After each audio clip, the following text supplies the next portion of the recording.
for engine 12. Engine 12 for fire department assist. Heath is 2011. We'll be at the River Square Apartments. 1034-2 River Run. 10342 River Run. Structure to Turtle Creek. Work off engine. Work off fire dispatch at 1128. Fire dispatch squad 51. Firing 2033, no 29. Squad 51. It's 2011. We'll be at the River Square Apartments. Fire is out at this time. We're standing by for your deputy to make location. 10342 River Run. Structure to Turtle Creek. Receive fire out at 1128.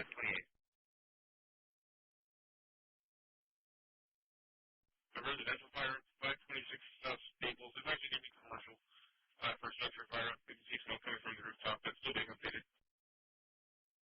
Yeah, I could see the smoke here from the third floor. I could see the smoke from the building.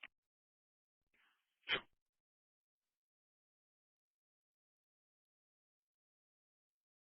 Three for residential regular. Heath is 3313. We'll get the well-known bar at 526 South Staples. 526 South Staples. Work off group 7 at 1129. Okay.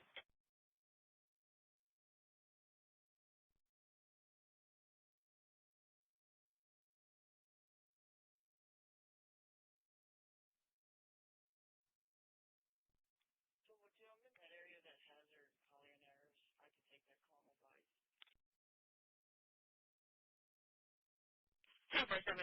call on my bike. 1251. You should be clear, no report. From Calvin. Highway 44, County Road 83. Standby for plate.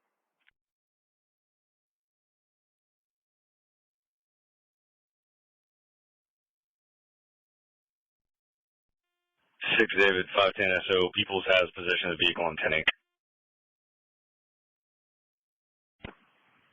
Received. People have possession of vehicle 10 8 1130. Potential regular advising there is.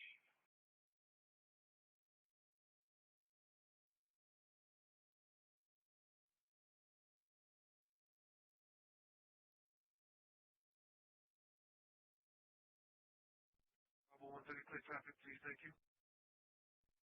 Oh, okay, sure. Bravo 110, clear. Okay, sir. 14 call. Dispatch from FMO, put me on the call. We update the location. It's going to be 3100 Buddy Lawrence.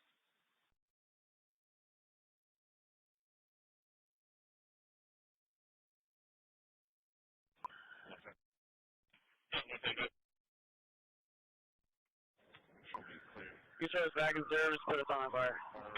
Staples. 10-4. Give me a residential fire duplex. Search you that way for traffic. Give me a code. Pick up second floor of the station. SP Reyes Gomez. SP Reyes Gomez. Second floor of the station. 216.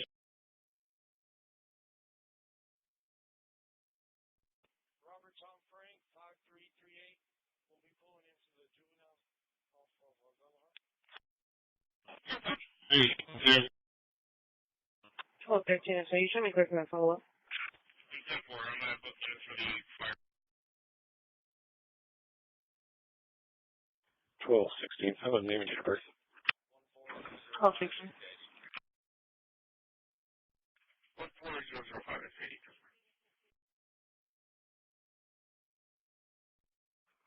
Last name is Simon, Sam, Ida, Mary, Ocean. First name is Rodney. Common spelling 617 59. Copy 1216. Break 9300. 9300 SO.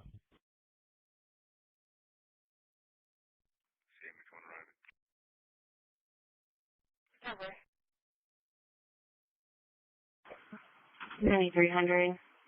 I'm showing an additional warrant for that subject out of El Paso County on a different FCA.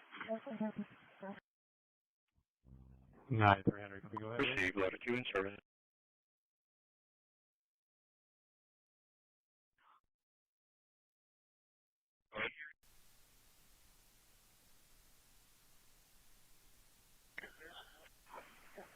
9300. Showing 99 for assault. 14, post available in quarters. Out of El Paso County. Receive 14 in quarters.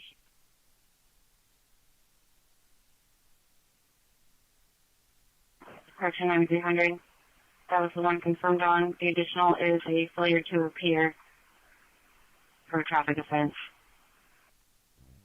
900, copy. Receive 14 in quarters. 1216, so you shows clear from Playhouse and on scene updated. Copy. Brakes 9300, you advised to confirm? Stand by on that. Copy.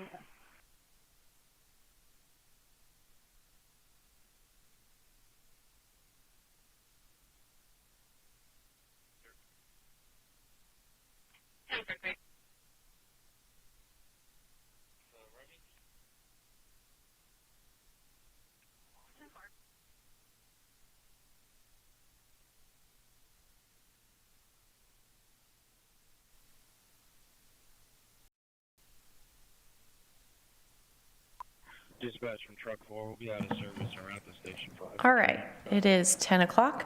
The special meeting for the Corpus Christi Type B Corporation is called to order. Ms. Huerta, would you please call the roll? Vice President Diana Summers. Here. Secretary Jesus Jimenez. Here. Mark LaRue. Here. Victoria Holland. Absent. Johnny Filippello. Here. Duke Conchola. Here. Claudia Mustagashi is absent. Okay, so we do have a quorum present to conduct the meeting. Thank you. Would anyone like to make public comment? Seeing none. Ms. Huerta, have you received any public comment? No, ma'am. All righty. Next, the board will go into executive session on items 1 and 2 per Texas Government Code, Section 551071 and 551087. We will return. 901 is over code 4, show us clear. Offer manual. Visitation, second floor, she's ready to return. Can I get Daniel Breeden for visit? 268. 273.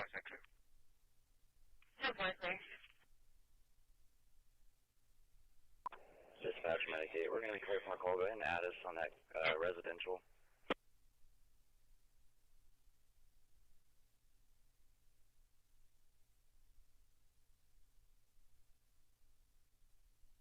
We're going to be working off grip 7.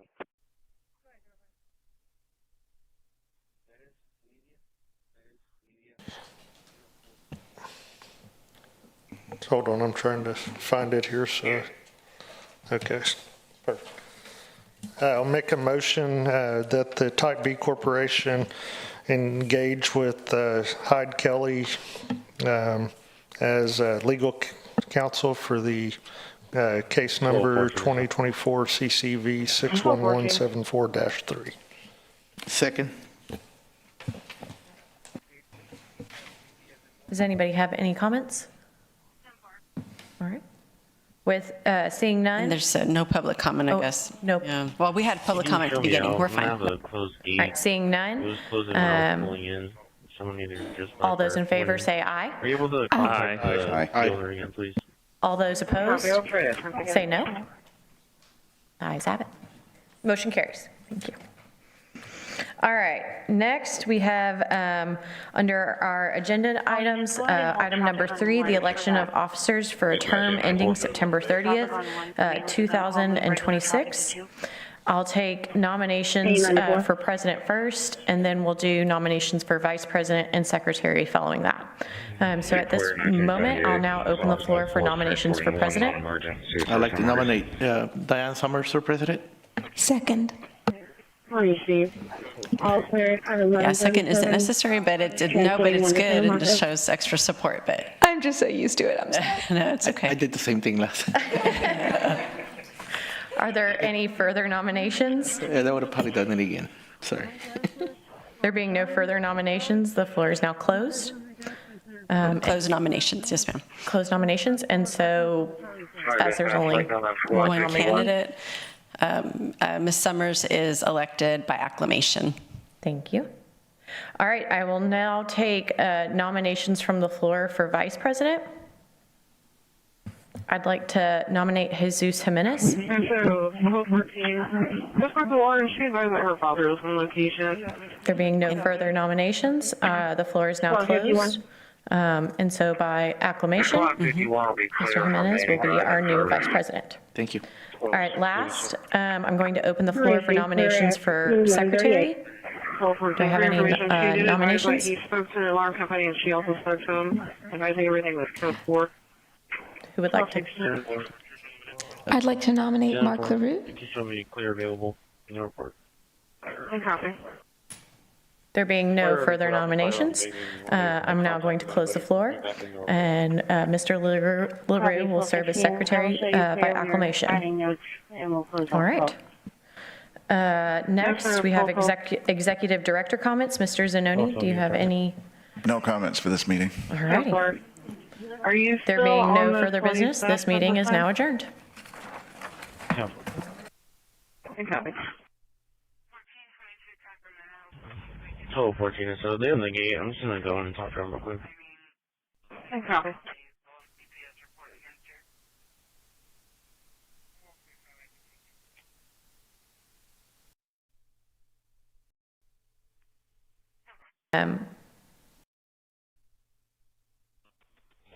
Martinez 201.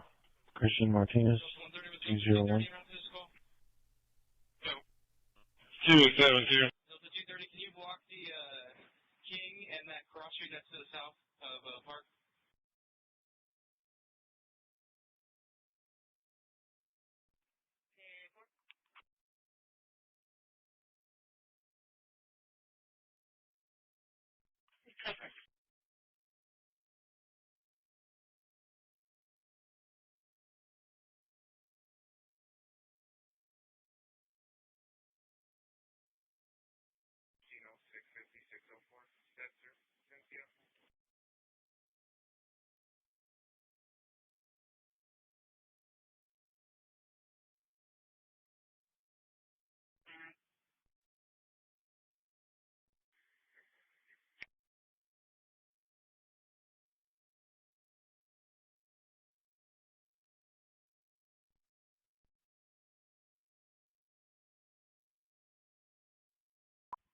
Dispatch is 801.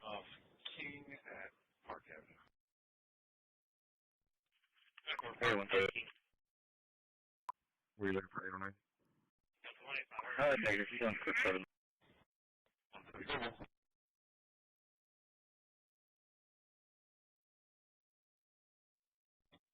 Dispatch is 801.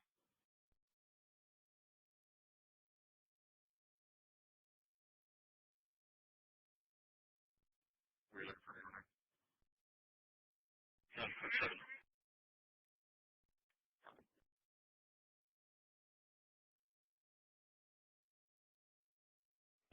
So good for enough organization. Can I have Carl Pomeroy? Carl Pomeroy? Can you repeat that?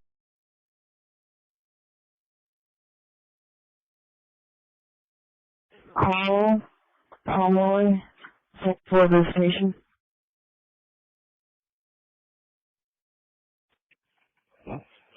G72.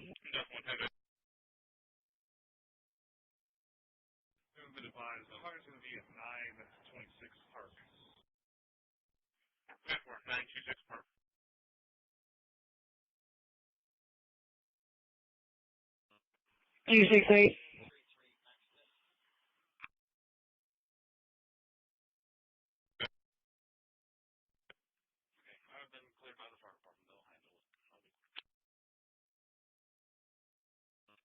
G73.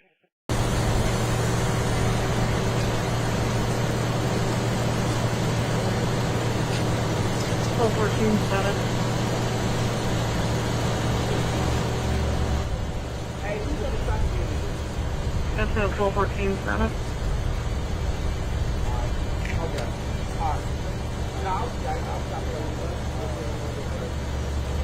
Yeah, so I'll go for it. I made contact with the complainant's father.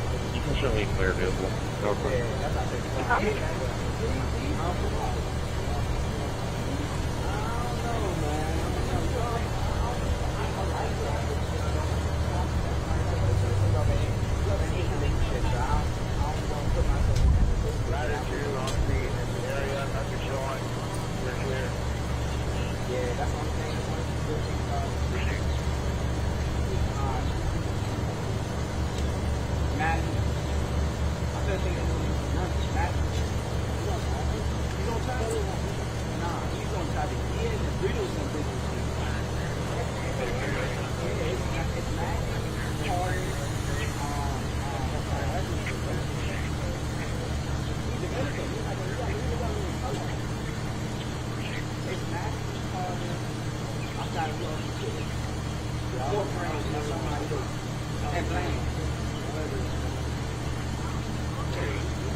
Yeah, he went to board.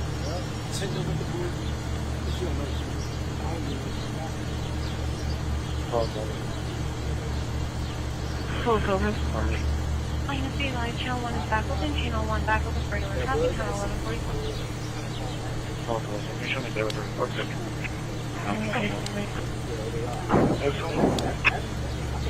9303.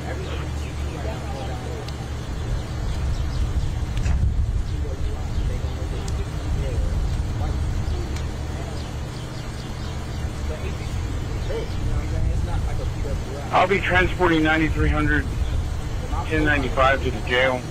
I've got him on board. My starting mileage is 137,481. 137,481. Copy 9303, starting 1145.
Temporarily out.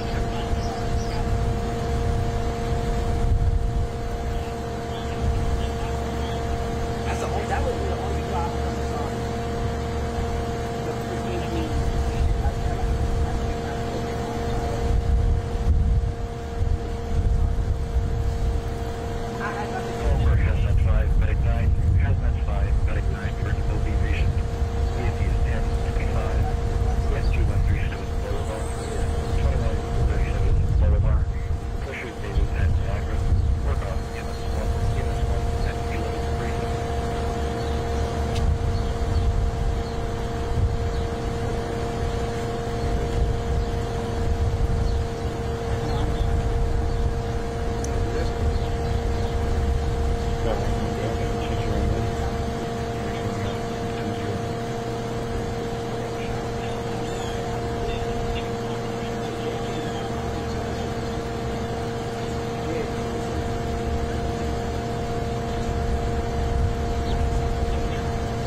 Thank you.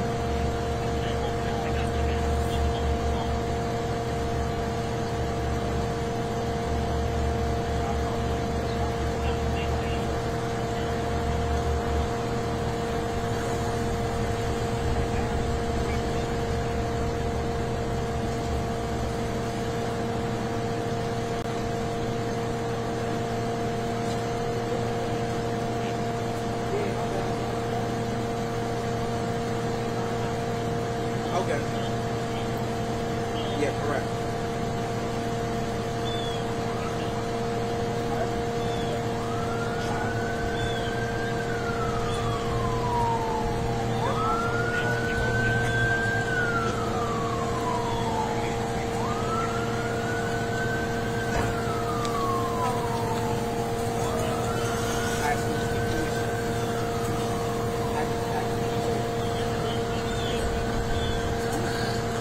Q68.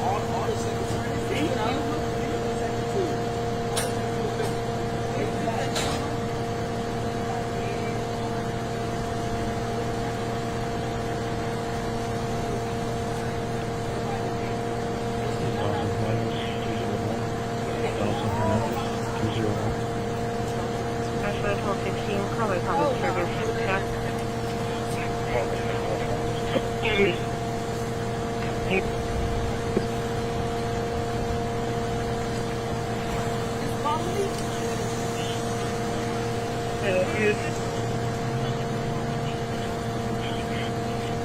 How many miles you can run? Just second floor visitations, ready to go back. Second floor visitation. What was the last traffic? Offering 700 School Crossing, 700 School Crossing. Complainant advised a female stole several items from her farm stand. Occurred at 3:03 this morning. She does have footage of the theft. She does not know this female. She stole miscellaneous food items and her cash box. I have a public service already. Here's radio back with information. We started at the Tinger Outlet. Yeah, we always took the Tinger side and came over there. Copy, Yeah, we came up here some kind of that bridge before it's out.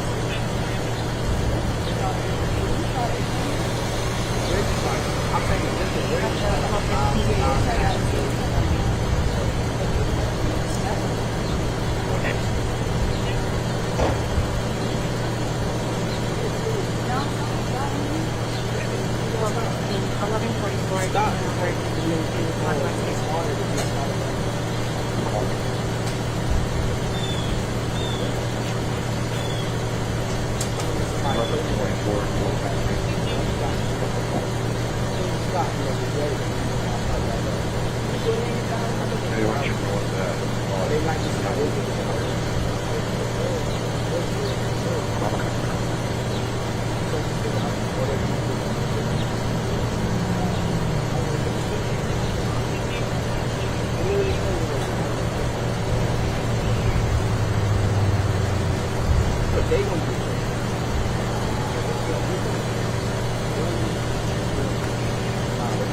Yeah, I hope so. They should leave it.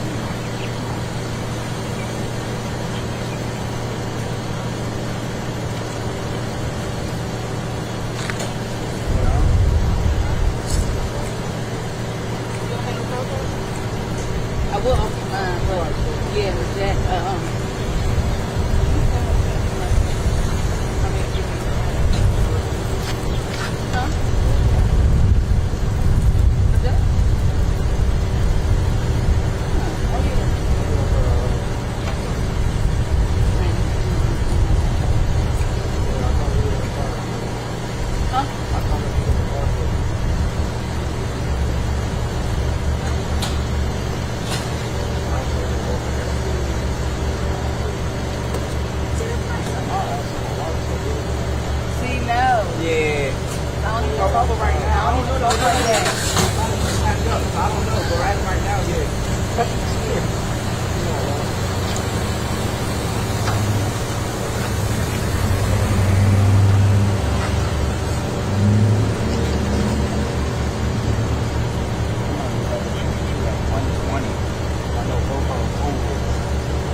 Why?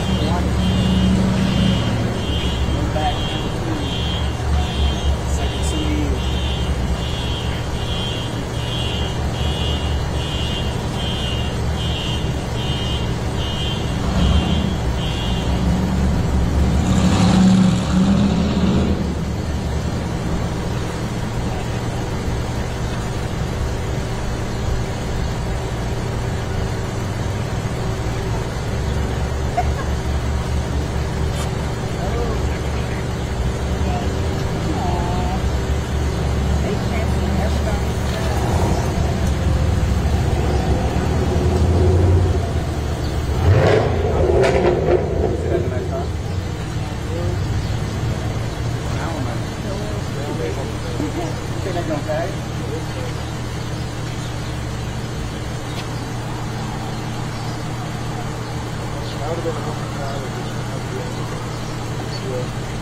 I'll pass you probably good.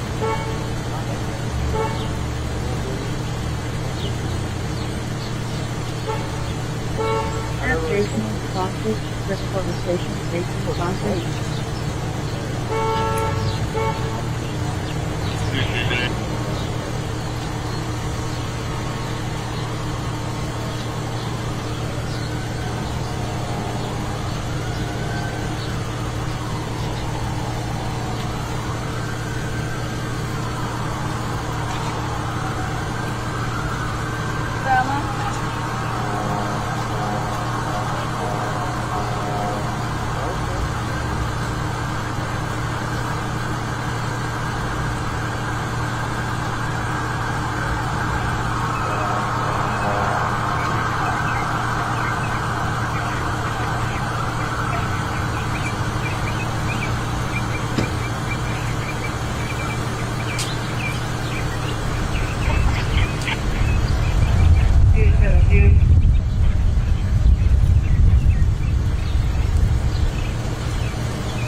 Down or what?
with your unit on that.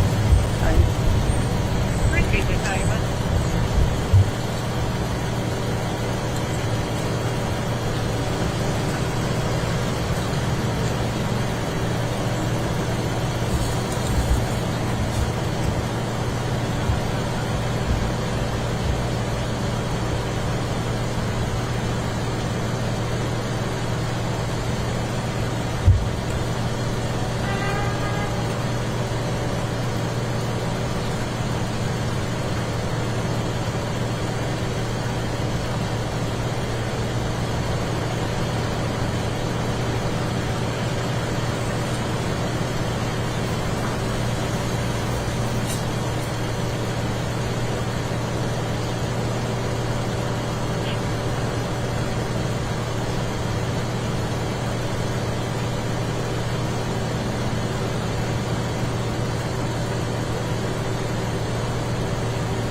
Your husband? No, it's my brother. He won't be so long. Huh? We don't live together. Get out of this area.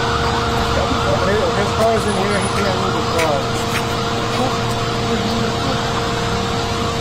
You want to hang out at the apartment until we clear out? That's fine. We're at the tail end.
Choose your one.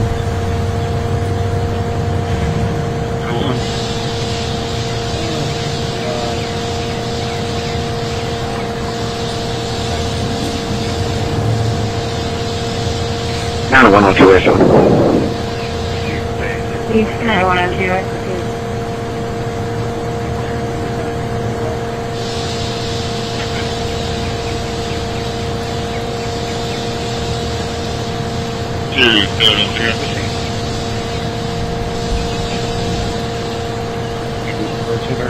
Alberto Garcia, courtroom 2.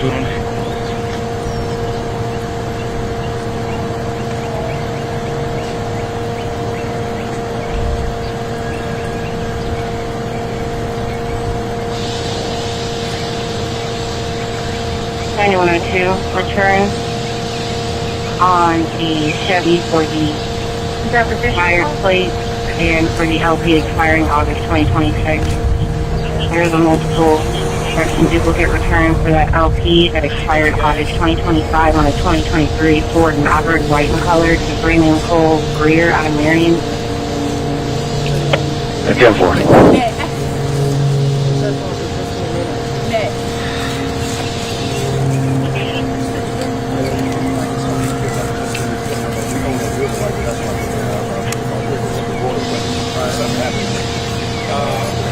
You on which building? 4930. 4930? Yeah, 4930 with you. Yeah, you can talk to one of my cameras down on the other side of it. Right on there? Yeah.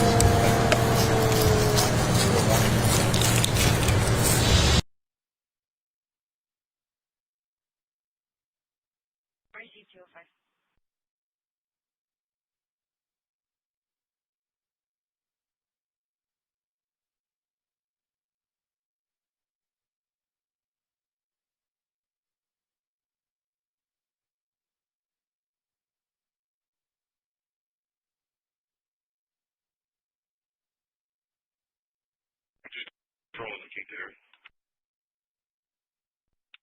10-4.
That's right, sir.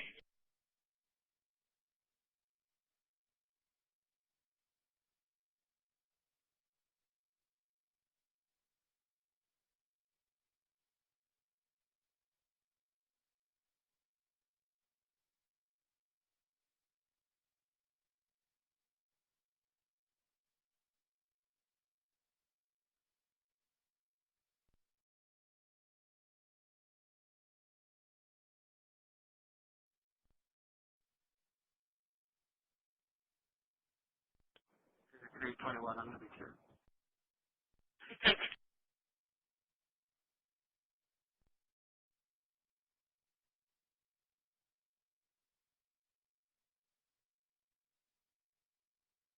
It's 205.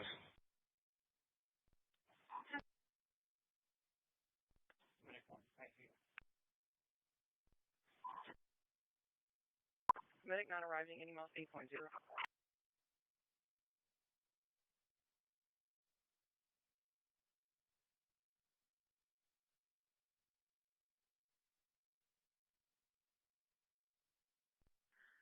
648, 10-8. Wait,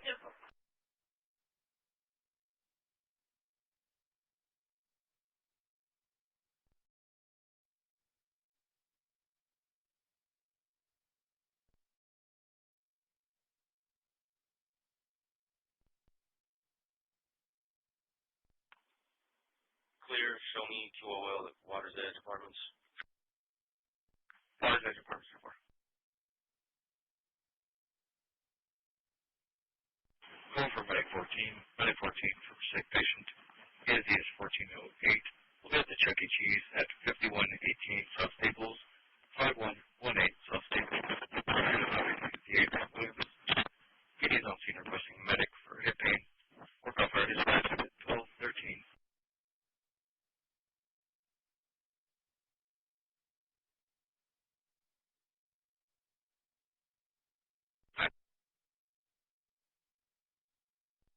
Charlie 120, do you have the right committee?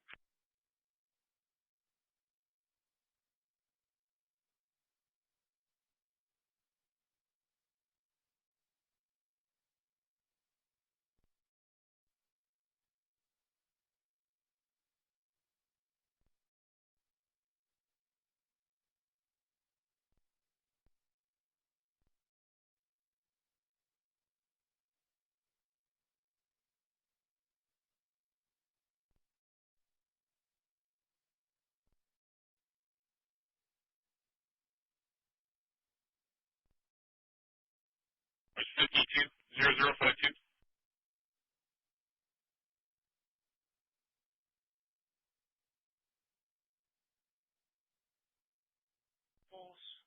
Hispanic male wearing blue shirt, blue shorts. I'm gonna see if I could locate him. You start me one if there's one available. Right. X-ray 9102, Spanish. What stable is SPID? 9102, code 4. Copy. Alright, myself and 130 are here. We're at the Chuck E. Cheese right across. Medics are on their way. This guy wants to get transported, so as soon as they transport him, we'll be right here with you.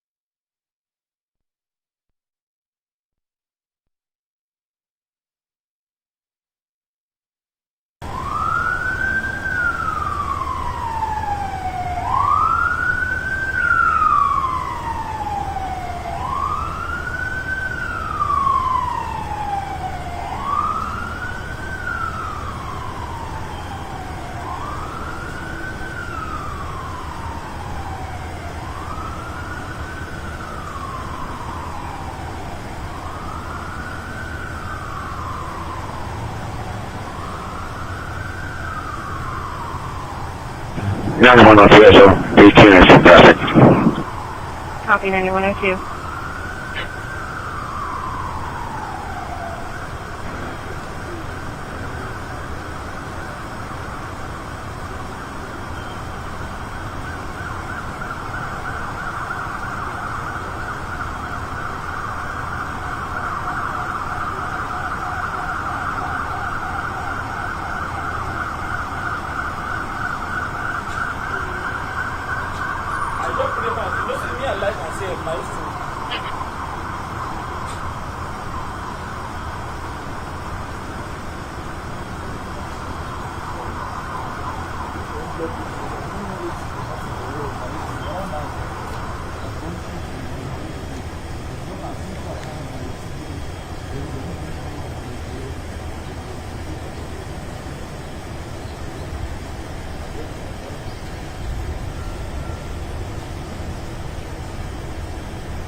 Dispatch for 132.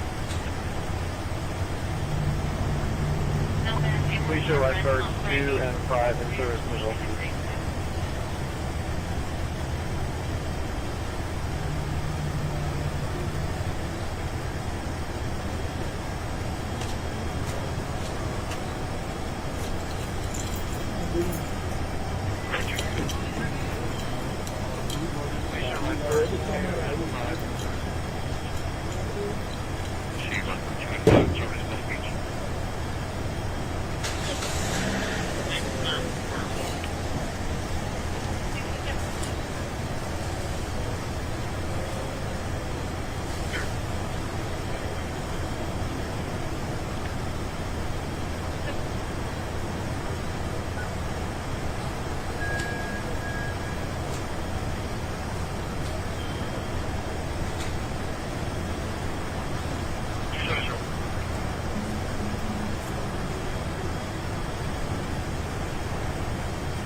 Coming back. Everyone coming back from 201.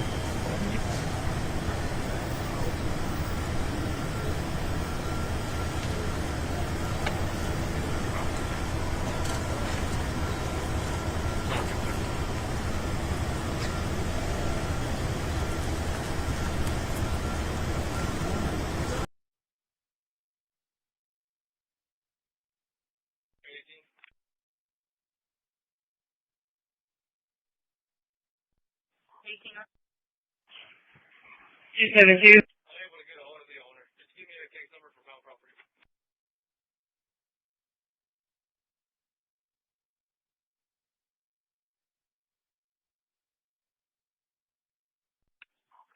1805-1805.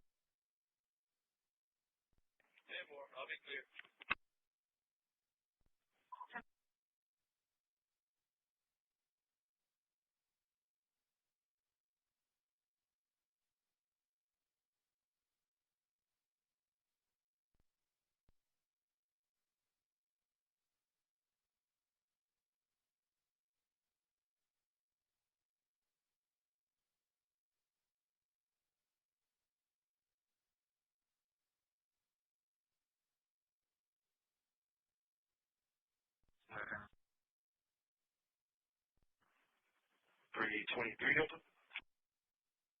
Hey, sorry, Jacob, the RP is calling back. Can you look at the comments?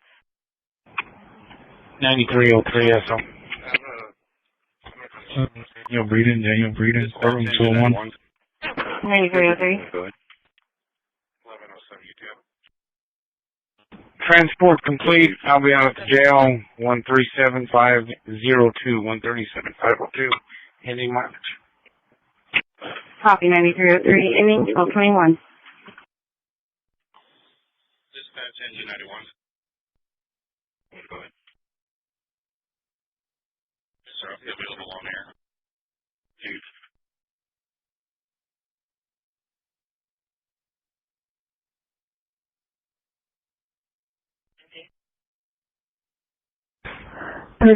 Second floor of the station, I need Dominic Contreras.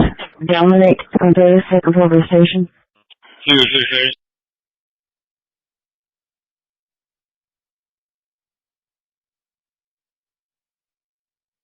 272.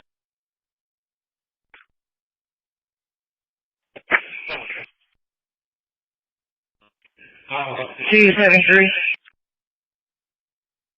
Executive residency, go for it.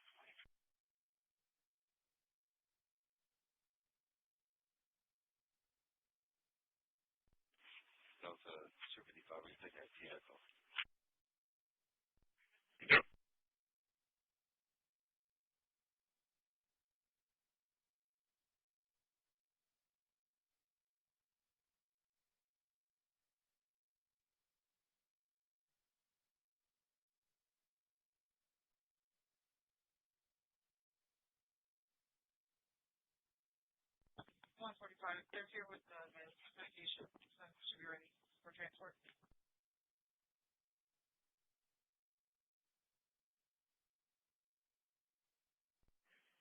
Hi, thank you. This is Officer Garcia. Be advised we're no longer having that inmate in custody for being.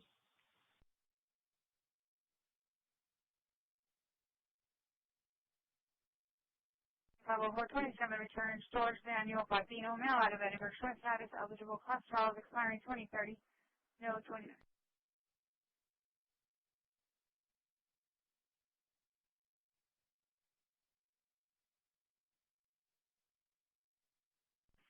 Channel 3, call 24.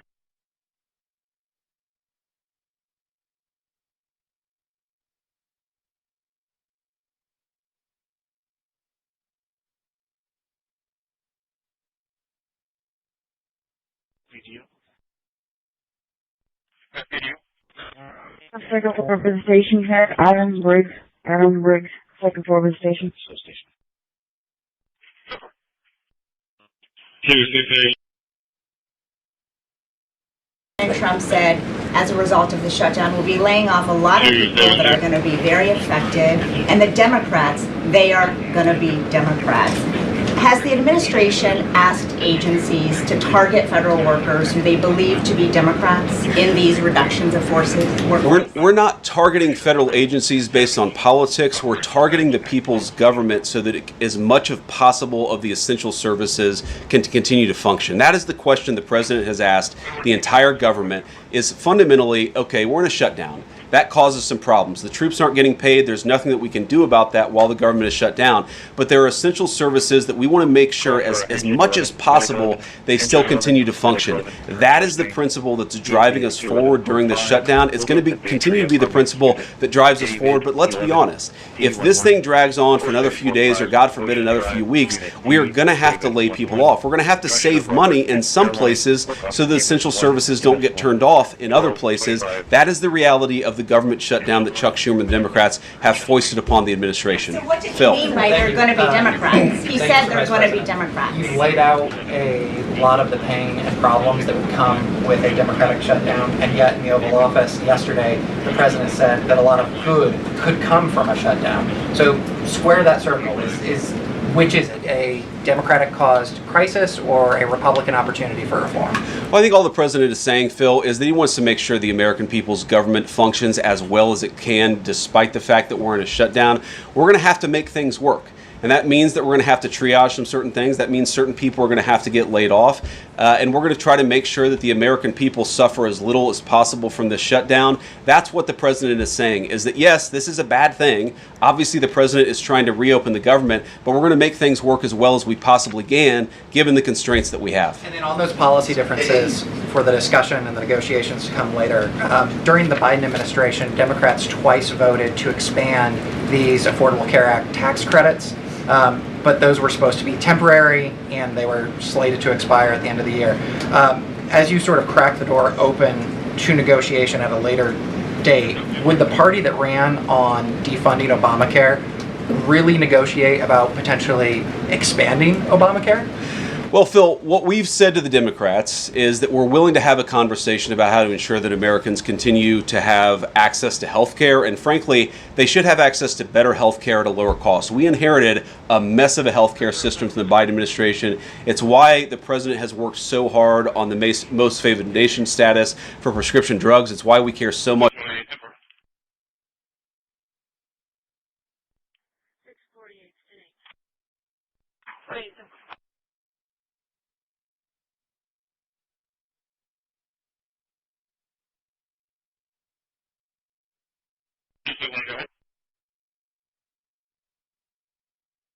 Have 2 males en route to the county with 2 males, 2 females. Beginning mile is 380.1. 1048, 1227.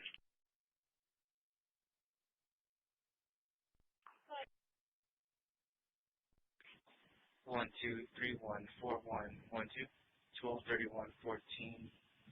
Christian 1231 4112.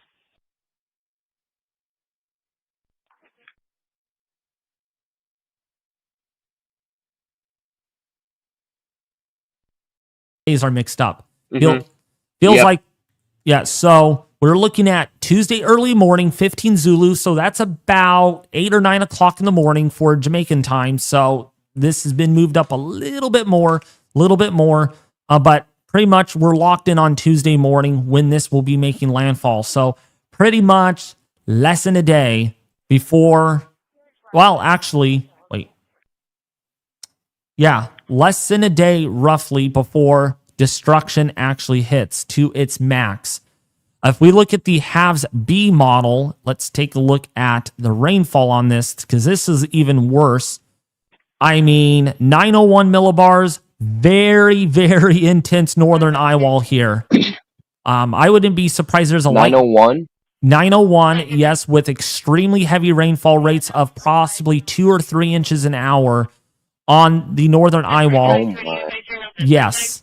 Not only that, this is a very large eye wall as well with very intense rain bands moving over into Jamaica by Tuesday morning. So we're locked in on this as well, pretty much at the same time. So early Tuesday morning, there is going to be mighty destruction with this. This is going to be exceptionally bad. Even on the eastern side of Jamaica, we are talking about water spouts. We're talking about potentially strong water spouts with this because, of course, there is shear in the right front quadrant of a hurricane like this. And you can see these kidney bean-shaped storms right here. See those kidney bean-shaped storms? That indicates there's a potential for water spouts and tornadoes as some of these could be moving onshore, as always, because it's hard to predict on a mesoscale future like this on where these pop up, when these pop up. But yeah, if you are in the eastern side of the system over eastern Jamaica, there is a potential for water spouts and tornadoes moving over eastern Jamaica into Kingston around the Tuesday morning time frame. So keep that in mind. You're not getting so much hurricane force winds or barely tropical.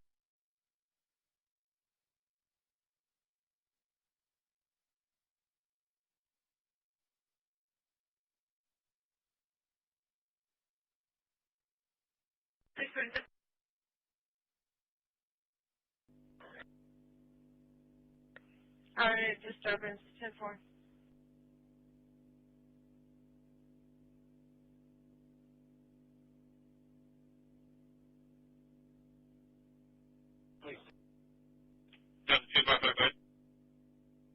David 2, John 110.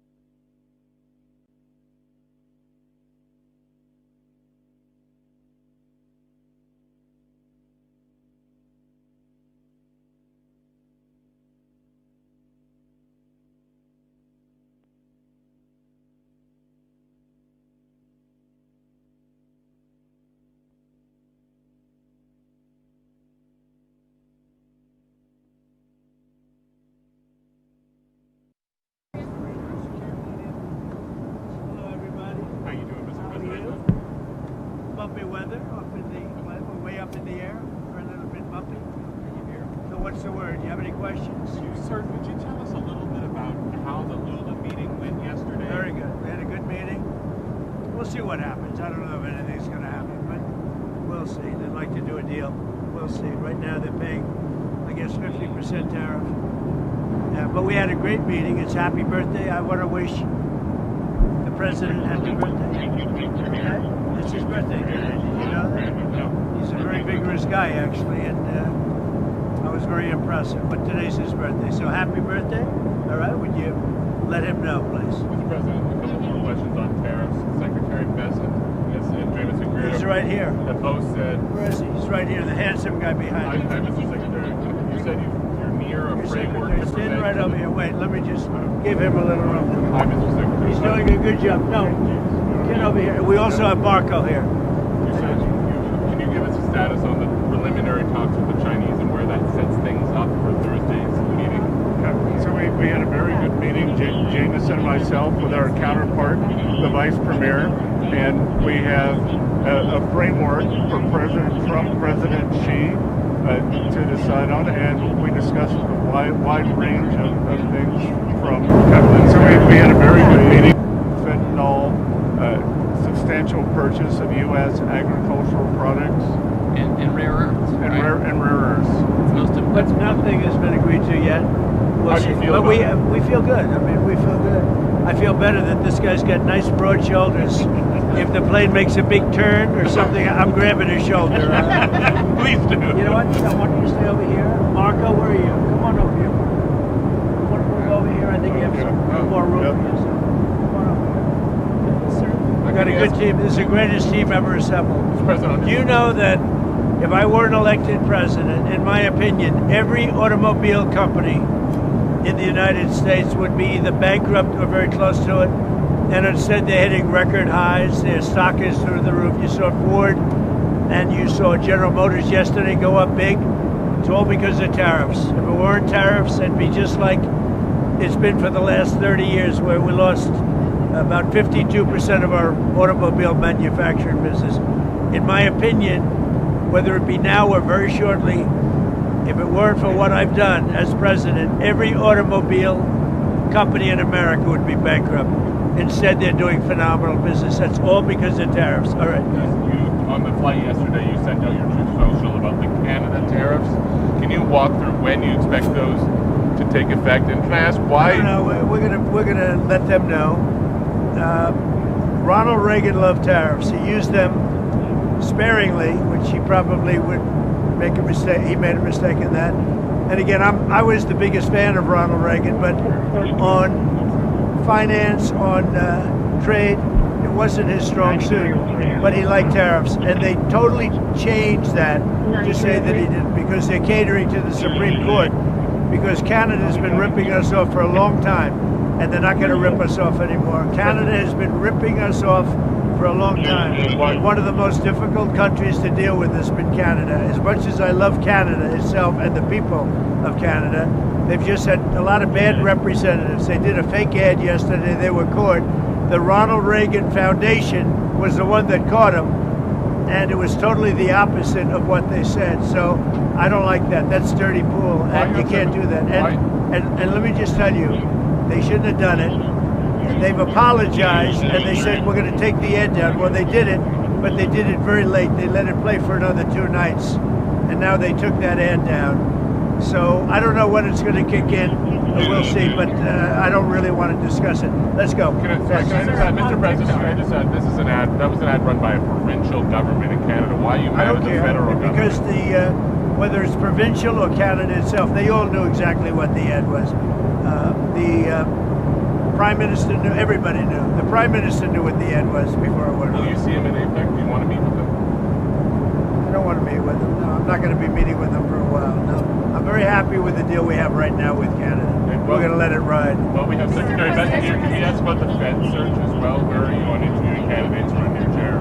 Yeah, we're down to 5. We're obviously traveling a lot now. We're going to continue. We're going to do a second round, and we hope to present a good slate to the president right after Thanksgiving. It'll ultimately be his choice. I think he's got some very strong I'm thinking about ideas. him for a fact. What do you think? Thinking about Secretary Benson. I'm thinking about Marco. Thinking about Jameson. Thinking about a lot of of people. I think Stephen Miller. We do have a lot. Stephen Miller. How about Stephen Miller?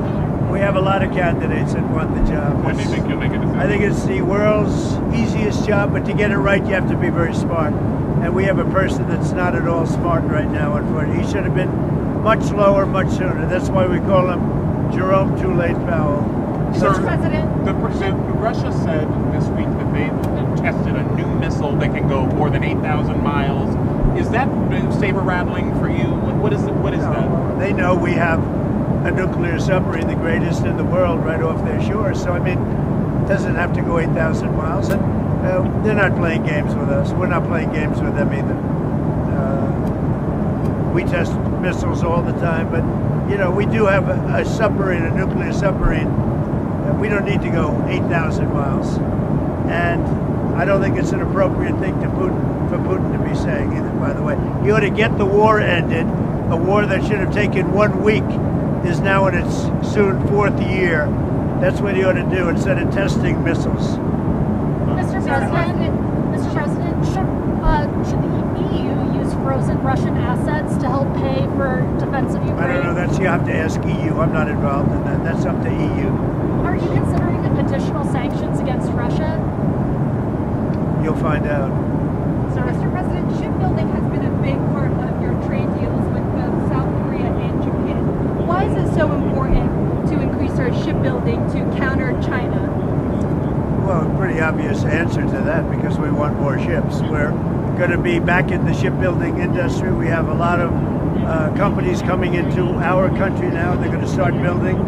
We have the shipyards available. You know, in World War II, we were the biggest in the world in shipbuilding, and then over the years, we went wokey and stupid and weak, and we started buying ships from everybody, and, you know, we lost that industry. But we'll get that industry back. We were the best at it, and we'll soon be very good at it, if not the best. What are you going to announce in Japan? Can you give us any preview? We're going to just announce great friendship. I look forward to meeting the new Prime Minister.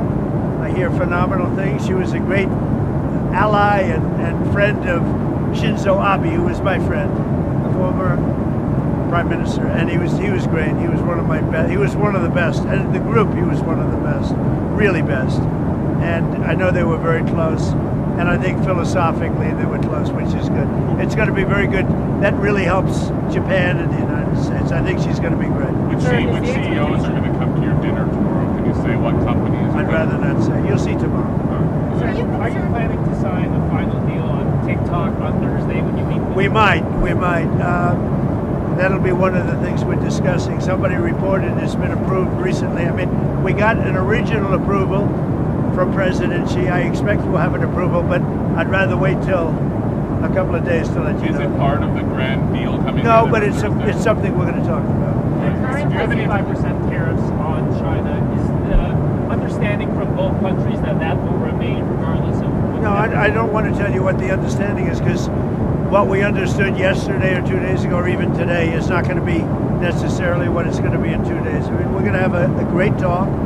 I have a lot of respect for President Xi. I like him a lot. He likes me a lot, I believe, and respects me, and I think he respects our country a lot. And I think we're going to have a successful transaction for both countries. Have you been briefed on the incident on the Nimitz, both a fighter jet and a helicopter? I've heard about it, yeah. Do you know what happened there? They're going to let me know pretty soon. I think they should be able to find out. It could be bad fuel. I mean, it's possible it's bad fuel. Very unusual that would happen. But you don't think there was foul play or anything? No, I don't think so. No, they think it might be bad fuel. We're going to find out. Nothing to hide. We'll find out. Sir, has there been a snag in terms of the South Korea trade talks? How is that? No, I don't think so, Scott. Has there? No, there are just a lot of details to work out. It's a very complicated deal, and I think we're very close. Do you expect to finalize that on Wednesday, or will it maybe not quite be done? I think not quite, but I think the overall framework is done. We're just getting crossing the T's, dotting the I's. That's what Ambassador Greer's team does, and nobody's better at it than they are. Mr. President, you want to say something? Sure. So with the Korea deal, there are a few parts to this. There's some national security related issues which are really not my wheelhouse.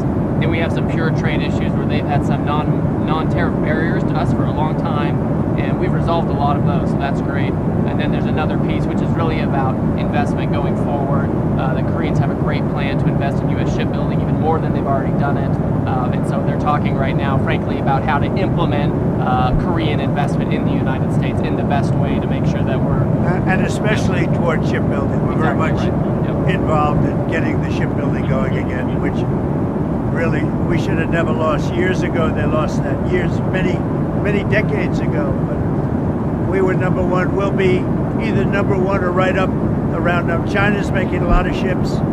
I take my hat off to them. Now, they wouldn't if we had that situation where we charged essentially a fee. But we're not looking to hurt their shipbuilding on this. Mr. President, are you concerned that the Koreans asked for any visa guarantees after that immigration raid? No, but you know how I feel. I was very much opposed. Look, when they come in and they're making very complex machinery, equipment, things, they're going to have to bring some people in, at least at the initial phase. In that case, it was batteries. Batteries are very complex, and they're actually very dangerous to make. You can't just pick people off an unemployment line and say, we just, opened up a $2 billion battery factory. So we've got an understanding. And this is with the world. By the way, this is not just with South Korea. This is, when they come into our country, we have a lot of factories being built by foreign interests. When they come in, some of these factories make very, very complex, very highly sophisticated equipment. They've got to bring people in with them for a period of time. They'll teach our people how to do it, but even for a fairly long period of time, they're going to need expertise to be successful. And we're going to let people know, I'm letting them know right now, that when they come into our country, we can expect to see them bring in with them some very talented people that have been doing it for many years. They'll teach our people how to do it. Our people will be just some very talented people in a period of time, and it'll be a phase out. But we want them to bring in experts, and that's the way it is. Experts, and that's the way it is. Plan for that. But what you can't expect, let's say they come in, for instance, we have massive number of chip companies, in particular one, the biggest by far, the biggest in the world, coming in. You can't expect them to make unbelievably complex chips and computers and other things and pick people off the unemployment line that haven't worked in 5 years. But we're going to, so I want them to come in with talented people, and they're going to, it'll be a phase out, a slow phase out. Did I hear you right that you said you were opposed to the way that raid in Georgia was handled? I was opposed to getting them out. And in fact, before they got out, they were pretty well set. But before they got out, I said they could say they went, they left, and they're going to be coming back. Right. Did you see the results from the Argentina election? It looks like the United Party. Wow, what a great question that is. I love that question because that was a big win. In Argentina, I want to congratulate the victor, and he was a big victor, and he had a lot of help from us. He had a lot of help. I gave him an endorsement, very strong endorsement, and it was really unexpected to have a victory of that. Some people thought it would be hard to win, and not only did he win, he won by a lot. So Argentina, that was a great thing, and I give Scott and I give Jameson, everybody, Marco, a lot of credit for that because we are sticking with a lot of the countries in South America. We're focused very much on South America. And we're getting a real strong handle in South America in a lot of ways, including the fact that we don't want their drugs. We don't want drugs coming into our country, and you're seeing that. You had suggested that you might not proceed maybe with the swaps plan or with the changes to beef purchases, depending on the result of that election. We'll see. We're going to take care of, we're going to take care of our ranchers one way. That we have two situations. The ranchers for 35 years have done very poorly, the cattle people. They've done very, very poorly, and now they're doing well, but the price is up. So what I can see happening is we're going to take some beef because I have to get the price down. I want to get, most prices are down. If you look at energy and all the, I have things down, but beef is high, and the cattle ranchers are doing good. They backed me from day one. What we're going to do is we're going to make sure that they don't get hurt, but we have to also make sure that I get the prices down. I want to get the prices down like I did with eggs, like I did with lots of others. We had a couple of them where, when I first took over, eggs were double and quadruple what they were. That was Biden's fault. A lot of this is Biden's fault too. And we're going to get the price of beef down, and I'm going to make sure the cattle ranchers don't get hurt. Mr. President, you talked about North Korea on your way here. Have you heard anything back from him? I haven't mentioned it. I haven't said anything, but I'd love to meet with him if he'd like to meet. I got along great with Kim Jong-un. I liked him. He liked me. If he wants to meet, I'll be in South Korea. Would you extend your trip in order to try to meet Say it. Kim? Would you extend your trip in Asia in order to meet with him? Well, I hadn't thought of it, but I think the answer would be, yeah, I would do that, sure. It's our last stop. So it's pretty easy to do. Yeah, I would do that. When you do meet with him, sir. With Kim Jong-un? Yes. What does the U.S. have to offer? Well, I didn't say him? I was meeting with him, but if he'd like to meet him around, I'll be in South Korea, so I can be right over there. Well, what could the U.S. offer him at this point? Well, we have sanctions. That's pretty big to start off with. I would say that's about as big as you get. Anything as like an inducement to do a deal? I just had a good relationship with him. I would love to see him if he wants to, if he even gets this message. We haven't mentioned anything, but he knows I'm going over there. If he'd like to meet, I'd love to meet him. Sir, are you concerned about flights being halted at LAX due to shortages for air traffic controllers? Is there a way we can pay them? Yeah, there is, but the Democrats should just do a simple extension. That's the best way. The Democrats are holding it up. They want $1.5 trillion for people that came out of prisons, for illegal aliens that come into our country. We don't want to do that because that will really hurt the health care that we have in our country. And frankly, we'd like to see better health care, period. We're not looking to do that. The Democrats can solve that problem with air traffic control. All they have to do is say, the country's open. We only need 5 votes. The Republicans are with us. We only need 5 votes. So let's see what happens. I would imagine that gets taken care of. Not only the controllers, but other people too. How is your relationship with Elon these days? And is there? I think it's good. I mean, you saw that during Charlie's beautiful tribute.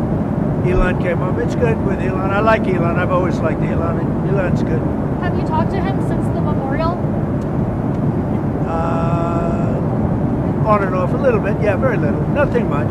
Look, he's a nice guy. And he's a very capable guy. I've always liked him. He had a bad spell. He had a bad period. He had a bad moment. It was a stupid moment in his life. Very stupid. I'm sure he'd tell you that. But I like Elon.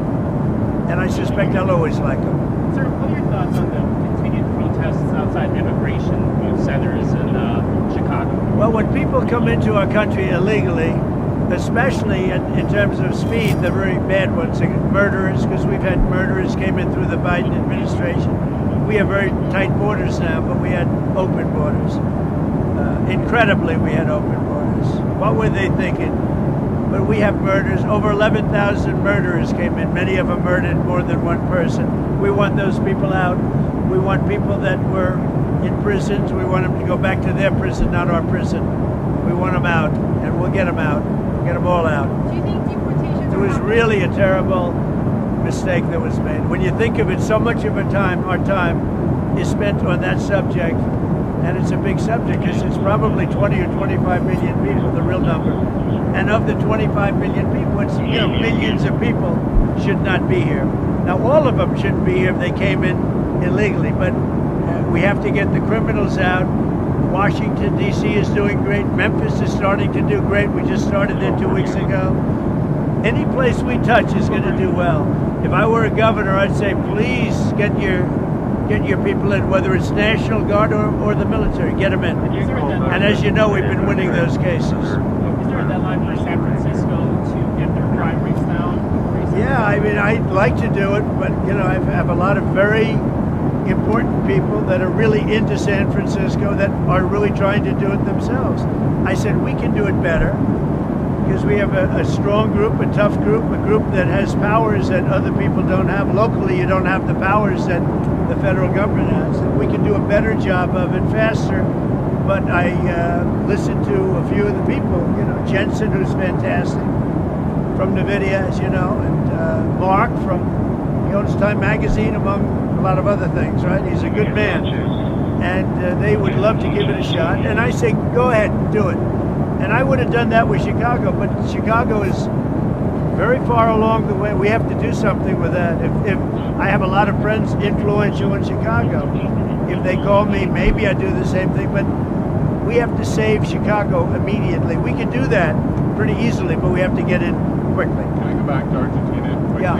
What do you think the state of the fiscal situation is there now? Do you think you'll have to do another Well, we have the all-time deal? expert right here. I think right now we've made a lot of money based on that election because the bonds have gone up, their whole debt rating has gone up. You know, that election made a lot of money for the United States. Now, we're not in that for money per se, but if you look at the value of the bonds, the debt, Scott, you can go ahead. Yeah, I think the great victory in this election, President Milei, I think he is going to expand his coalition. And you know, they have some big refinancings next year, but the Argentinian people have spoken. President Trump, that they know that the U.S. is their ally thanks to President Trump. We're behind them, and that they're going to be able to fix their fiscal and keep on the road. He's working against 100 years of bad policies, and he's going to break them thanks to the support for the United States. And we're helping other South American countries also, as you know. Will they need more support, or would you consider it if they need it? They might. Yeah, we would consider it. I think. Yeah, well, look, I think they'll be a good shape. Yeah, we think the market's going to do it from here. Now that he's gotten over this, as I always said, this was a bridge. We've bridged him. Thanks to President Trump's support, he did better than anyone ever expected. The Peronis said it wasn't a fair election because we were running against Donald Trump too. And now I think the market is going to take care of itself, and it's going to have a lot of confidence in his policies and the way forward. The polls were very wrong on that election. I mean, the polls really got it wrong. That was an election they said was going to be lost, and not only was it won, but it was won by a lot. And maybe we did help. I hope we helped. Sir, for you or Secretary Rubio, over the weekend, Israel assassinated a military official of the Palestinian Islamic Jihad movement. Does that violate the ceasefire law between Israel and Hamas, or are they treated as a separate group? You're talking about the strike against the Palestinian Jihad individual? Yes. Yeah, look, Israel didn't surrender its right to self-defense. Obviously, the ceasefire is based on obligations on both sides. By the way, we'd also like to see Hamas speed up the return of hostage bodies. We still have 13 hostages, 2 Americans included. But we don't view that as a violation of the ceasefire. They have a right. There's an imminent threat to Israel, and all the mediators agree with that. How transparent is the Trump administration? You got Scott, you got Jameson, you got Marco. We're not saying you please don't ask this question. You can ask anything you want. There's never been anything like this. Do you agree with that? Well, I just wanted to ask a clarifying question from my earlier thing. You said 5 Fed candidates. That's Waller, Hassett, Warsh, Ryder, and Bowman, right? Reader, and Bowman. Okay, all right, thank you. I just wanted to clarify. Whether a surprise 5th, and you had a surprise 6th occasionally with Secretary Pheasant. He likes what he's doing too. I don't think you couldn't pull him out of there no matter what. It's like Caroline. How's Caroline doing? Good? Would you say she's doing good or just okay? I think she's doing. She's been very gracious to us. She's doing very good. Yes, no. Without her, we wouldn't be here right now. She's doing great. When do you think you'll make a decision on the Fed? Last Fed? I'd say maybe by the end of the year. Yeah, before Christmas, right around. I think by the end of the year. Early next year, but by the end of the year. We want to get too late out as soon as possible. Sir, we want to be too early with too late. Sir, Steve Bannon said in a recent interview that there could be plans for you to be able to run and potentially win a 3rd term in 2028. Is that something you'd be willing to challenge the board to be? Well, I haven't really thought about it. We have some very good people, as you know. But I have the best poll numbers I've ever had. I mean, I just solved 8 wars and a 9th is coming. I believe Russia, Ukraine will happen. But we just did, we just left, and when you look at the treaty we just did, that was a war that was thousands of people were already shot at the border. And when you look at what we just did, it was pretty amazing. Pretty amazing. We got a lot of good credit. And I really have to thank Malaysia for that, because they really, the Prime Minister and everybody really helped get the 2 countries together. But it was quite a great peace treaty. But that was one of 8, and makes me feel good. I mean, it's millions of people that we saved. I saved the lives of millions of people. That's what's important. Yeah. Who are the very good people? They are good people. You said that for 2028, they're very good people. Well, we have great people. Well, I don't have to get into that, but we have one of them standing right here. We have JD, obviously. The vice president is great. I think Marco's great. I think, I'm not sure if anybody would run against us. I think if they ever formed a group, it would be unstoppable. I really do. I believe that. I would love to do it. I have my best numbers ever. It's very terrible. I have my best numbers. If you read it, am I not ruling it out? I mean, you'll have to tell me. All I can tell you is that we have a great group of people, which they don't. They have Jasmine Crockett, a low IQ person. They have AOC's low IQ. You give her an IQ test, have her pass like the exams that I decided to take when I was at Walter Reed. Those are very hard, they're really aptitude tests, I guess, in a certain way, but they're cognitive tests. Let AOC go against Trump. Let Jasmine go against Trump. I don't think Jasmine, the first couple of questions are easy. A tiger, an elephant, a giraffe, you know. When you get up to about 5 or 6, and then when you get up to 10 and 20 and 25, they couldn't come close to answering any of those questions. The readout from Walter Reed mentioned advanced medical imaging. Did you get an MRI? Can you tell us what that was? I did. I got an MRI. It was perfect. Yeah. I mean, I gave you the full results. We had an MRI, and in the machine, you know, the whole thing, and it was perfect. Yeah. Can you say what in particular? You could ask the doctors. In fact, we have doctors traveling with us, but I think they gave you a very conclusive. Nobody has ever given you reports like I gave you. And if I didn't think it was going to be good, either I would let you know negatively, I wouldn't run, I'd do something, but the doctor said some of the best reports for the age, some of the best reports they've ever seen. One theory on how you might try to serve a third term is that you could run as the vice president. Yeah, I'd be allowed to do that. Is it the White House or the White House counsels or your legal position? I guess? You'd be allowed to do that, but I wouldn't. I wouldn't do that. I think it's too cute. Yeah, I would rule that out because it's too cute. I think the people wouldn't like that. It's too cute. It's not. It wouldn't be right. So a golf-related question. Do you mind? Your personally the most difficult shot for you in golf. You mean right now? Well, yeah. How were you playing? The most difficult shot. It used to be chipping, but I've become a very good chipper. I hit them all pretty good. I'm a pretty good golfer.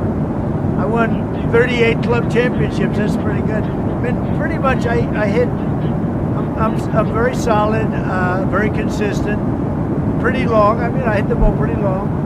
I play with Gary Player. You know, Gary's 90, and he shot 70 with me the last time we played, which is pretty amazing from 6,800. Putting is pretty good. Putting's pretty good, yeah. Putting used to be. I'd say putting used to be the best, but I'd say putting is pretty good. Sir, could I ask you just one more trade question? There were some tweaks to the Vietnam deal where they're going to have some zero tariff items that can come into the United States. Yeah. Why was that change made? I don't know. That's just there's a handful of things like coffee, etc. The type of stuff we don't make in the United States or grow, like climatologically we can't. So it makes sense if people are going to do a deal with us, we'll give them a good deal there. But overall, 20% on Vietnam. And we want to get coffee down a little bit. So just to clarify, technically that was stuff that was at 20 and now will be brought to zero. Is that? Well, it's just brought to whatever congressional level of tariff there is, right? I mean, this is, you know, we have a huge deficit with Vietnam, and so they've taken down all their tariffs to zero on everything. All gone. All the non-tariff barriers gone. They're going to accept all our autos, all our standards, all of that. We have 20%. Which, by the way, people said impossible to get. They did say impossible. They're all gone. Yep.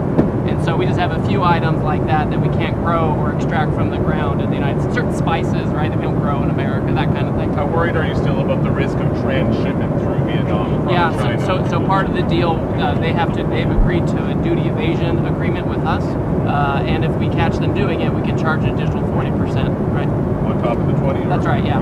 And that's an executive order that's already in place. So, You guys have a very interesting couple of days. We have Japan, and then we have South Korea, but we have China coming, and it's going to be very interesting. I have a lot of respect for President Xi, and we are going to, I think we're going to come away with a deal. But I really feel good. Our country is doing so well economically. It's doing so incredibly well. The Democrats should let it open. I guess they don't do that because it's doing so well. It's too bad. But on the macro scale, it's not having that kind of an effect. We just want people to get paid. We think it's very unfair. And how about the man that put up $130 million to make sure our military got paid? This is You won't tell him? I won't tell you. I won't tell you. But this is a person that called me that said, "Sir, I'd like to make a contribution of any difference needed for the United States military." I said, "I don't know. That could be a big number." And we worked it out. It was about $130 million. And he wrote a check for $130 million because he's an unbelievable patriot. And that's what it's all about. So we're going to have a good time over the next 2 days. Get a little rest. One quick one, sir. What is that? I haven't been watching it too much, the World Series. No, I'm disappointed they didn't put Pete Rose in. I said, put Pete Rose in before he dies. He had over 4,000 hits. They didn't do it. And with all the gambling you see now, I mean, give me a break. They didn't put Pete Rose in. I asked the commissioner, put Pete Rose in, commissioner, long before he died. Like a year before he died. They didn't get it done. Should have gotten it done. Pete Rose was a great baseball player. One quick one. Just you said yesterday that you might invite China to Mar-a-Lago. Yeah. When would that be? Well, sometime after. I'm going to go. We pretty much agreed that I'll be going to China. When is that? In the earlier part of the year. Okay. And President Xi will be coming into maybe Washington or Palm Beach or someplace sometime after that. Vietnam said that you accepted an invitation there as well. Do you plan on visiting Well, Vietnam? he invited me. If I can, I will. We have a good relationship with Vietnam. And they've made a lot of money with the United States over the years with presidents that really didn't know what they were doing. But now, as you know, Vietnam is not charging us tariffs. And that's a big step. And based on that, I would. That's a big move. On Friday, Ambassador Greer launched a 301 on whether China reneged on its Phase 1 deal. Is that part of these talks? Would you pause that? How connected is that to the Thursday talks and the talks you've been It may be a part of the talk, but it may be a part of just the negotiation. That was a separate deal from before, and there's a lot of view in the United States that they didn't keep aspects of that deal. So we're just looking into it. That's continuing, but we're really focused on. If all works out well, I'm sure they'll be able to talk us out of it. You agree? We'll see. I think it's so. Up to you, sir. I have a feeling they'll talk us out of it. You long said that you have a great relationship with Xi Jinping. You really get along. Yeah. Could you just elaborate on that? What about your relationship is so great, and what about him? I just like him. We were obviously that was hurt pretty badly by COVID when COVID came in through Wuhan. Everybody knows that. I always said it. I said it right from the beginning. So that had an impact, but an impact for a lot of reasons. Number one, we didn't get to speak as much because we were all busy getting out of that nightmare. But no, I think I have a very good relationship, as good as anybody, and I would say that likewise with him. Thank you very much, everybody. Thank you, Mr. President. Can I ask about the FIFA president has been following you around, Mr. President? Thank you, Secretary.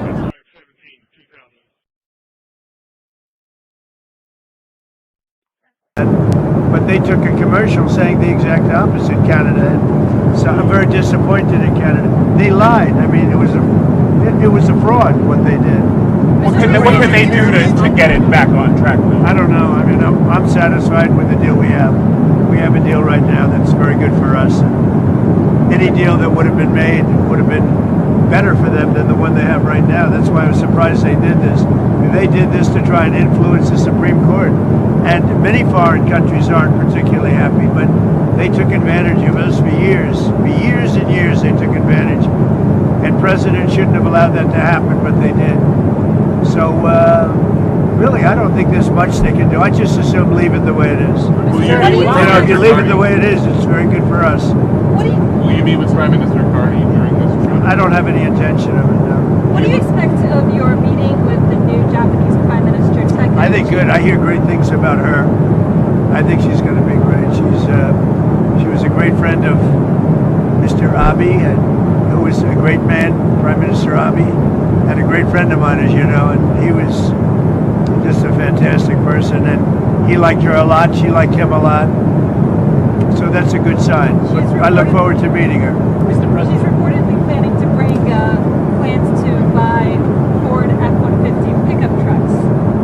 good. Well, that's good. They're great trucks. Are you saying I have that plan or she has that plan? She has that plan. Well, that's great. She has good taste. That's a hot truck. That she might eventually try to renegotiate the more She might. I mean, she might. Look, I'm open to whatever they. We have a great relationship with Japan, and we're going to have a fantastic relationship with them. So we'll see Mr. President, do you believe that China played a role at all in establishing peace between Cambodia and Thailand in their recent conflict? Did China help in that process? Well, they weren't involved. They weren't. Will you still preside over Malaysia was involved, actually. So Malaysia helped us. One of the reasons I'm going to Malaysia is they were very, very much involved in the whole thing, Thailand and all that.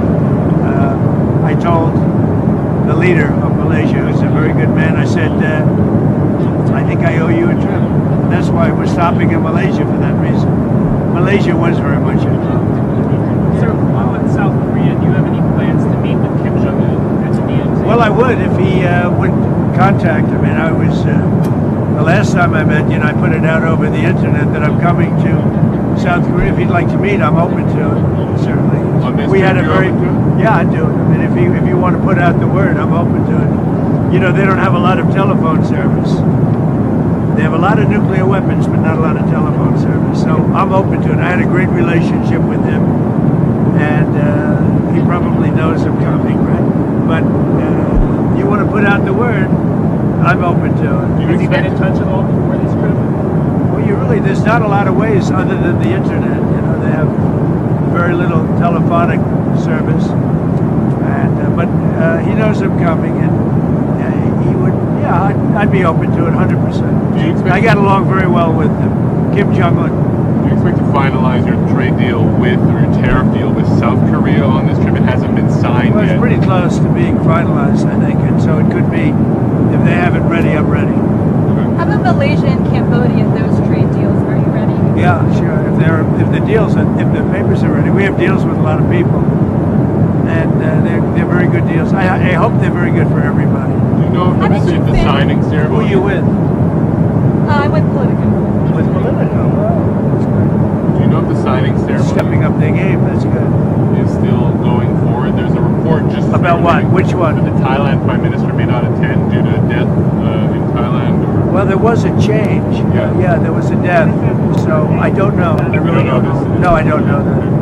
How did you manage to find somebody to pay for our troops during the shutdown? He's a great gentleman. He's a great patriot. He's obviously a very substantial man, and he contributed $130 million toward the military in order to make up any difference. So he wanted to see the military get paid. So did I. And he's a wonderful man, and he doesn't want publicity. He doesn't, he'd prefer, I think, that his name not be mentioned, which is pretty unusual in the world they come from. And in the world of politics, you want your name mentioned. He doesn't. He's a great patriot. He really is. He put up $130 million in order to make sure it's a lot of money, in order to make sure that the military got paid. So and he's a big supporter of mine. Is it an American citizen? It is. Yeah. Great American citizen. And do you want Congress to pass a bill to allow 42 million Americans to continue to get food stamps during the shutdown? Well, I'm going to let some other people talk. I'll have a comment on that later, but the Democrats are stopping it. All they have to do is agree to let's go, and we're ready. And we voted for it many times. All we need is 5 Democrats. The Republicans vote for it, but we'll see what happens. But really, this is purely Democrat. They're doing some really bad things. I think they're lost souls. You know what that is? They are lost souls. After this trip, do you think you'll sit down with Hakeem Jeffries and? I would. I'd be willing to. I would have now too. I left. I said, "Come on over. Just put the government back." All they have to do is say yes, and it's over. And we start, and then we go into a negotiation. Look, Obamacare has been terrible. We can make it better. I'm all for that. But they're not, and they want to allow many illegal people that came into our country illegally from prisons, from mental institutions, from all over the world. They want them to get paid, and that's going to hurt the the citizens of our country, and I just can't do it. Sir, what influence do you want China to exert on Russia to stop? Well, I'd love China to help us out with Russia. We put very big sanctions on Russia. I think those sanctions are going to be, they're very biting, they're very strong. But I'd like to see China help us out. I have a good relationship with, as you know, President Xi. Very good. We're going to be meeting. We'll have a good meeting. I'm pretty sure we're going to have a great meeting, maybe a great meeting. But I think we're going to do some good business. One of the things we'll talk about is the Russia-Ukraine. They're killing 7,000 people a week, soldiers, mostly soldiers, and we'll certainly be talking about that. He'd like to see that end too. And do you worry that the sanctions are so biting that you might push Putin too far? I don't think so. No, I don't think so. He's saying, well, they won't have that much of an effect. So I don't know. Yeah, that's what he says. I don't think he's right about that. But we'll see. We'll see what happens. I think he'd like to see it over with.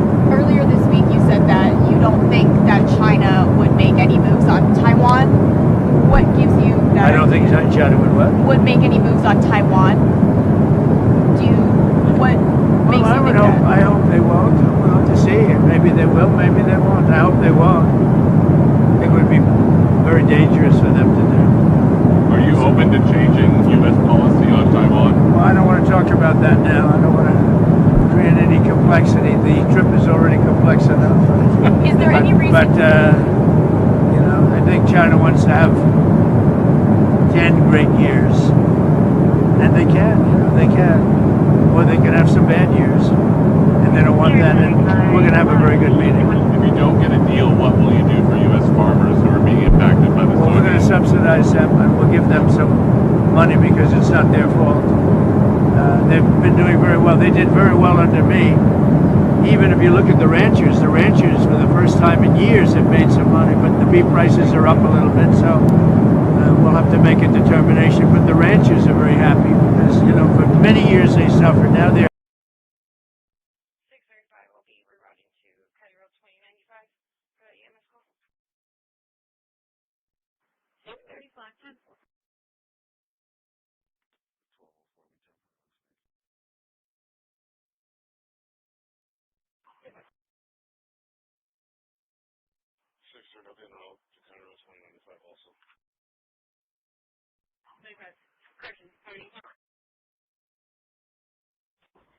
Can I have Jason Sanchez, second floor of the station? Jason Sanchez?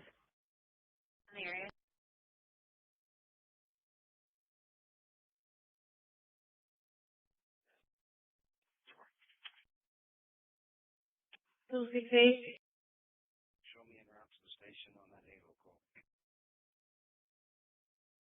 different decency that ran in with whiskey. Are there different contact or passerby? It's going to be reference of male that was being inappropriate, walking around, staring at people, white male, gray shirt, gray shorts. Was last seen in the parking lot.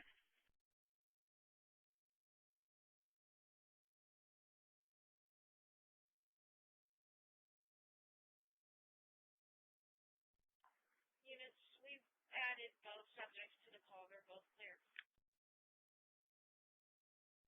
Release. 5522.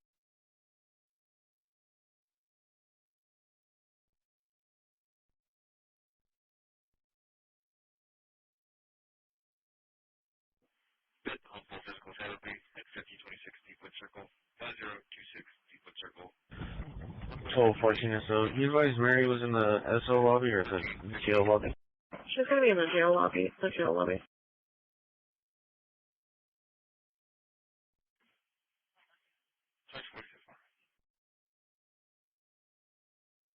Company, but based on the notes, advising the patient is not conscious or breathing.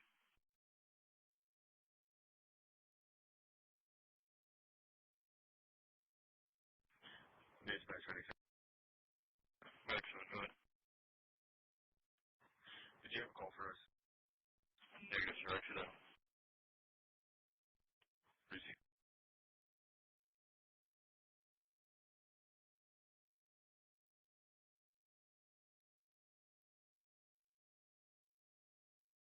Hold my part of this call for a second. Show me out on the traffic stop here in Maine.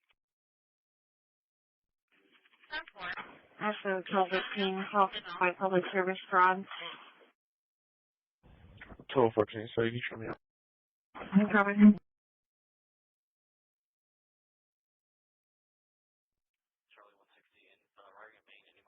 1215, go ahead.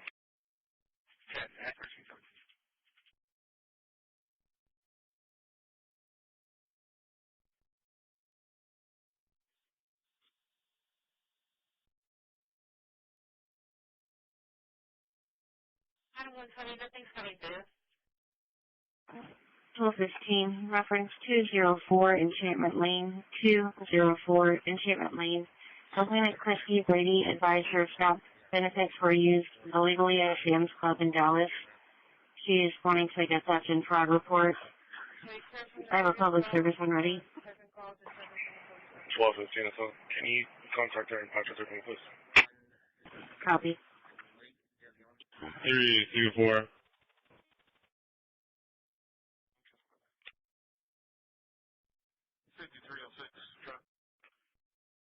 306 location.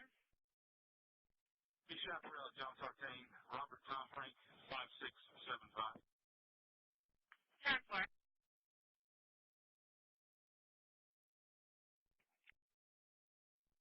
Louis Rodriguez, 10-4. 517 of 2000.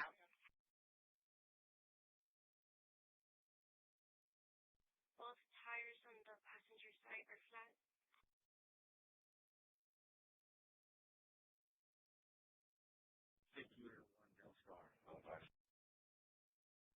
I'm sorry, what's going to be your location? 5801 Telstar. 5801 Telstar, confirm. Roger, the same call?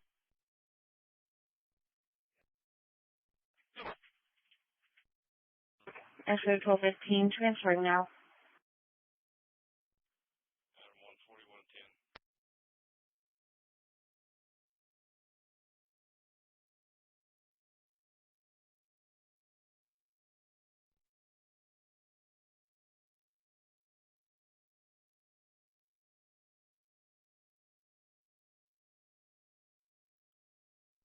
Agnes and Muller.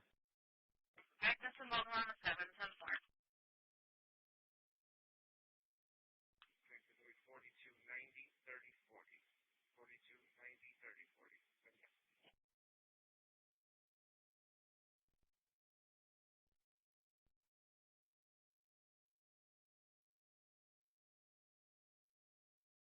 Didn't make no contact with the patient.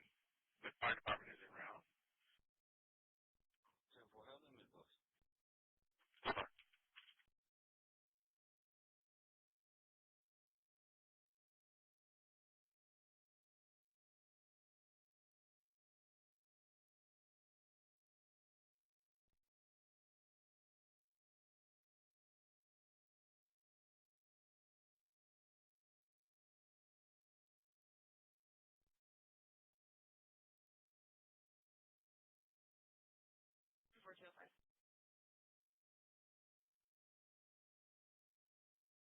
Engine 5, DSO shows en route to the Halo line.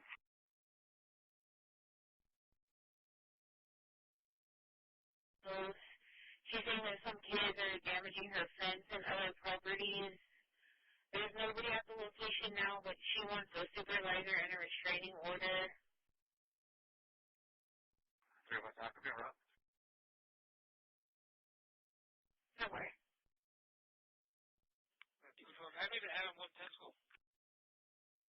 Somewhere.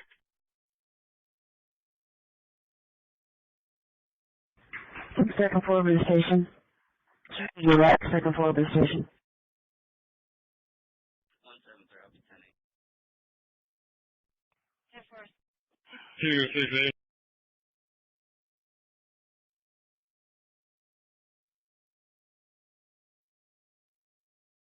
For 809.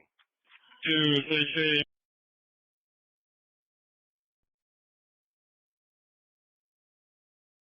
Saying the suspect was leaving the location. 268. Copy. be en route. Dispatch from Battalion 2. 10-4. Battalion 2, go ahead.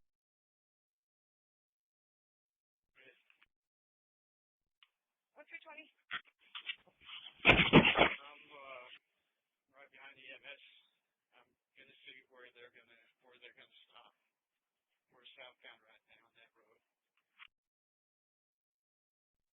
10-4. Water department out here on the rush. The stem on the hydrant is stuck open. We're unable to disconnect the engine company. Sorry, it's going to be 928 Park Avenue where the fire was. Contact. Received. 10-4. You can cancel that out of the unit. Show me UTO. 10-4, are you going to be clear as well? Delta 270 clear?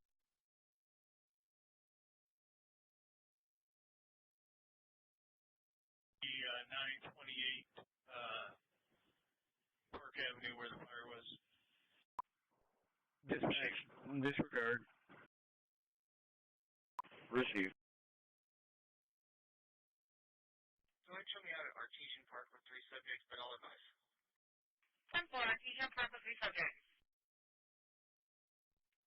306, I'm clear my port.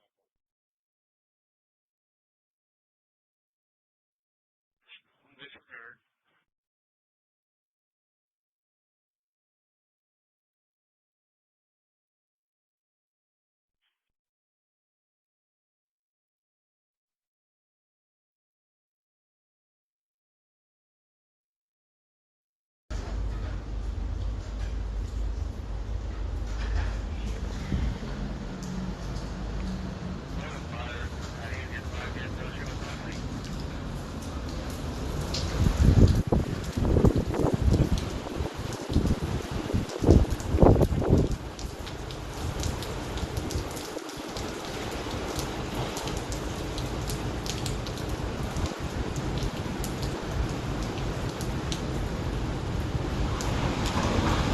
Wow.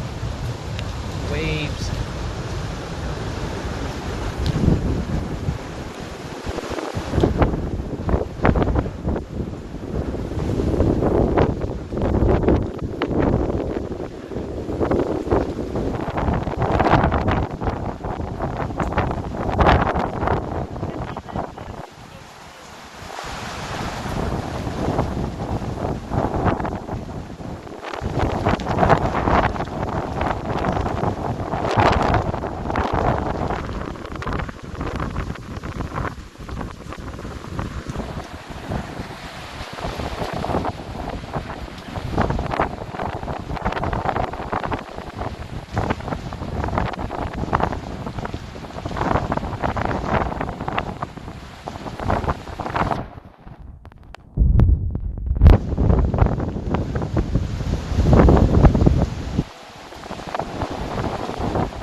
Complete of paint back over the head and neck.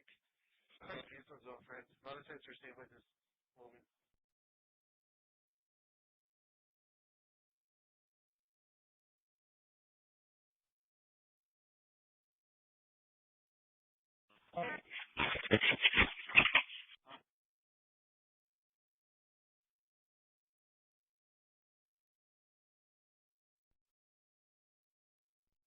And show me the subject on the man side of Artesian Park. I think it's mentioned in the description.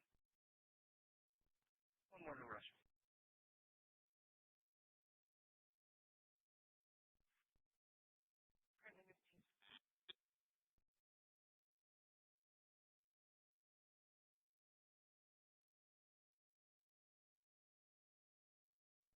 Delta, 2 you're on.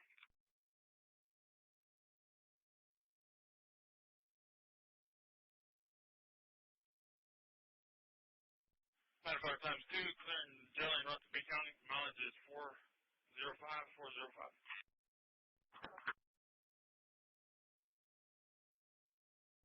Good 1109, 1109. 1513 units.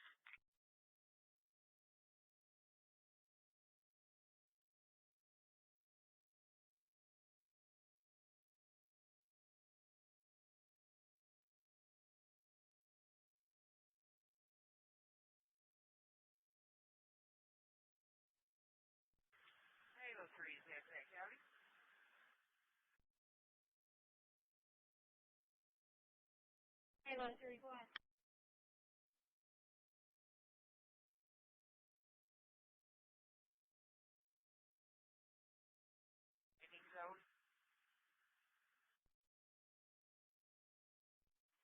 getting your GPS coordinates right now, Ava.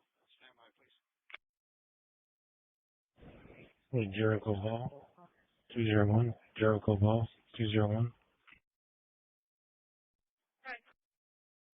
Come to my location and get GPS coordinates. My GPS quit working. 273.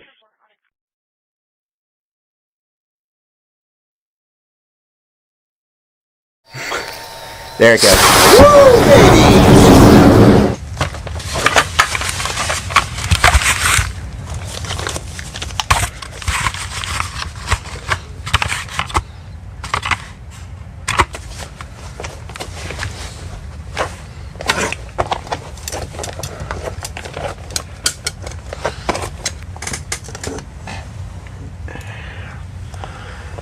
This is a lithium battery.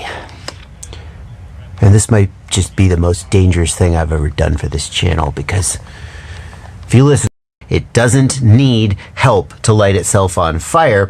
All it needs is an excuse. And your goal with lithium battery safety is to not give it an excuse to burn your house down. And it turns out that as long as you keep them in line, as long as you follow some, say, 3.3 to 3.5 volts, 650 cell. This is a lithium cell, but it is labeled lithium ion, and lithium ion cells can usually go down to 2.5 volts per cell, not 3.0. So there are a few exceptions that you're going to want to be aware of, but in general, for a lithium polymer battery, like almost all the batteries used in FPV, the cell voltage range will be 3.0 to 4.2 volts per cell. Burn that into your brain, because that's a really important number. Now, when you've got cells wired in series, that's what the S in 6S stands for, 6 times 6, 6. Now let's introduce this charger to the scene, because one of the things that discharge lead, and if we then go to charge, how we're rating, C would be 1 amp. For this way that you set that amp video. Now, if you've got a fireplace or a wood stove, maybe the best thing to do is to charge inside it. You think I'm joking? That's where fire's supposed to be. Overcharge and light off a battery so that you can see just how much freaking fire comes out and outside its normal safety margins, and yet it is not hot, it is not puffy, there is no external sign that anything is wrong. 20 volts, really astounding. It's a little puffy at this point.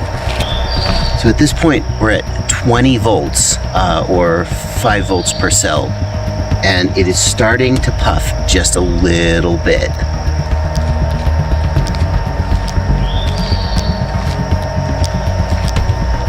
I can definitely hear it crackling now. I hope the camera's picking this up. This is a sure sign that bad things are happening. If you hear this when you're charging, get the battery off the charger and get it outside as soon as possible. Oh, it's gonna go. It's gonna go. There it goes. I hear the hiss. I hear the hissing. This is the end. It's puffed. It's... oh. I smell it. I can smell the fruity smell. The end isn't... there. Oh, there's the... psst. There it goes. Woo, baby!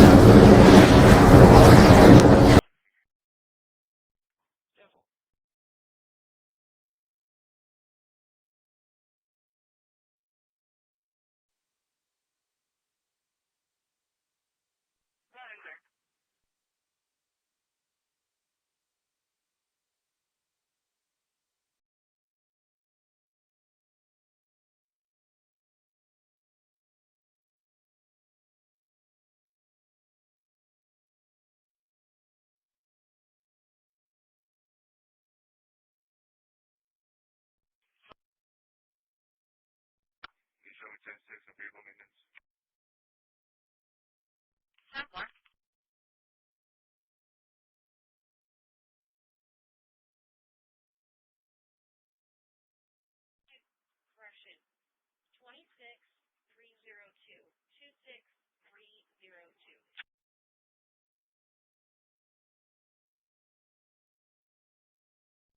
everything's okay. It's just a substitute, and the students weren't paying attention, so she hit the panic button. 10-4.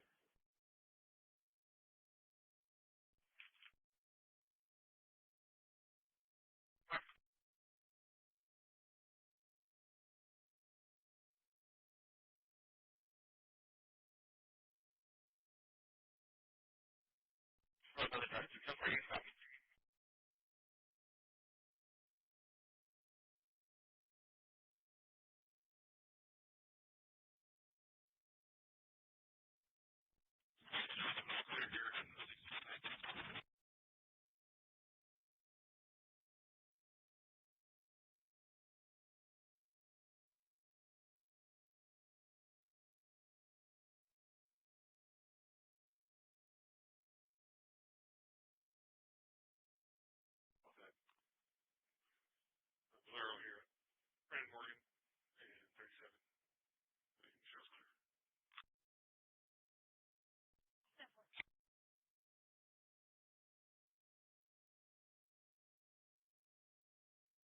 Contact Isaiah.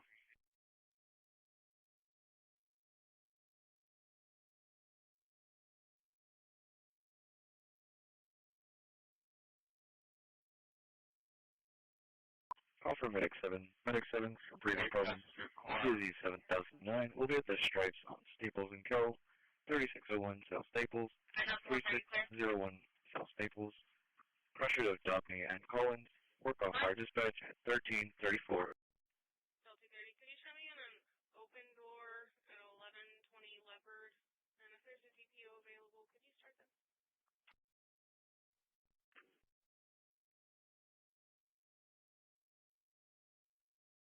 Staples. Crusher of Dobney and Collins. Work off fire dispatch at 1334. Call for Engine 8. Engine 8 for a B attack. BSC is 8001. We'll be at 5218 Ponderosa. 5218 Ponderosa. Crusher of Heritage and Tiger. Work off fire dispatch for now at 1334.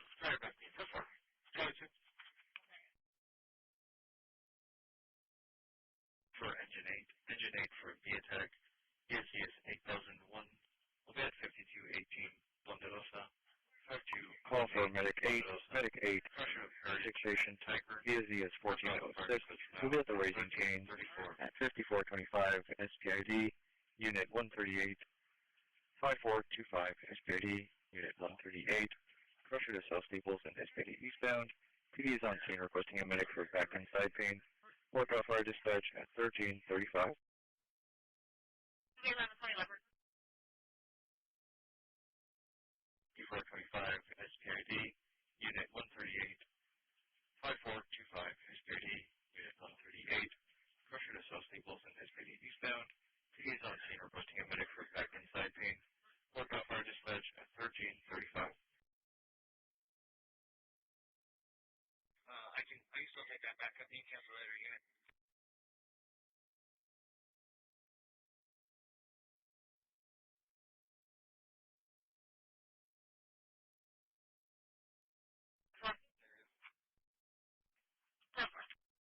DB call, I can say clear.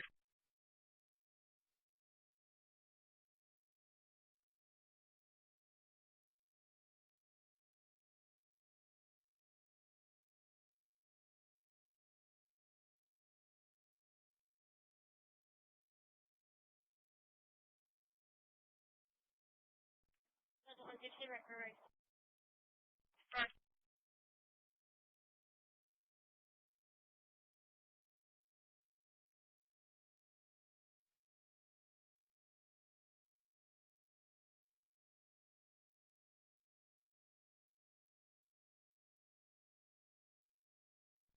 And 34 dispatch, my NDT is shut down. Can you turn me as backup, please?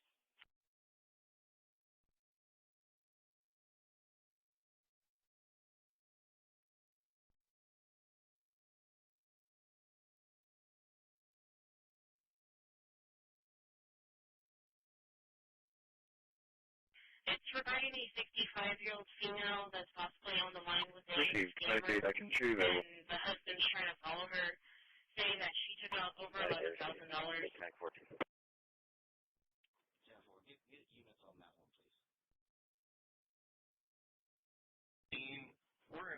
can take that call for Medicaid on SPID.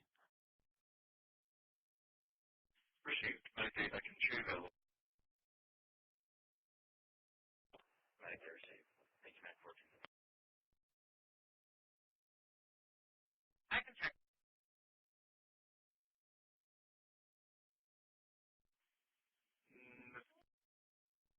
That's going to be negative.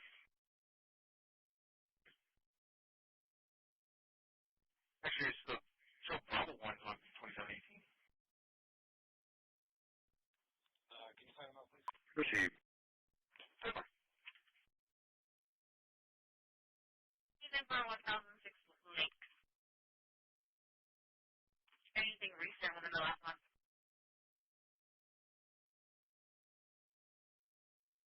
Can you show us clear the fire scene en route to the shop house service?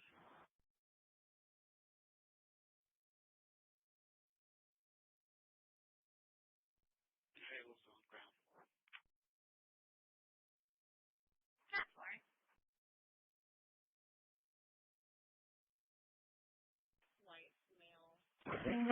Code 13 have on heath information via public service.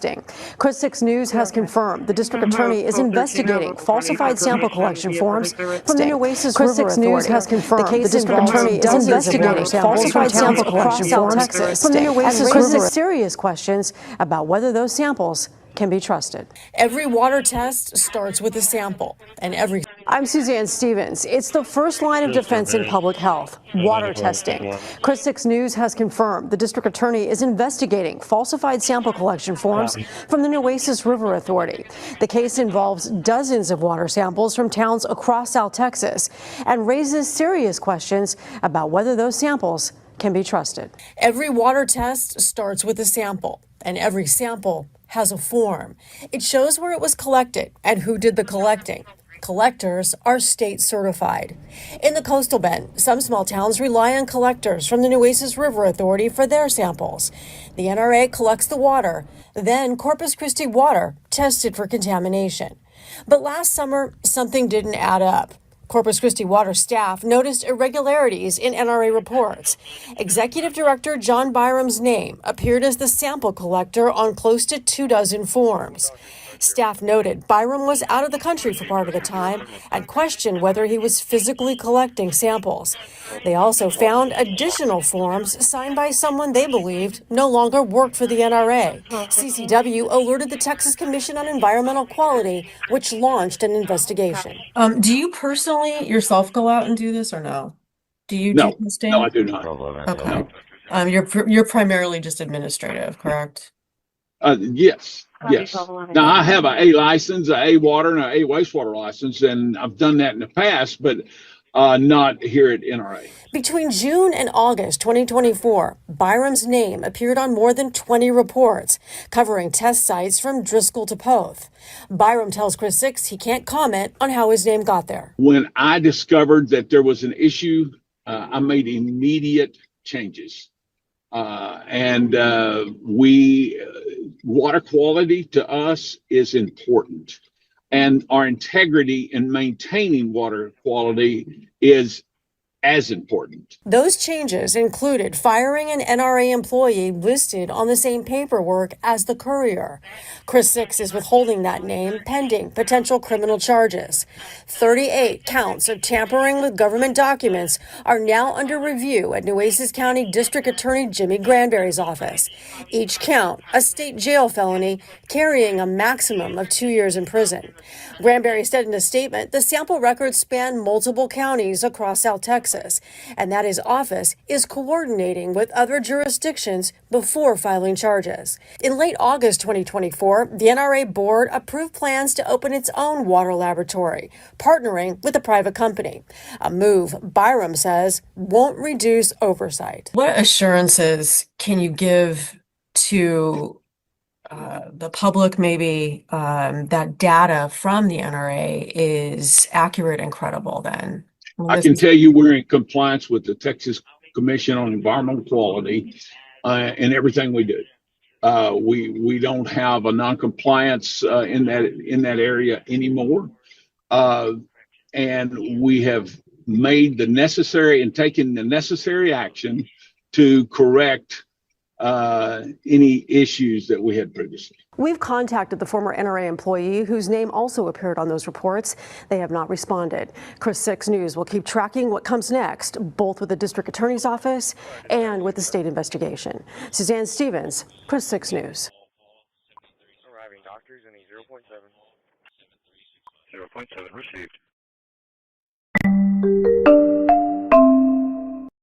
To run the crude terminals and liquefied natural gas terminals, and the Port of Corpus Christi itself as the hub of really the economic activity here in the region. That's a big responsibility, It is. It's a big group. Really we're all about trying to maintain a stable business climate, a good business climate, good attitudes towards manufacturing and industry. It's important to the member companies to be good corporate neighbors and good residents of the area. And so, most of the time we're working on water supply, air quality, bay and estuary health, workforce development, and community emergency preparedness. There's been a lot of chatter around industry and the water crisis here in Corpus Christi. A lot of folks have been very vocal about the frustrations they've had with industry. I'm so sick of this area being sacrificed to the highest bidder. Talk to me a little bit about what are conversations that you are having with these different companies about the water crisis here in the city. Water supply is super critical to some of the industries who are members of CBIA. In that regard, we're mostly talking about the refiners and the chemical companies, right? They use a lot of water, and folks know that they use a lot of water. The companies themselves are well aware that they use a lot of water. That economic activity is really a large part of the regional economy. And so the conversation we want to have, and we have been having with folks, is that we're responsible users of water. We don't waste water. Honestly, the companies who are the large users of water have an economic incentive for efficient use of water, right? So water is an input, a process input to what they manufacture. And so it costs money. And, they compete in global markets. And so they have to be efficient. So they're constantly looking at all of the resources that go into their processes to make sure that they're being efficient. And so over time, what you see is reduced amount of water to process oil or make chemicals. I think that's important for people to know. Since we've been in this environment, they're working doubly hard to reduce the amount of water that they consume, find additional efficiencies, find new sources of water by either collecting storm water or repurposing wastewater and recycling it back through their processes and that sort of thing. It's important to be part of the community, and it's important to do our fair share to make sure that we extend the water supply as long as possible. One of the things that was really helpful when we spoke a couple weeks ago was you sort of walking me through, in layman terms, why exactly some of these manufacturing companies, refineries are using so much water. Can you give me an example, just so for people who don't understand, why is there so much water used? Okay, so the process companies use water for cleaning product, for processing, to produce steam that's used in the processing of whatever resource that they're processing, and then also to cool down, for cooling of the product. And that's at various stages in the process. So a lot of the water that's consumed is used for cooling. If the plant's running at a certain level, there's a certain amount of cooling that needs to be done, and there's very little leeway for the companies to cut back a lot on the amount of water they use if the plant's operating. Can you give me an example, specifically? Give me an example of a product and walk me through that process. What does that look like? So if you're refining crude oil, right? Crude oil comes in, it's a natural product. It's got dirt and other contaminants in it, and it needs to be cleaned before it goes through the refining process, and then it needs to be heated up, and then as it's distilled and then run through the other various processes at the refinery, it either needs to be cleaned some more or cooled down for the next step, etc. At each step of the way, you're using water in those three basic needs, right? And similar, although not the same, with chemical companies, right? They take in a natural gas liquid, they'll go ahead and run a process. That process chemically may require some water. It will create heat. It'll require water for cooling, and so that's what's happening at the plants. If we reach level 4 of this water crisis in the contingency plan that the city has put out, what does that mean for the industries? That's still an open question. The plants are all working on that very hard to try to figure out what that means. There will be plants that will likely shut down, there are other plants that will likely have to cut back by shutting down units. And what that translates into is job losses, property tax, the valuations of the plants go down if they're not able to produce as much, right? They're less valuable, so that impacts property taxes, and that ripples through the economy. And so it's going to be less sales taxes, less throughput through the Port of Corpus Christi. The drought contingency plan has been around for quite a while. City Council voted to renew it. And in that process, there were a lot of changes to it, right? So basically, we've got 4 stages. Stage, 1, 2, 3, and 4. Stage 4 is the one that everybody is concerned about right now. Stage 4 is made up of, has 2 components. Level 1 emergency, which occurs when the area gets into 180 days left of supply. And everybody's concerned about that because the way that the plan calls to deal with that is that there are allocations of water, right? So everybody, residents, businesses, industry, everybody gets told you have a certain amount of water, right? It's usually, it's envisioned as a percentage of your normal usage, and that's how we extend the supply even longer. The other level, I think is a level 2, is really an infrastructure kind of issue, like a pipe breaks or the pumps break on the Mary Roads pipeline and there's a reduction, or there's some issue with the water treatment plant. There's something that is impacting the city's ability to deliver water to customers, and they'll declare an emergency, the word will go out, they'll set certain limits on based on how much they can actually supply,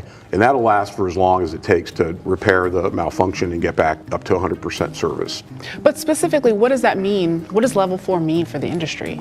Well, level 4 is important because that's the physical allocation of water, right? Which we commonly refer to as curtailments. A lot of the excess water, right? The water that you're like, I can become more efficient. That's been worked out of the system already. That's been worked out of their process, because from a business perspective and economically, it's in their interest. They're incentivized to reduce the amount of water because it reduces the amount it costs them to produce the products that they produce, right? So they'll make more money as they sell the products that they produce. So when you're getting to physical curtailments, you're talking about a percentage that may or may not be sustainable by a plant, and it depends on what kind of plant we're talking about, whether it's a refinery or it's a chemical plant, and how they're set up to operate even. No 2 plants are the same. They were built at different times, they process different products, they were designed to work in, although fundamentally the same way, in different ways, right?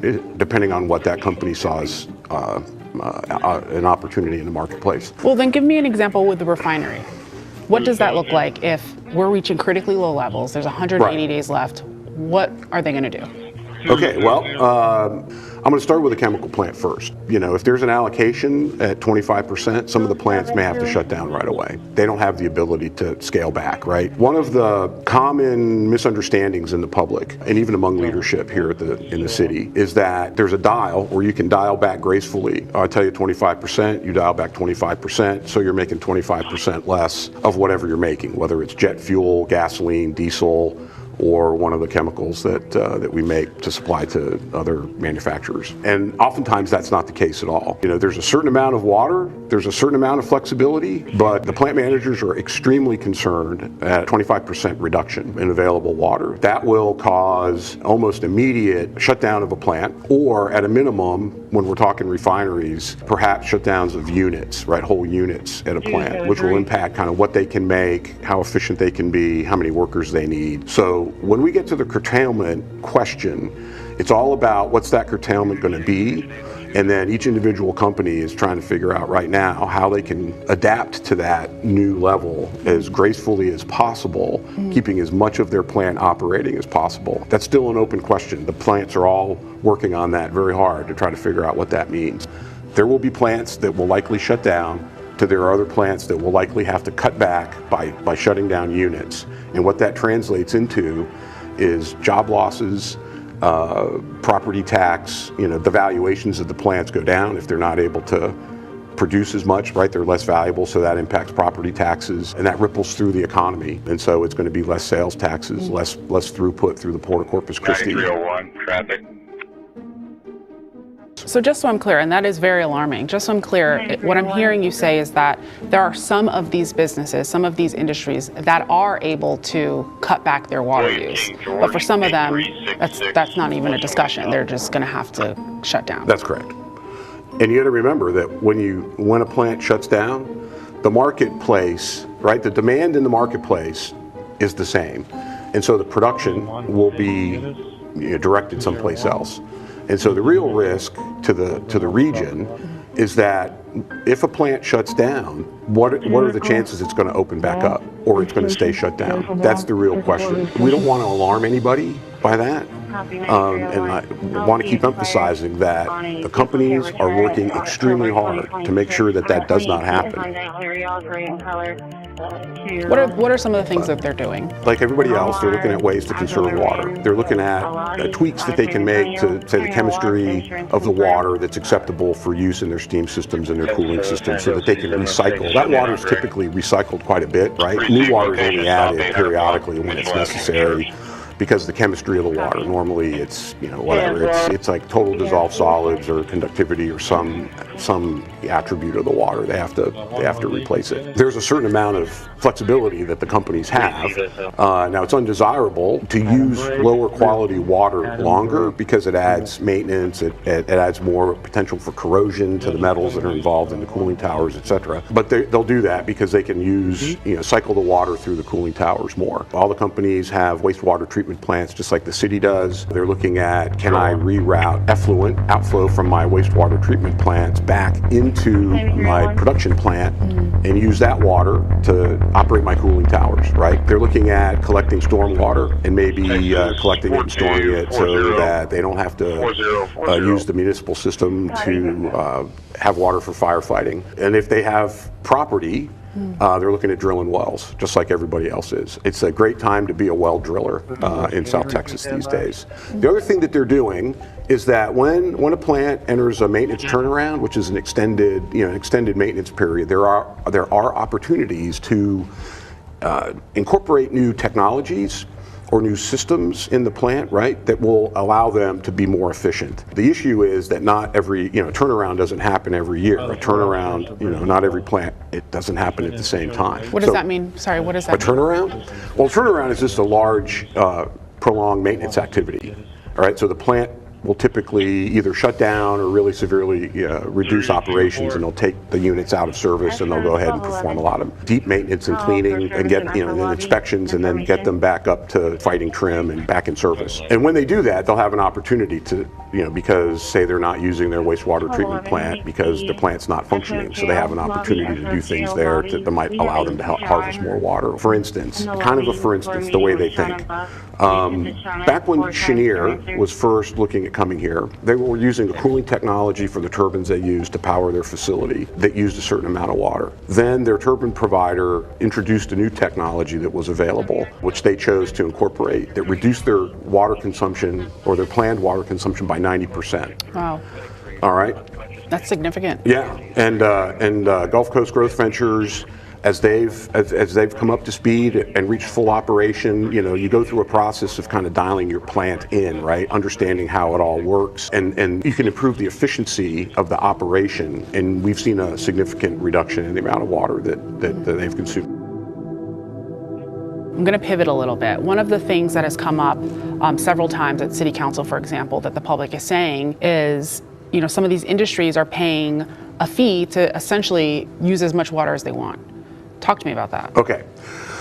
Yeah, one of the most misunderstood programs related to water that there could possibly be, and it's got a bad name. It's called the Drought Surcharge Exemption Fee. What it really is it's a surcharge that large volume water users are paying every day on every gallon of water that they use, right? So it's set on a per 1,000 gallon use basis, but they pay it on every gallon of water that they use. And what that does is it protects them from surcharges that might be imposed under the drought contingency plan by City Council. It's part of the limited flexibility that the plants have to respond on short notice to things like a surcharge or a reduction in demand, right? So the conversation occurred back in 2018. They were like, look, the city of Corpus Christi has never, ever imposed a surcharge, right? Even in this current situation, the city council has not approved a surcharge on anyone.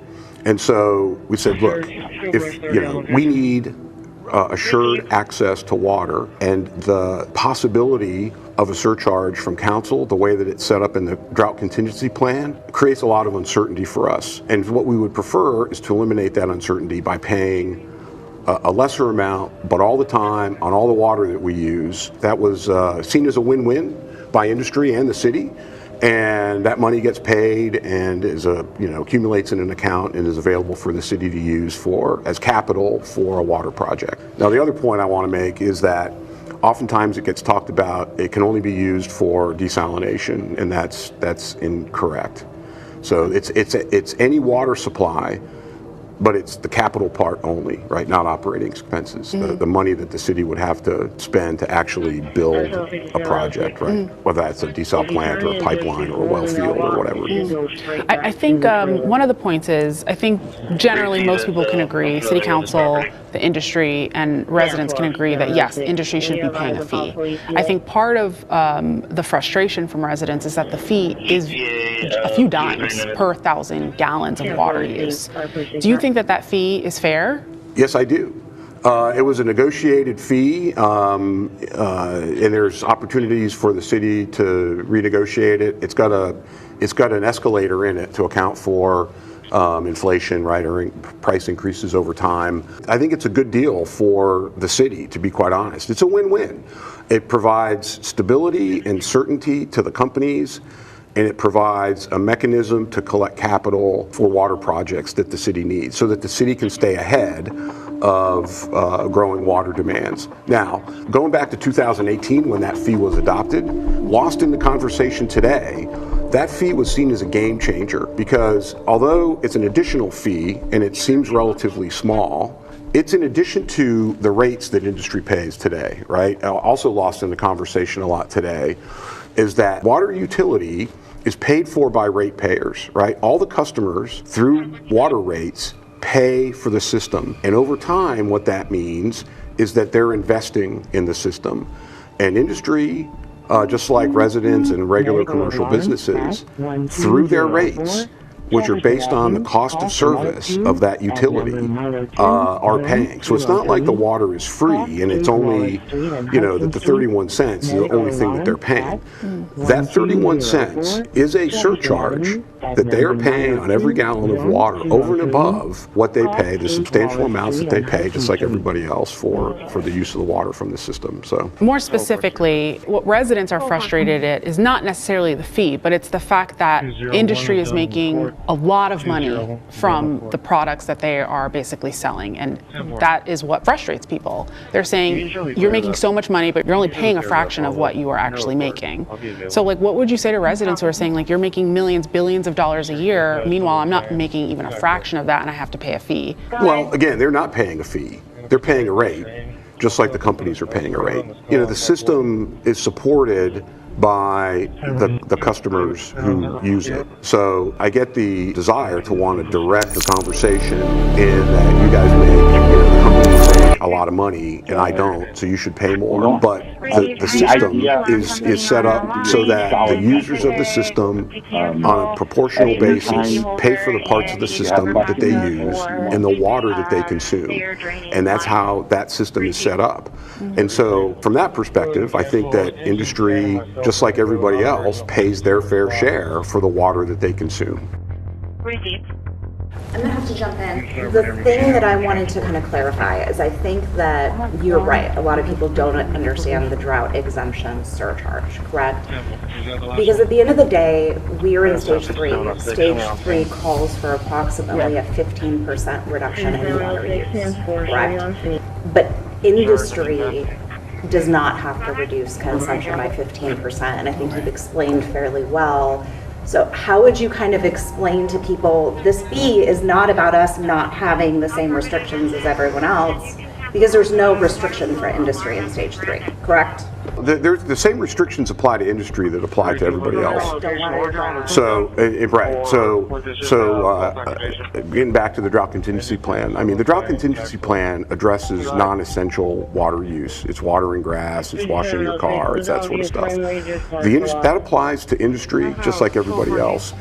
The problem with that is that there's 14 large volume users, and they learned decades ago to minimize the amount of landscape watering that they do.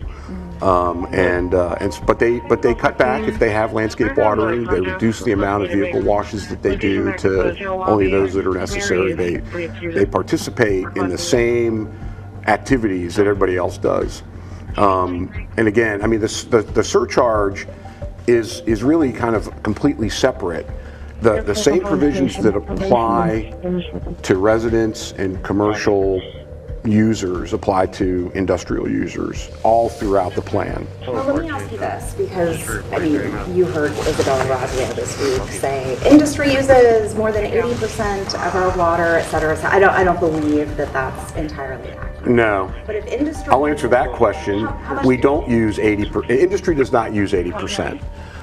The large volume users, all of them, and not just like the refiners and chemical companies, but everybody who's considered a large volume user. Last year, the industrial use was in both nueces and San Pat County. Everybody that's billed by either the City of Corpus Christi or San Pat Municipal Water District was about 55%. And that's up, it's gone up. Typically it's about 50%. But as we've been in the conservation mode, the reason that you focus on watering your lawn and not washing your car is that when you're applying that across 500,000 users, right, it adds up a lot faster than any conservation activity than one of, say, 14 to 18 large volume users can have. Talk to me about the conversations that are happening at the state and perhaps even the federal level to find solutions if the City of Corpus Christi is unable to solve this. You know, we just got back from Washington, we the chamber, right? It was the Coastal Bend to DC trip. I mean, people up and down the chain, as we say, whether it's corporate leadership or state leadership or federal leadership, is well aware of what's going on down here, and everybody's very concerned. Corpus Christi tends to punch above its weight in terms of impact of the products that we produce here, right? A lot of jet fuel for Dallas, a lot of gasoline and diesel for South Texas. Refrigerants out of Comores for not just here but around the world. I mean, there's a lot. So people are looking at every option that's available. Unfortunately, it's difficult because the system is designed so that municipalities do water projects. And so with the municipality choosing to not move forward with the Inner Harbor Desal plant as a particular water project, it's complicated about who else would take it, right? Who else could fill that role? Because either you're public, well, you're not public, right? You're a private entity, so that complicates things, or you're in a level of government that doesn't really have an operating mechanism that actually does projects, right? And we see that with the state of Texas, where the Water Development Board is great at doing water planning and providing innovative financing to river authorities and municipalities to do projects, but they don't do projects themselves. And so we're here going, well, who could take this project, and what would it take to transfer the project to them to do? And then on top of that, what kinds of consequences are there in terms of public support for that kind of action being taken, right? And either having private companies play a larger role in utilities, or having people from outside dictating how this area runs its utilities and does its business. So those are all concerns that people are still working through.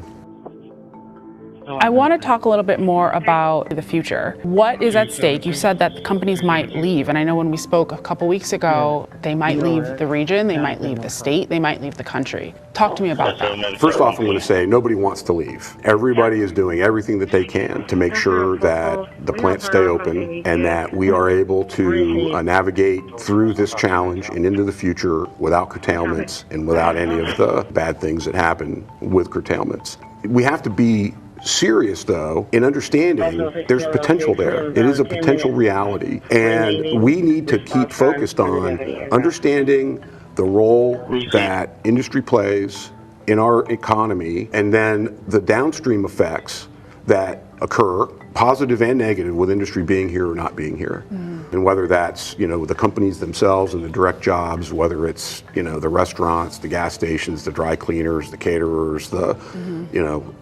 myriad businesses that we all frequent, right? Because we have a job in industry. The throughput of the port, the impact on property taxes, the impact on sales taxes. I mean, that's really what we need to be focused on and really just try not to let that happen. I mean, it's a hard conversation to have, but it's like if you think of, unfortunately a worst case scenario, could the city be, another Flint, Michigan and another Detroit auto? Is that a potential future of this area? I don't think that that's in the cards for us. Our natural resources around here are oil and gas, and those have value. And the industries that are here add value to those products. They take them from their natural state and they convert them into something that's more useful, that has more value. And that's going to continue.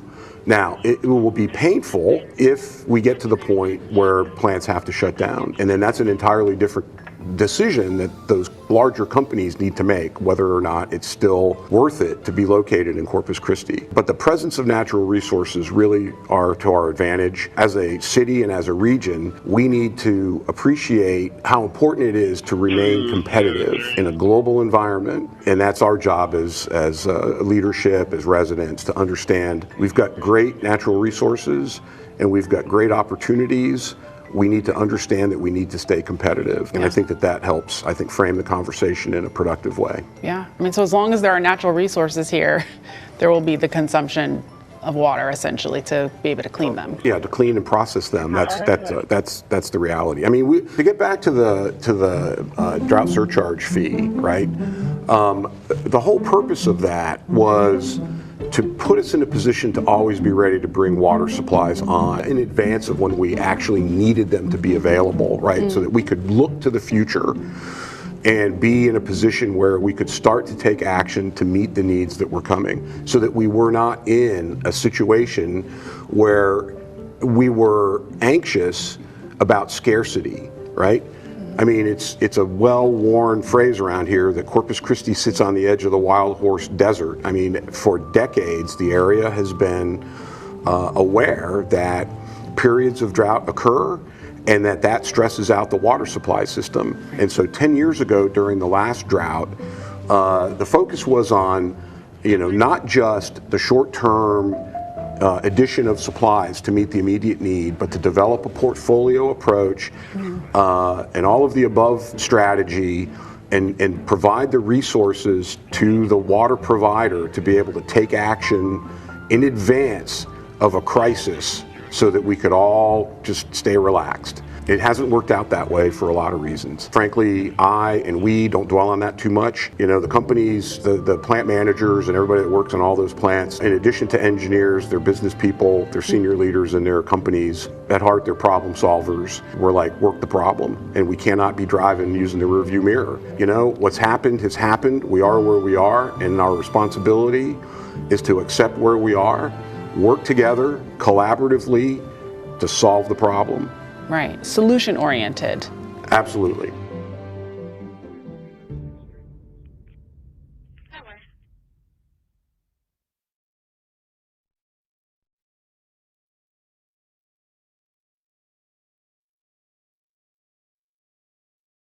Everyone knows our city is running out of water, and everyone is worried about it. Let me just offer a prayer of repentance on behalf of our city. And when pastors show up to city council to pray for rain, things are bad. We call upon the God of creation, that you would open the heavens, Lord, and fill our watershed. Everybody is pointing fingers. I'm so sick of this area being sacrificed to the highest bidder. I heard earlier that the reason we haven't moved on water supply projects is greed, and I would disagree with that. And I'm worried about our ratepayers. I'm not worried about the industry. They got lots of money. We did something. The majority of this council did something. The fact that every 2 years we have a new council, basically. I'm going to ask whoever's laughing to please stop.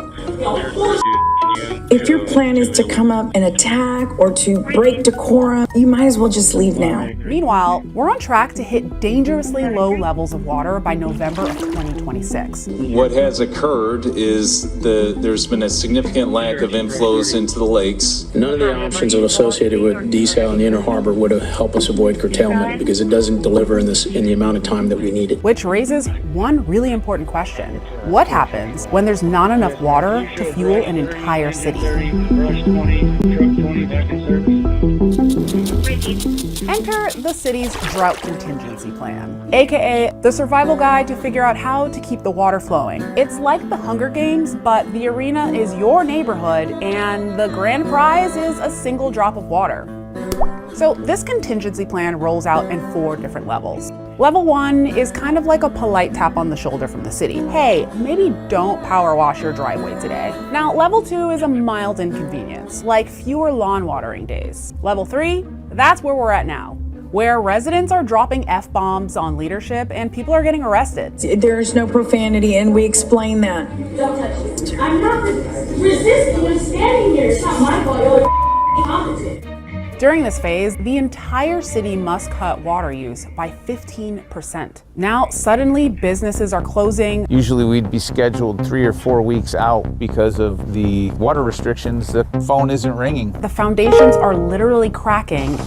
The extreme dry conditions are affecting home foundations and causing them to shift. And watering your dead grass, that's a criminal offense. In fact, if you violate these water restrictions, you could be slapped with a Class C misdemeanor. Level 4 is the final act, but it's not actually called level 4 because that would make sense. It's actually called water emergency. And that means everyone, small businesses, residents, and industry alike, have to cut water by 25%. Now, if folks don't cut back, things are about to get real dramatic. Picture Mad Max, but people are fighting over Dasani water. No, but seriously, a sugar mill in Texas has already shut down because of severe drought. And our neighbors in Beeville recently declared a local state of disaster. Now, if that doesn't land, imagine what we would look like as a city if we were a mix of Flint, Michigan, and the Detroit auto industry.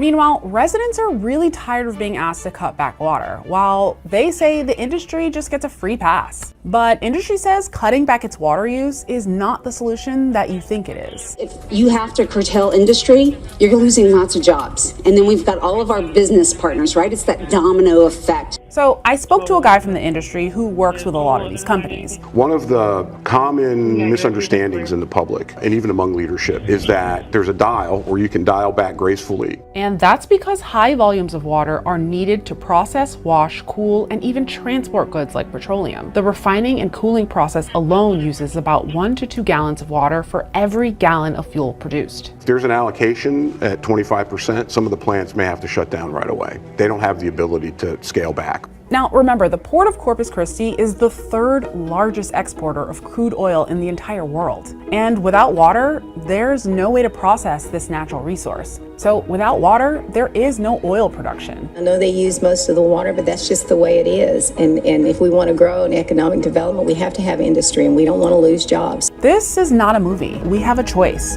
Figure out a solution together or stay divided and face real-life consequences. One thing's for sure, that a city running out of water does not look good on its resume. For Chris 6 News, I'm Leah Zora.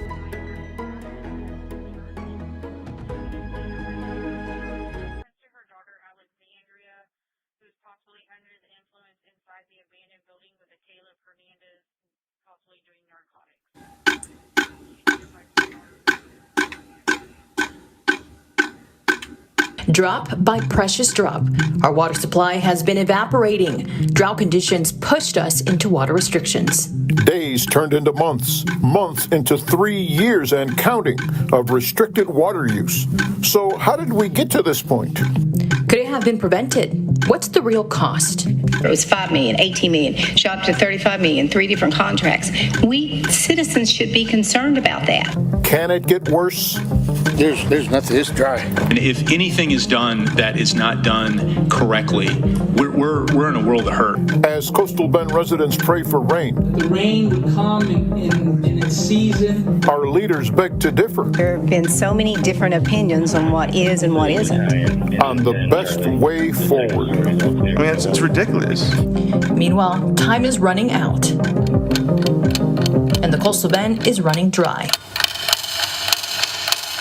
This is a special edition of Chris 6 News, Running Dry, a Chris 6 News investigation. I'm Clara Benitez Cortez. Thanks for joining us as we take an in-depth look into our water crisis. And I'm Andy Lascano. With no significant rain in our watershed for more than 3 years, Mother Nature has played a huge part in the genesis of this crisis. But some argue human nature has made it worse. Tonight, we're putting aside the finger pointing and political spin and presenting you with the facts. Meteorologist Stephanie Lauber begins our coverage with a look at where we're at and the science behind groundwater desalination. I've been diving into our water crisis for a while now in my series called Water Watch, but today let's look at some of the science that's brought us to the position we're in right now and the science behind some of the decisions our local leaders will have to make soon. Let's start off with one of the most common questions I get. How much water do we really need? How much water do we need to bring our reservoirs, Choke Canyon, Lake Corpus Christi, back up to 100% capacity? Well, as of today's numbers, we need 258 billion gallons of water to recover. So we've been describing that amount of water to you in different units, acre feet, percentages, millions of gallons. Let's talk about what Mother Nature could do to bring those numbers to reality for us. So an average thunderstorm drops about 17.4 million gallons. I often hear folks say, well, we just need a little tropical storm, a hurricane, some kind of tropical trouble. Well, an average hurricane produces about 2.4 trillion gallons of water. And it also brings other impacts like extreme winds, tornadoes, storm surge. Not exactly desirable, but let's entertain the conversation. If a thunderstorm were to fix our problem, we would need 15,000 thunderstorms to achieve that much water. And as far as the tropical trouble goes, well, we don't need an entire hurricane. We could use just 10% of the water in one hurricane. And again, those negative impacts, plus right now, the tropics are looking fairly quiet. So that's not exactly an option. Mother Nature doesn't want to help us, it seems. So what are our options from a human standpoint? Well, other sources of water include groundwater and seawater. Now, both of these would have to be desalinated for our purposes, but let's talk about each option. Groundwater comes from the aquifer below us. Seawater would come from the Gulf. Now, pros and cons. Seawater is more saline and has a longer timeline from when we would first see that water. Groundwater is a more sooner option and is less saline in general. Now, both of these pose environmental risks, and for the purposes of this conversation, we're going to stick to groundwater. That comes from an aquifer below us. It's called the Gulf Coast Aquifer. It spans the Gulf Coast of Texas, so you see where the name comes from. But what is an aquifer? We talked about this in this week's Science Snippet. Here's an example. An aquifer can be thought of as an underwater river. It's water moving through rock formations. They're permeable, so water can pass through them, and we install groundwater wells that drill down and tap into this water so we can pump it out and use it for our purposes. Looking closer at the Gulf Coast Aquifer, what exactly is underground though? Because it changes along the coast of Texas. Up by Houston, the upper two aquifers or sub-aquifers, the Chico Aquifer and the Evangeline Aquifer, are deeper, whereas in South Texas they're more shallow. Now that poses an issue because we would like the deeper formation. That is going to have better water quality because it's something that is more easy for nature to filter through. In the Corpus Christi area, that aquifer is going to be about 20 to 50 feet below the ground, whereas in Houston, it's much deeper, 50 to 200 feet below ground. And looking at a legislative report from 2016 from the Texas Water Development Board, you can see here there are different colors to represent the wells within the Gulf Coast Aquifer. So the colors represent the salinity of the water in those wells, and there are a lot of wells shown here. So the blue dots indicate fresh water where the aquifer is deeper, and that's better water quality. So you can see from here, that is basically in the northern extent of the aquifer. I've outlined the coastal bend here in red, and a lot of our dots here are not blue. Instead, they are red or yellow, noting more saline water. I'm Suzanne Stevens. The need for more water, it's urgent and growing. Cities are rushing to secure new supplies, including desalination. But there's a new force in South Texas water, and it's not a public utility. It's a private company with Wall Street ties. Seven Seas Water Group has been building and operating seawater desalination plants across the Caribbean and the Middle East for years. Their parent company, EQT Infrastructure, buys utilities from ports to broadband and runs them for profit. In the coastal bend, Seven Seas runs the state's first public-private groundwater desal plant in Alice. They financed it, built it, and now operate it. The city buys nearly 3 million gallons a day at a guaranteed price of around $2.20 per 1,000 gallons. But Seven Seas owns the plant for 15 years, then transfers ownership to Alice. According to the Texas Water Development Board, the city could see a maximum rate increase of about $25 per month by 2030 to cover costs. The model gives Alice drought-proof water now with no upfront cost, but ratepayers are committed for the next 15 years. A larger agreement involves the South Texas Water Authority. In 2024, STWA signed a deal with Seven Seas to explore building a new desal plant near Robstown and Driscoll. It would start at about 3 million gallons per day, but could expand to 30 million gallons if demand grows. That contract could last 30 to 60 years. The pitch is simple: fast delivery and no upfront costs, but the trade-off is long-term private control over a vital public resource. Put simply, privatization. Supporters say it brings money and expertise. Critics warn it locks cities into rigid, decades-long contracts with limited public control. California learned that lesson the hard way. In the 2000s, towns like Carlsbad and Huntington Beach signed private desal deals during drought. But when water use dropped and costs rose, they were stuck paying millions.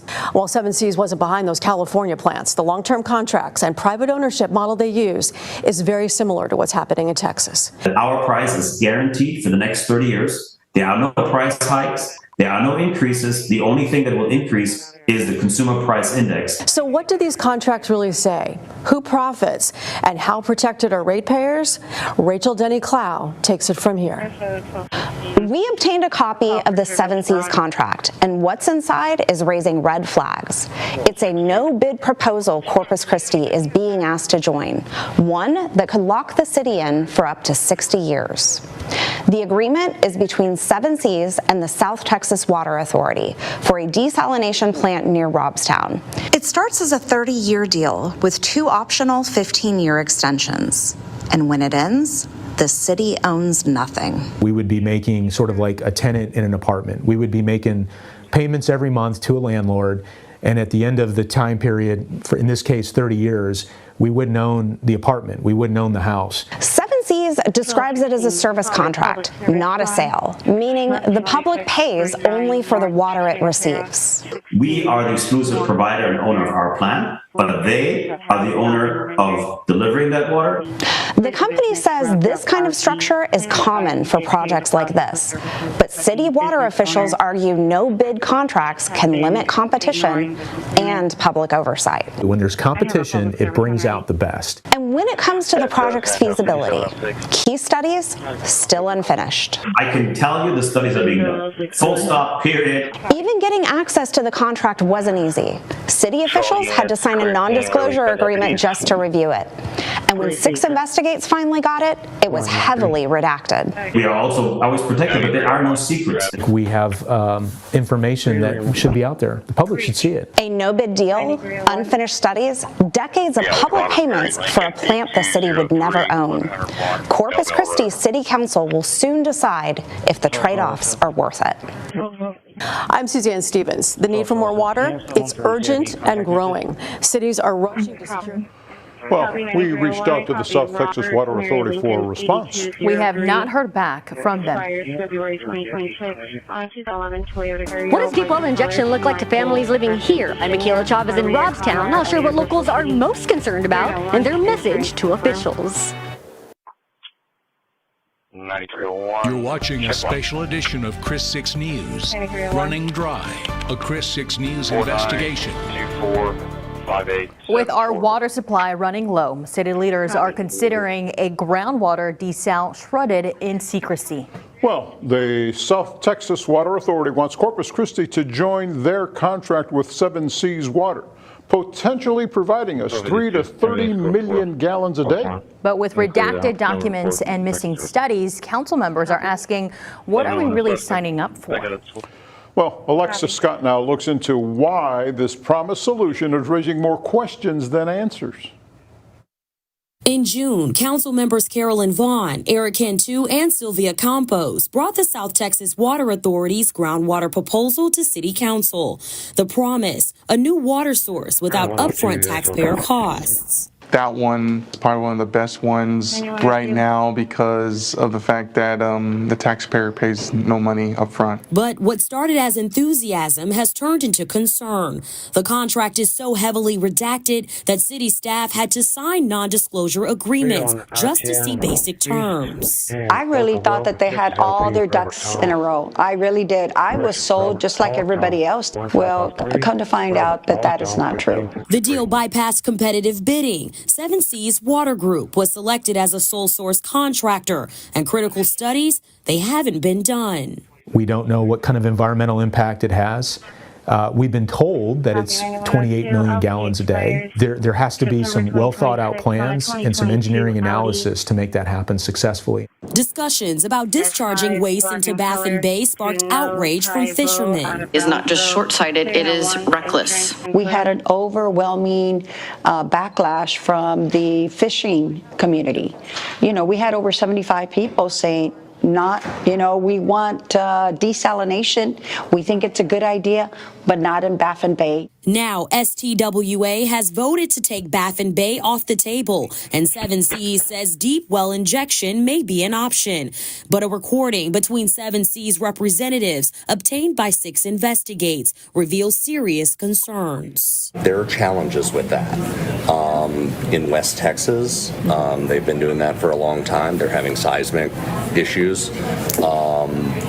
Also, it's highly energy intensive to force water down. The company explained our local geology makes it even more difficult. There's not karst for it, you're pumping it into sand. So there's real limitations on how much volume you can get down there versus the power it costs to get it down there. 7 Seas admits it's not the most practical solution. Not to say it's not an option, but it is not the most economical or efficient way. This means higher costs that would be passed on to water users.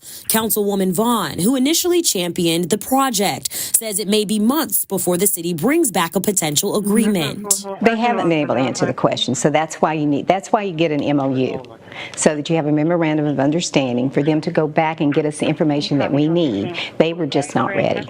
Council members tell 6 Investigates they are committed to transparency before any commitment. South Texas Water Authority is already on a contract for 3 million gallons of water per day, but the expansion to serve Corpus Christi remains in limbo. As drought deepens, the question remains, will the city accept a deal covered in secrecy or demand the transparency taxpayers deserve? In the Bay Area, I'm your neighborhood news reporter, Alexa Scott, Chris 6 News. So what do we do with the wastewater or the brine that comes after the desalination process? The water with impurities that we don't have a use for. How do we get rid of that? Well, as you just heard in Alexis's package, one option is deep well injection, but let's talk about what that is. As the name suggests, it's where we take that brine or wastewater and we inject it down a well, a deep well. And to do that, you need some very high pressure to push all that water deep down through the ground and into a formation, a permeable rock that will accept that fluid.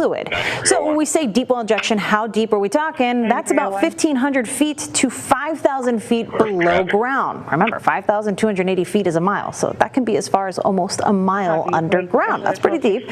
And it's not a very common process. According to a survey conducted by the Texas Water Development Board of Desalination plants around the state, only about 4% of desalination plants use this process to dispose of brine. So let's take a closer look at how this could work in the coastal bend. I've got an example here. It's not perfect, but on the right is a water well where we'd be taking water from the aquifer. On the left is an example of a deep well where we inject that brine. So as high pressure forces that brine down, that will go into a permeable formation called a karst.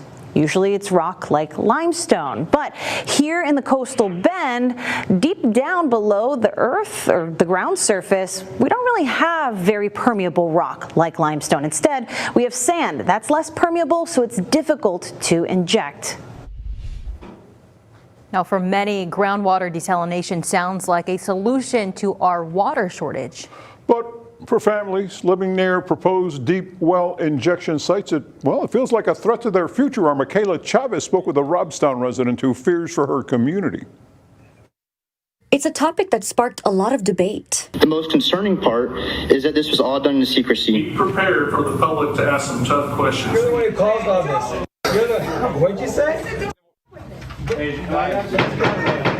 Residents who call this place home, like Robstown native Myra Alanis, say they're fed up. I know that people are upset right now, and as the months go by, they're getting more and more upset. She worries about what a new groundwater desalination plant near Driscoll could mean for her community. The background behind me is going to be full of industry, and it's going to completely affect the lifestyle of our community. That lifestyle, she says, is simple and worth protecting. Their day-to-day life is about working, coming home, eating, getting their kids to school. They're not concerned about what our city officials are doing.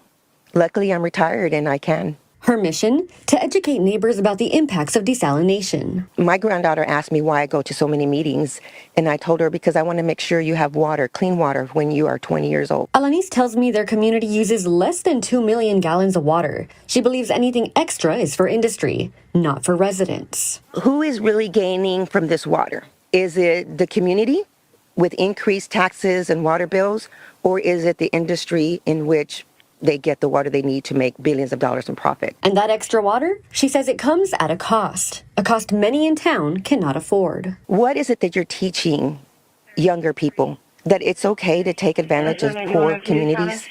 Because that's exactly what's happening. She says fees are rising while paychecks aren't. And with the deep well injection option, she fears the quality of water that's sitting right under their feet could too be at risk. But that groundwater should be the water that our community can count on in times of dire needs. But we might not even have that water too. What Alanis and others are asking is simple. Answers, transparency, and compassion. In Robstown, I'm Michaela Chavez. Well, will Mother Nature provide any more opportunity for rain in the forecast? I'll have that answer, a look at the Labor Day weekend forecast, preview, and an update on our drought situation. That's next.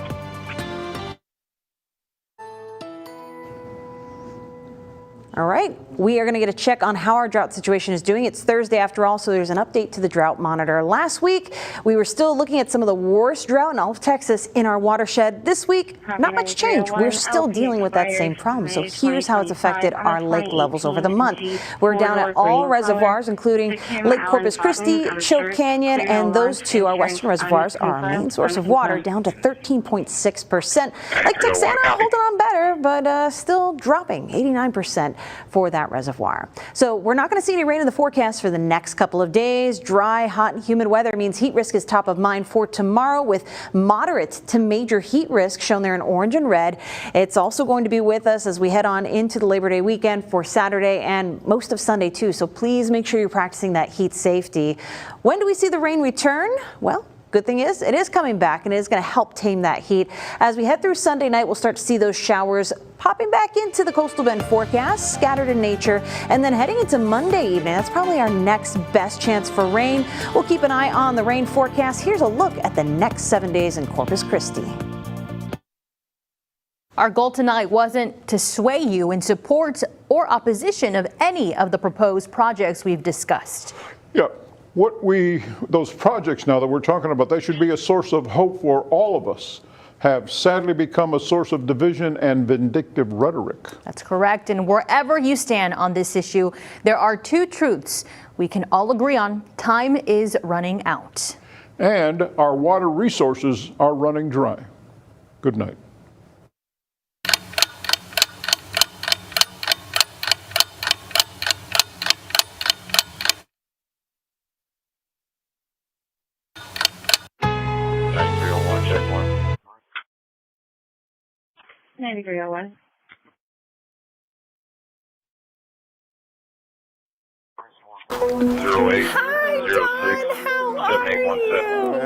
Wednesday on the news at 6. 3 years since I first met you? Yeah. What has changed in 3 years? A story about making the most out of a second chance. I know for a fact people could change. You know what I'm saying? They can change, right, Joe? I've seen it. I've seen people change their lives. From decades in prison to a national honor, it's a KSAT follow-up 3 years in the making. What's it mean to you to be able to say all of that? I want to help guys that was like me. It's Wednesday on the news at 6. We're learning what led up to a shooting that happened here on the west side just 1 week ago that left one man dead and 2 officers injured. Coming up tonight in the Night Beat, an eyewitness account and what questions are still unanswered.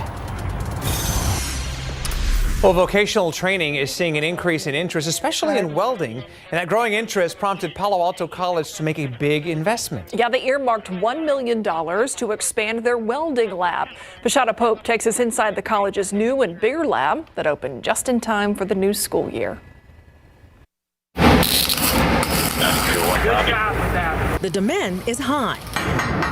I have customers calling all the time looking for welders. We're going to fire again, fire.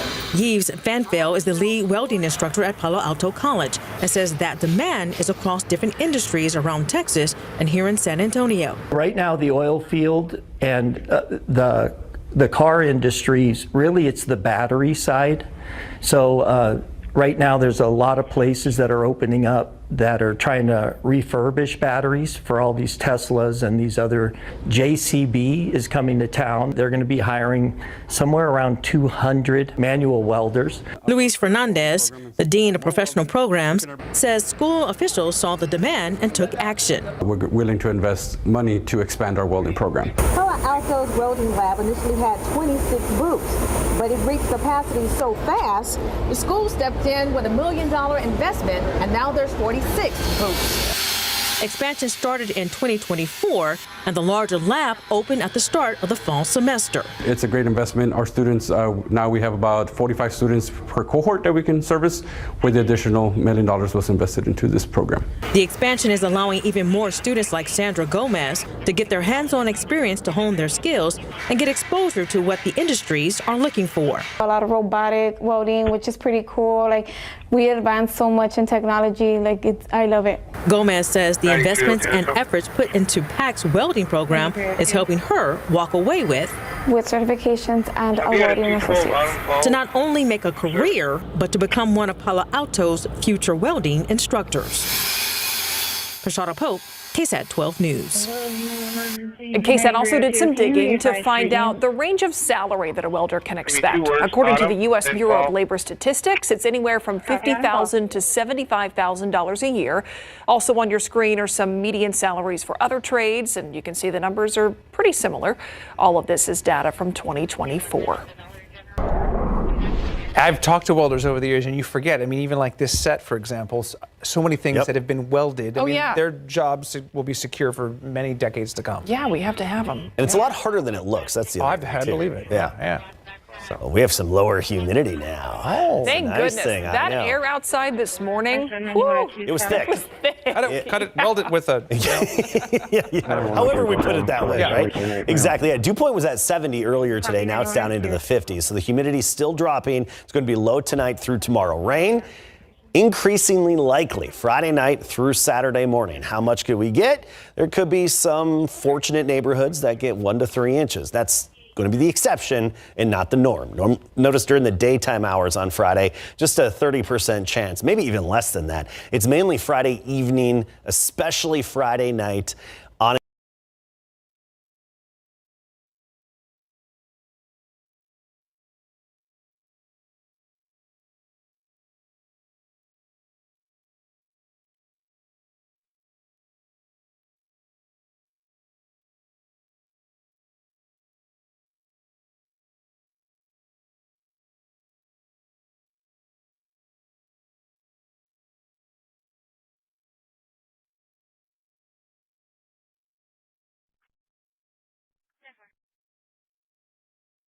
Copy 1211.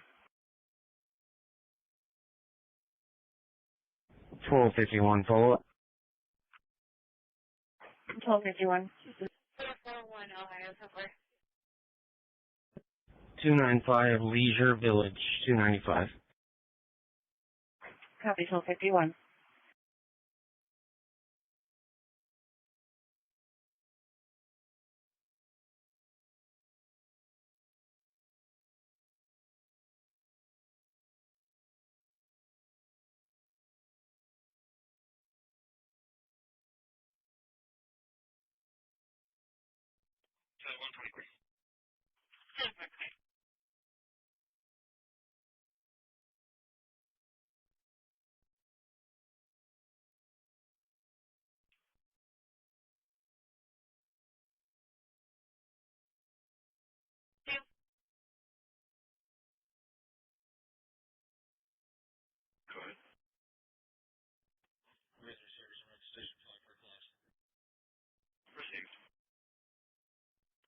Dispatch from Medical 11 arriving, Indian mileage 2.2.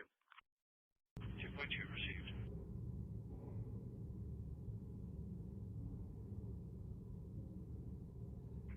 (9201 county).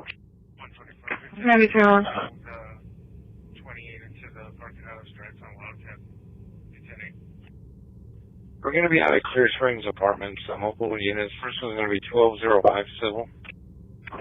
Senator, are we in quorum call? We are. Ask unanimous consent to suspend the quorum call. Without objection. Thank you, Mr. President. Do that with. Mr. President,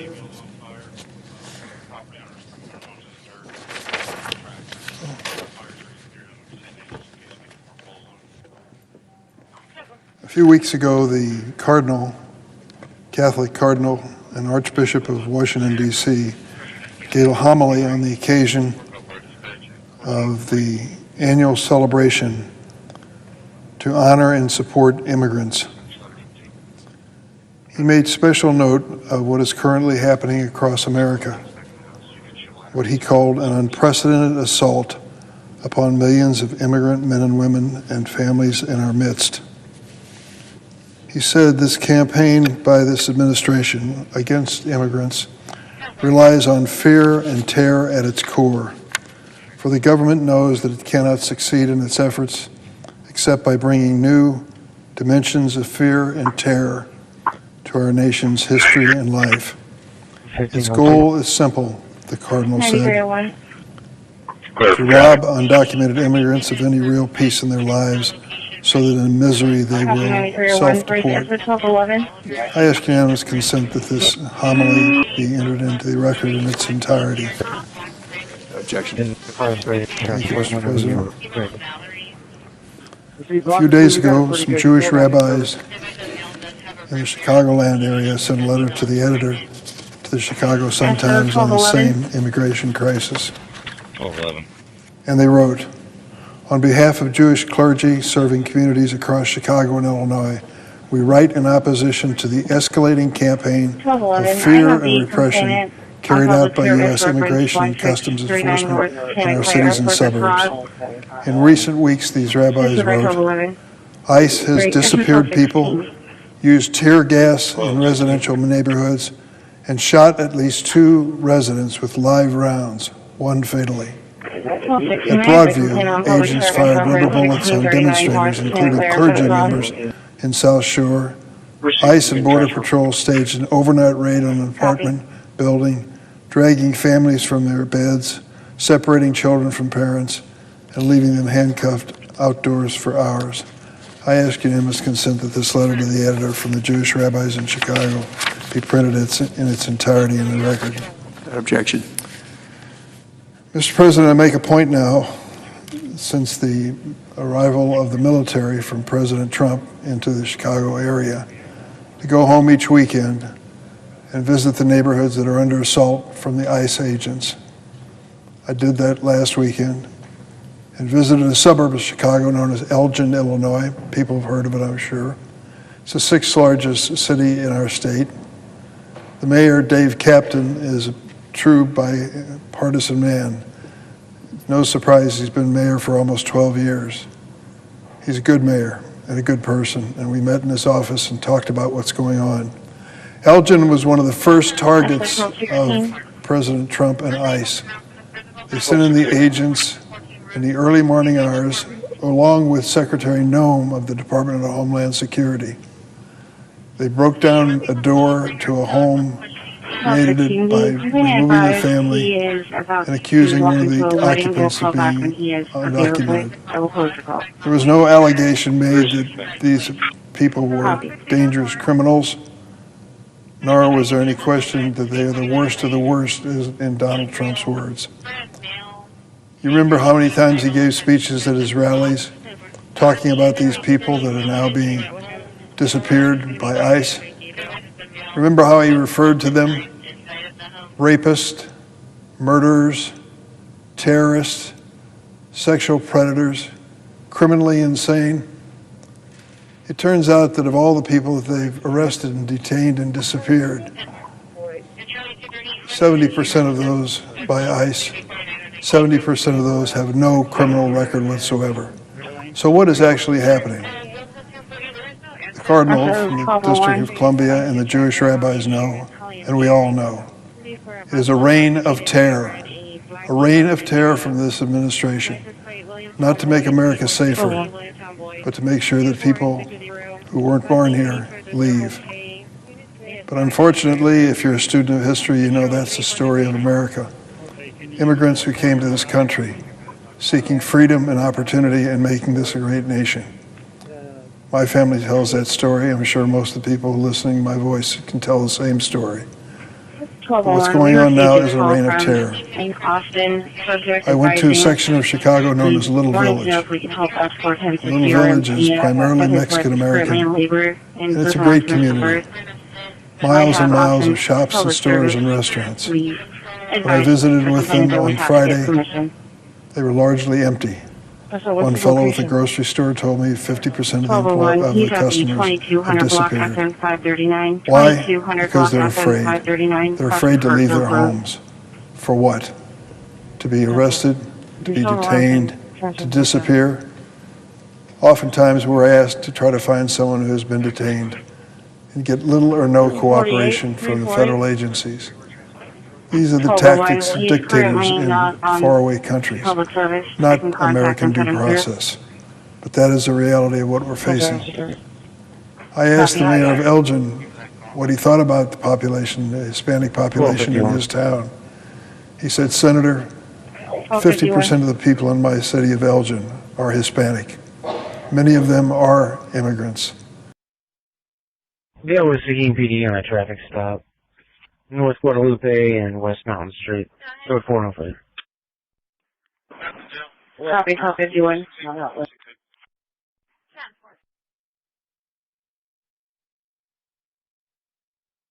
348.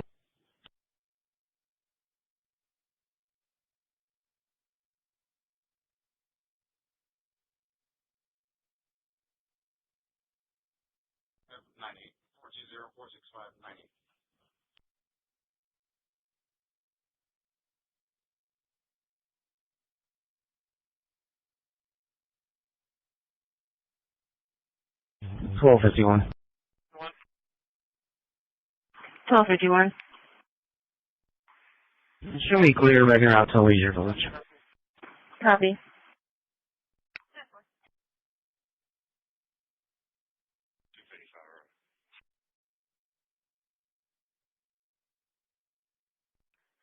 Medic 6 arriving shoreline, 10.2. What's your emergency? It shows what everybody's looking for at the U-Haul. Supposedly this gentleman is driving. Okay. 9201 county. 537.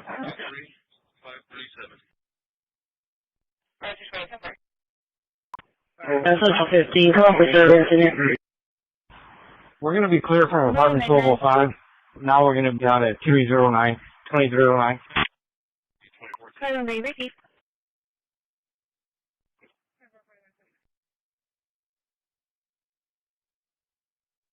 Start coming back to 29. Okay. Make 403 Riverbend Drive, 403 Riverbend Drive. Caller advised if there's problems with his neighbor over his animal in the past. He keeps his dog on his own property, and he just found his dog deceased. He believes his neighbor has had something to do with it. He wants a deputy out there in person. Clear. Receive, Cheyenne. 1041, does it have a date for the expiration of the... 10-4, I'm going to be 10-8 from the welfare concern. I made it all the way down to mile marker 24, UTL. 10-4. 9302 SL, Parking Service. 9302 10-4. Also, the suspect was also in possession of a nicotine vape. 10-4 traffic, 221 southbound, being north of Los Muertos Road. 10-45, that was a female. I do not have the right ID on that One one. 5 First unit read, bud. 397-260. 1528 397-260. 152 return. The suspect was also in possession of a nicotine vape. Transporting 195 to the jail from the Justice Center. Starting mileage ready. Wonder how to start it. 155090. 155090. Okay. Can you please have my...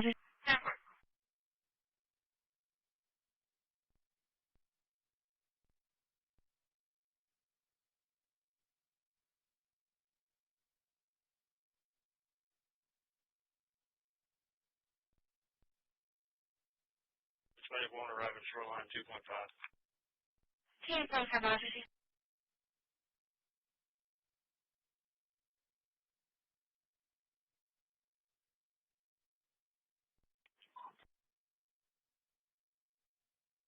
We checked the area and we're unable to locate and they're declining our report. 9201 County. 9201.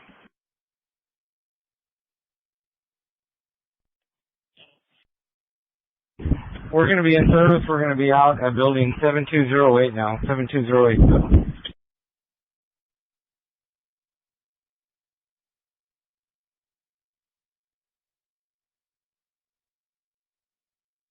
Copy.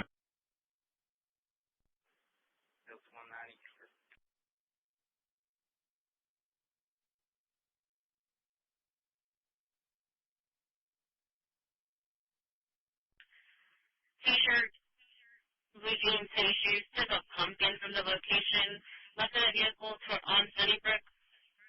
License plate Victor Frank Lincoln 3067, Victor Frank Lincoln 3067, Patrol 34255.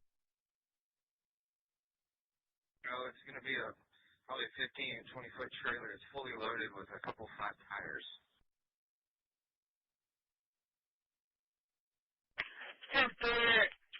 Are we going to need a large tractor or?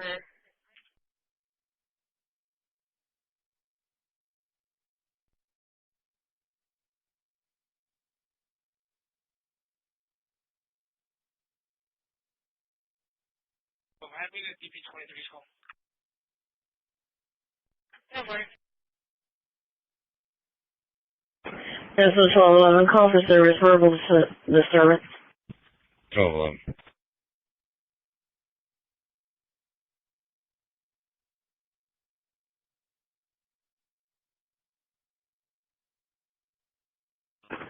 Nine 961 Lakeside Pass, 961 Lakeside Pass. Verbal disturbance at the general store. Male advised there is an unwanted male subject on location. They are verbally arguing. Clear. Receive. 1216. 1216, receive. Call for minute 13, Bravo 991, testing. 1310, 1310, 1292. 1306. Positive potential on West Street. Ward also fire dispatch at 1456 hour. Number 361 7315 1215, 1232. Show you on location. That location is using the dog. The dog looks beat up. I heard it screaming a couple days ago. There is no description on the dog.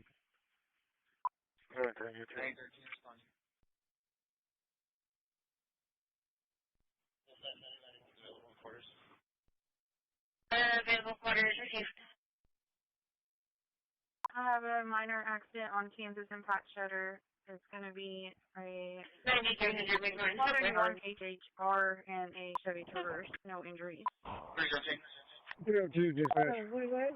3024. Can you send me Mr. Anderson's address, please? 10-4, being out that way. That's going to be 5. This number's going to be 790079. North County 4149 027 for Enrique Duran. Robert 694. 482.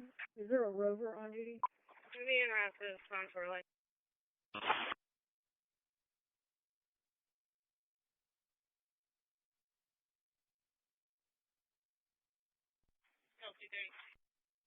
Delta 230. Me and Rasmus on for like.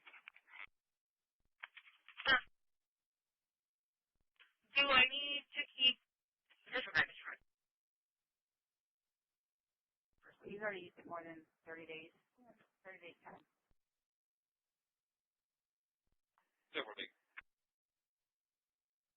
Constable's coming right now. They're getting down outside the bus at the station. Public 10.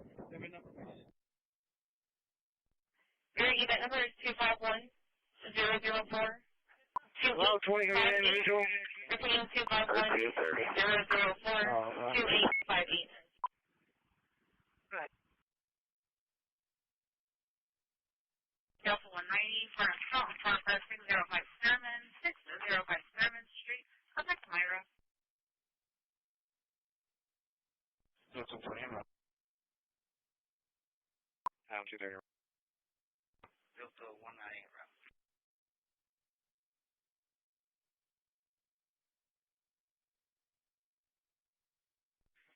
William Frank Paul 8376 500 block of land. I was asking to for Fort Worth. Ring.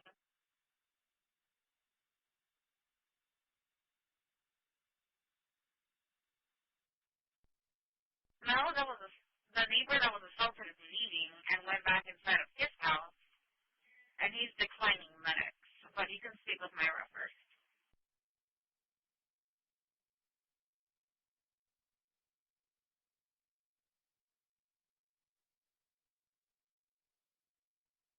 Accidental, Ricky. Dispatch, Mag 3. Mag 3 is arriving doctors ending 2.9. 2.9, Ricky.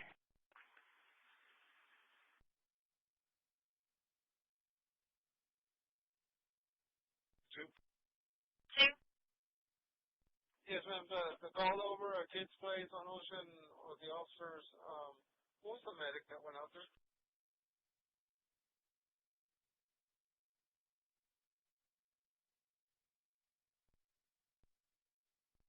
(493-88316) 4938-8316. That's Camilla.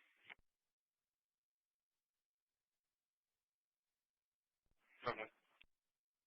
Over.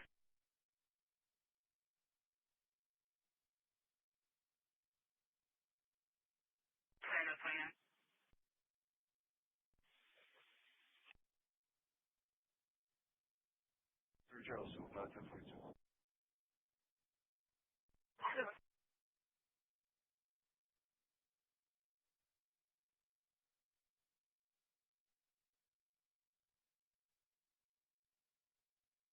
$2,500.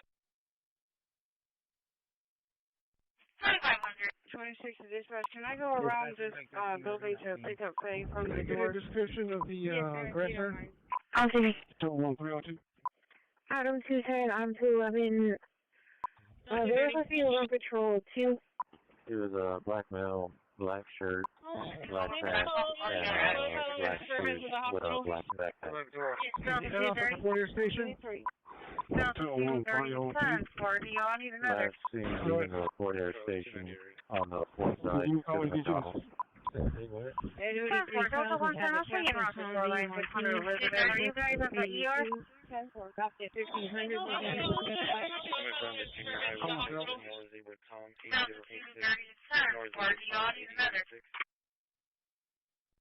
Yes, please, no rush. We have Any constables monitoring patrol 3, acknowledge. Delta 110, Delta 110, I'll show you around the shoreline 600 Elizabeth. Are you guys at the ER?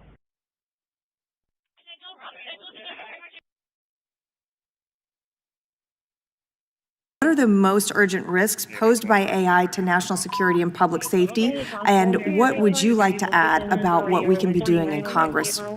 Absolutely. Thank you for the question. Really, what we see AI doing today is supercharging criminal activity that we've seen exist for some time. So now you don't need ransomware affiliates because you can have AI agents that are automatically deploying malware. We're seeing cyber attacks, at scale by North Korea and other types of cyber actors. And then we're seeing the laundering of the funds that are stolen move faster than ever before. As I mentioned in my testimony, we've seen a 456% increase from last year in scam activity involving AI. We have to move as fast as the criminals. So when we think about these issues at TRM, it's how can we move faster? How can we use AI the same way they're moving funds to track and trace those funds in order to ultimately seize them back? So when you ask, it's the tools and the training to ensure that every single law enforcement and national security professional have access to the same tools that many cyber criminals are using today, and obviously the funding necessary to support that, as well as the training. Thank you, Mr. Chairman. I yield back. Gentlelady yields back. I recognize myself for 5 minutes, and I appreciate the testimony that we've had. I have a different line of questions for the next round, but things you've said in your testimony and what I've heard in the first round makes me want to ask some specific areas. You don't have a lot of time to respond, so I'm going to ask, because I want a quick response from every one of you. So one of you mentioned the Elvis Act in Tennessee, which prohibits the simulation of Elvis's voice. Basically, that's how that generated. What about any other person? So I'm thinking, what if you do it, if there's a deep fake of any other public figure, and you have that person say something that's pernicious, something that's bad, something that's politically inflammatory, whatever. What do we have laws in place that would prohibit that, or is it just wild, wild west? We'll start with you, Mr. Redboard. Sort of slightly more broadly, I would say that we have laws in place that absolutely cover a lot of these areas, but we're going to need to add AI to a lot of them. When I think about these issues, for example, when you talk about these types of scam activity that are being supercharged by AI, we have wire fraud statutes to address them. Right, and we'll get into that too, but I'm talking specific. This is a specific case. So let's say you have a public figure and you have them say something that's totally outrageous, it's totally deep faked. You can't tell, the average person can't tell. If that person if that language was attributed to that person elsewhere, you might have a libel. I mean, it'd be a civil claim. You might have a civil claim of libel or defamation of character, or something like that. Does that, in your opinion, exist when someone manipulates a deep fake to do something like that? I think it would require adding additive measures to what we have today. Mr. Vinsky. That sort of speech lies at the core of the First Amendment's protections. It's commentary on politicians. And so, for example, when but it's not commentary on politicians. It's if let's say with maliciousness, with malice. That's the word I'm looking for. With malice, you say that Andy Biggs said X, Y. This just horrible. You put it in the New York Times.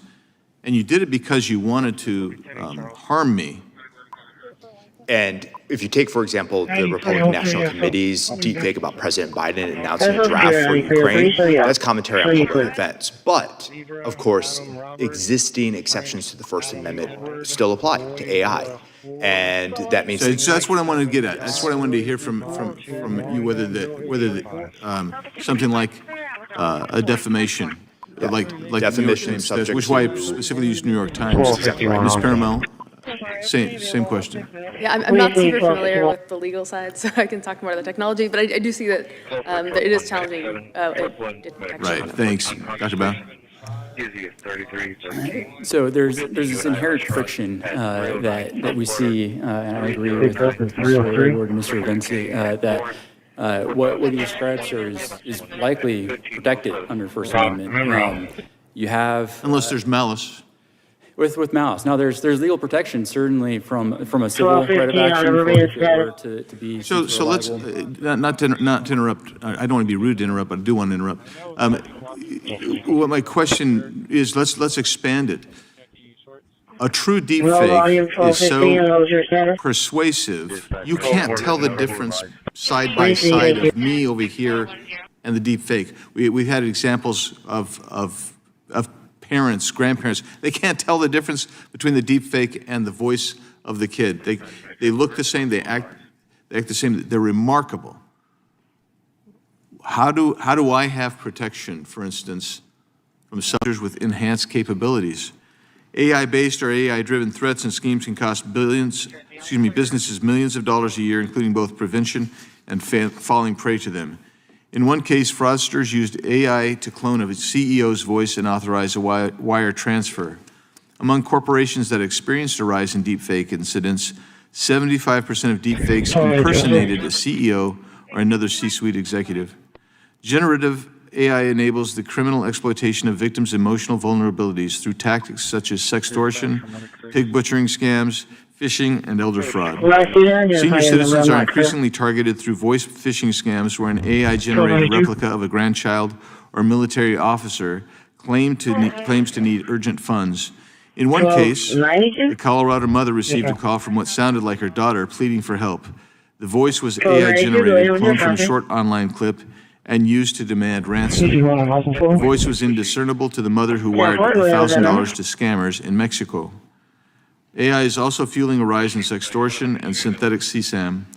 New AI tools can generate highly realistic but entirely fabricated explicit images, often used to extort minors or damage reputations. Some sextortion scams exploit the trust associated with platforms like Apple's iMessage by impersonating classmates or romantic interests via recognizable blue bubble interfaces. Criminals now deploy apps like MUA to fabricate child abuse images at scale. Stanford University researchers have uncovered evidence that generative models were trained on real exploitative content. Terrorist groups now utilize AI to target, recruit, and indoctrinate vulnerable individuals. Generative AI provides a degree of separation, allowing actual terrorists to maintain anonymity in their public-facing recruiting practices. Generative AI also allows terrorists to produce propaganda, fake news stories, and emotionally resonant messages tailored to specific psychological profiles. Reports of generative artificial intelligence enabled scams between May of 2024 and May of 2025 rose by 456%. The use of exploitative generative AI allows criminals to produce human-like text, code, images, and videos, allowing criminals to use the technology for further criminal activities such as creating more realistic phishing lures or generating deepfakes for extortion. On average, phishing attacks cost $4.9 million per breach. On the other hand, AI is increasingly integrated into police investigations, offering new tools and capabilities for law enforcement agencies amid the backdrop of rapidly expanding digital data sources and increasing demands on law enforcement agencies. AI provides a more adaptable and comprehensive approach to solving crimes compared to traditional methods, leveraging data analytics, machine learning, and pattern recognition to enhance investigations and assist with administrative tasks. This is also potentially a problem as well, as we seek to balance curbing AI with civil rights. AI can also help process large volumes of data, identify patterns, and generate actionable insights, and in turn, these applications can improve efficiency, accuracy, and resource allocation with investigative processes. However, to fully benefit from AI applications, law enforcement entities need reliable data, human oversight, and while also tackling issues related to privacy, bias, and ethical considerations. Addressing the continued misuse of AI will require a varied approach while also raising public awareness about the risks associated with AI-generated content. Law enforcement agencies must engage openly with community stakeholders, legal experts, and the public to communicate the intended uses, benefits, and limitations of AI technologies. A collaborative effort to both prevent the misuse of AI while encouraging lawful application is required to effectively navigate this evolving landscape. I am excited for today's hearing. I think this is the first of its kind. I believe it will be only the first of its kind as we consider AI and its continued expansion of influence in our lives. And I'm looking for a very substantive discussion that I anticipate a substantive discussion that we're going to have today. And with that, I yield back and recognize now our ranking member, Ms. McBath, for her opening statement. Well, thank you so much, Mr. Chairman, and thank you to our witnesses today. Thank you so much for taking moments out of your day to come before us. Thank you for convening this hearing to discuss AI-enabled crime, efforts to detect and combat such crime, and how law enforcement deploys AI tools. Like so many new technologies, AI is not inherently good or bad.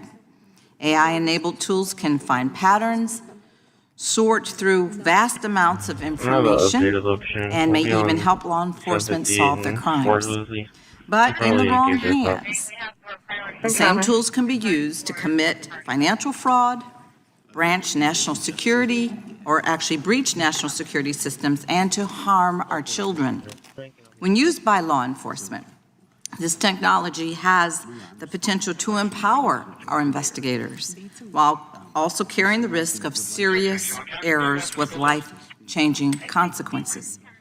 That is why it is critical that we proceed thoughtfully and put appropriate guardrails in place so that everyone in our criminal justice system that is using AI-enabled tools, they're using them responsibly, not to the detriment of law-abiding members of our communities. We've already seen what can go wrong when those safeguards are missing. A woman and her family experienced the dangers of using AI-enabled facial recognition technology. Detroit police used a facial recognition tool in an attempt to identify a carjacking suspect using an image from a surveillance camera. The tool matched the surveillance image with a picture of Portia Woodruff, a nursing school student. One morning, as Miss Woodruff was getting her two children ready for school, police knocked on her door and they told her that she was under arrest for carjacking. She knew right away there must be some kind of mistake, and she gestured at her body as she spoke to law enforcement to point out the obvious, she hoped, to law enforcement, that she was 8 months pregnant. Though the police had not been looking for a visibly pregnant woman, they still handcuffed Ms. Woodruff, took her away from her crying children, held her for 11 hours, searched her phone, and they charged her. After her release, she went straight to the hospital and was treated for dehydration. The charges were dismissed a month later. This case is especially troubling because facial recognition tools have been shown to perform worse on Black individuals, increasing the risk of misidentification and contributing to over-criminalization. AI is only as good as the data it is trained on. And when that data is biased, First name is going to be Richard. it exacerbates racial disparities long embedded in our criminal justice system. An inaccurate tool is dangerous for every single one of us. Not one of us is immune to these mistakes. Thankfully, and in due part to cases like this one, the city of Detroit has adopted new rules to direct the use of facial recognition technology within its police department. And they're simply not alone. Many cities and states have put sensible guardrails in place to limit potentially harmful uses of AI. That's why it was alarming when some of my Republican colleagues recently attempted to pass a moratorium on state and local AI regulations in the Big Ugly Bill. a move that generated bipartisan opposition so much that 40 states' attorneys general and 17 Republican governors, including the governor of my state, Georgia, wrote letters to the Senate in opposition to the proposed moratorium. The governors warned that, and I'm quoting them, people will be at risk until basic rules ensuring safety and fairness can go into effect, end quote.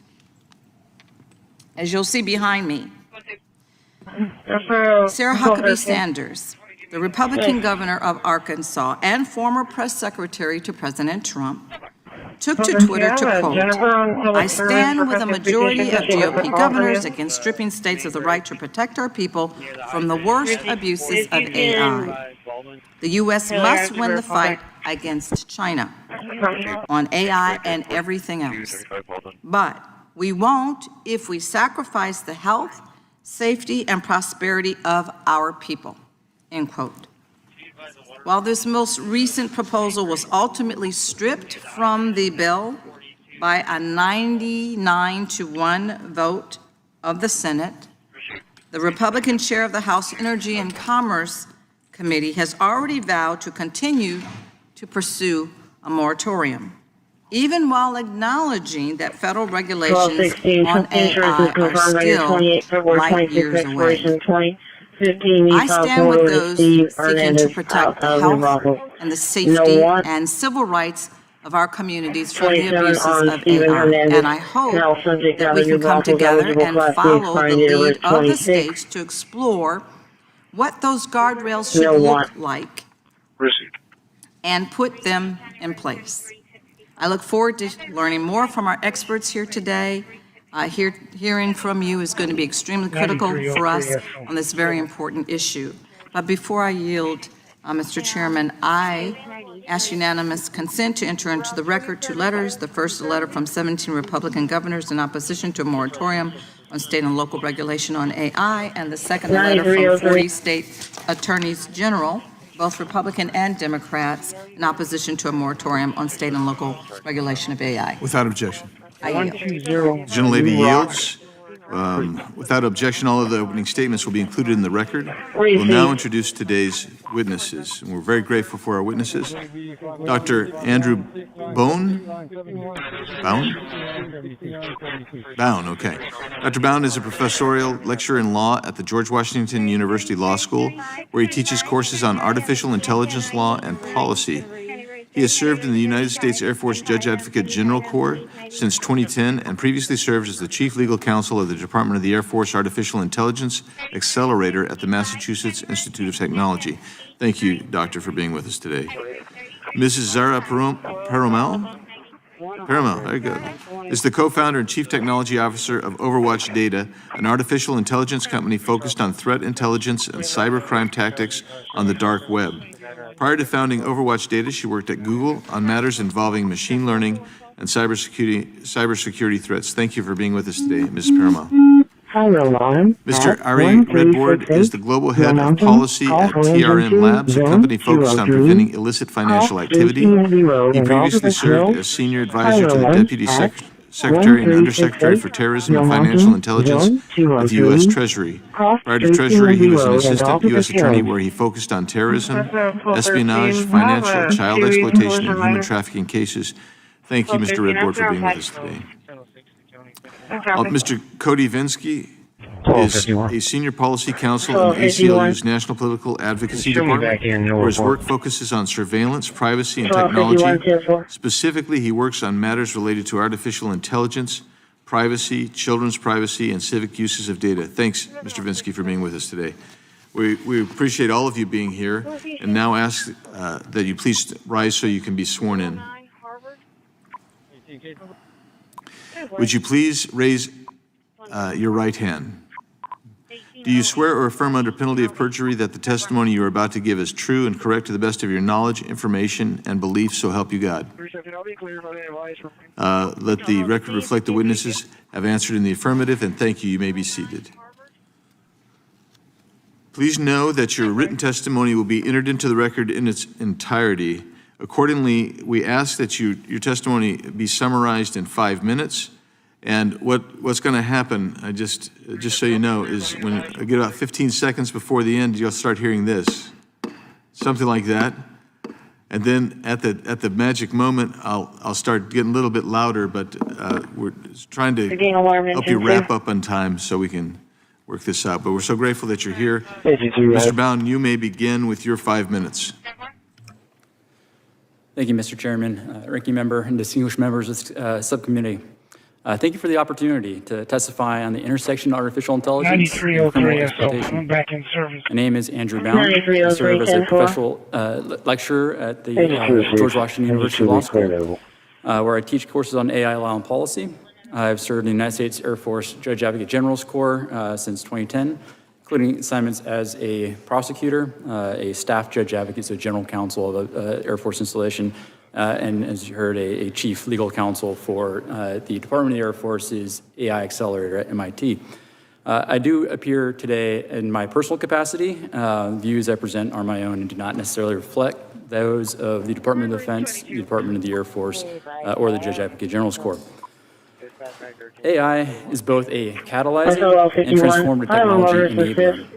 It accelerates traditional processes, but also creates entirely new ones. When the task AI is used for is criminal and harmful, the nature of AI becomes a threat multiplier. AI systems now automate decisions, model environments, and infer actions with unprecedented speed and scale. While they are designed to benefit society, their dual-use nature means they can also facilitate exploitation, fraud, and abuse. Even AI systems designed with legitimate use in mind can create harm if not carefully designed and deployed with safety, ethics, and accountability built in. Today, I'd like to briefly highlight how AI enables criminal activity, the gaps in current criminal law, and proactive steps Congress might take. First, how AI enables criminal activity. I'm seeing really three categories of AI developments that are of particular concern in this area. Computer vision, generative adversarial networks, or GANs, and large language models, or LLMs. Computer vision systems, which interpret visual data, are used to automate surveillance, identify targets, and even harvest personal data from breached documents to support identity theft and fraud. What enables real-time threat detection for public safety can be repurposed to stalk or blackmail individuals with chilling efficiency. GANs are capable of generating synthetic images, videos, and audio, better known in the public discourse as deepfakes. These tools allow the impersonation of public officials and private citizens alike. Multiple watchdogs and law enforcement agencies have conducted longitudinal analysis on AI-generated child sexual abuse material, or CSAM, have reported rapid rises in the number of generated images shared online. Perhaps more concerning is that the increased capabilities and sophistication of generative AI models enable them to produce very realistic images. Generative AI tools are also used for extortion, grooming, and emotional coercion, often targeting children. Large language models, like those powering chatbots, are revolutionizing phishing, fraud, and social engineering, as well as misinformation. They engage victims in extended realistic conversations, target elderly people and vulnerable people in scams, or overwhelming financial institutions with thousands of tailored loan applications. They're also used to generate malicious code, making cybercrime accessible to individuals with no technical background. In short, deepfakes, AI-generated CSAM, and automated fraud are not theoretical threats. They're real, growing, and causing harm now. The barrier to entry to using AI to perpetuate or perpetrate is low. Anyone with a few seconds of your voice or image can create convincing synthetic content without coding or expensive hardware. The tools are cheap, accessible, and often unregulated. Tragically, gaps in current federal criminal law allow bad actors to use AI to profit at the expense of others, prey upon the vulnerable, or create mistrust with impunity. While there are statutes for wire fraud and child sexual abuse material, they do apply to many of the AI-enabled crimes. There are several significant gaps. More alarming still are emerging threats such as autonomous criminal activity, cross-border AI-enabled crime, and algorithmic market manipulation, which criminal liability is unclear or altogether absent. There are a variety of strategies that this subcommittee, as well as Congress, can consider, including criminal law reform, that could define new offenses for malicious use of AI, particularly for deepfakes and AI CSAM. It could also provide sentencing enhancements for crimes aggravated by the use of AI tools when those tools augment the scale or impact of the harm, or make it more resource intensive to investigate and prosecute. We could also look at enabling AI safety and transparency requirements. And in conclusion, AI is a revolutionary enabler, but does not self-regulate. Bad actors choose to exploit it, the law must be ready. Thank you, Mr. Chairman, for the time. Thank you, Dr. Bound. And we have your written testimony, which is more expansive, so remind everybody we have that, so appreciate that. Ms. Parnell, for you, we give you your 5 minutes now. Chairman Biggs, Ranking Member McBath, and members of the committee, thank you so much for the opportunity to testify today and for creating this forum to discuss how AI is changing the landscape of cybercrime. I'm honored to share my perspective on how this technology is making these threats more accessible, more personalized, and more difficult to detect. My name is Zara Paramal. I'm the co-founder and CTO of Overwatch Data, a cyber threat intelligence company that uses AI to identify and analyze emerging threats in the cybercrime and fraud ecosystems. Through our work, we see every day how AI is used to both prevent and also to facilitate criminal activity. I'd like to focus my remarks today on how we see AI changing the threat landscape and what we can do about it through both education and innovation. AI is a powerful general-purpose tool with a broad range of applications for criminal activity and for a broad range of threat actors. It can be used to learn how to commit crimes, to write code, craft realistic scam text messages, generate audio or voice clones, and of course, create deepfake images or videos. Across this wide range of malicious use, 3 trends stand out. First, AI is reducing the barriers to entry for cybercrime. Users can ask a chatbot, including ones explicitly designed for fraud, how to commit crimes. They can learn the technical skills they need to carry them out, and they can also use that to make their attacks more convincing and more effective. Second, it's challenging businesses.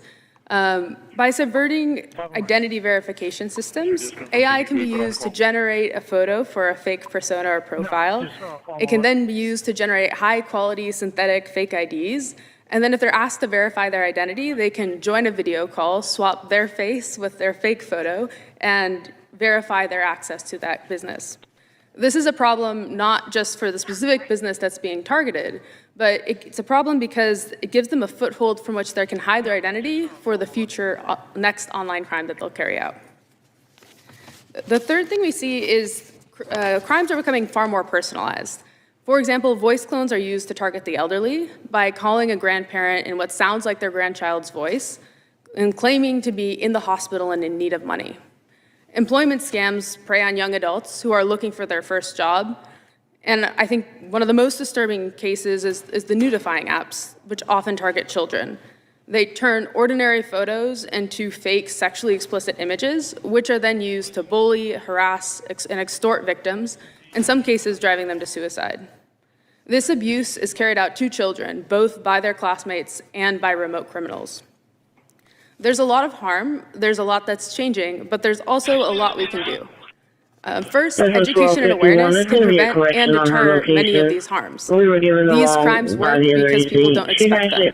If we invest in education across schools, workplaces, and communities, we can make these crimes less effective and more costly to carry out.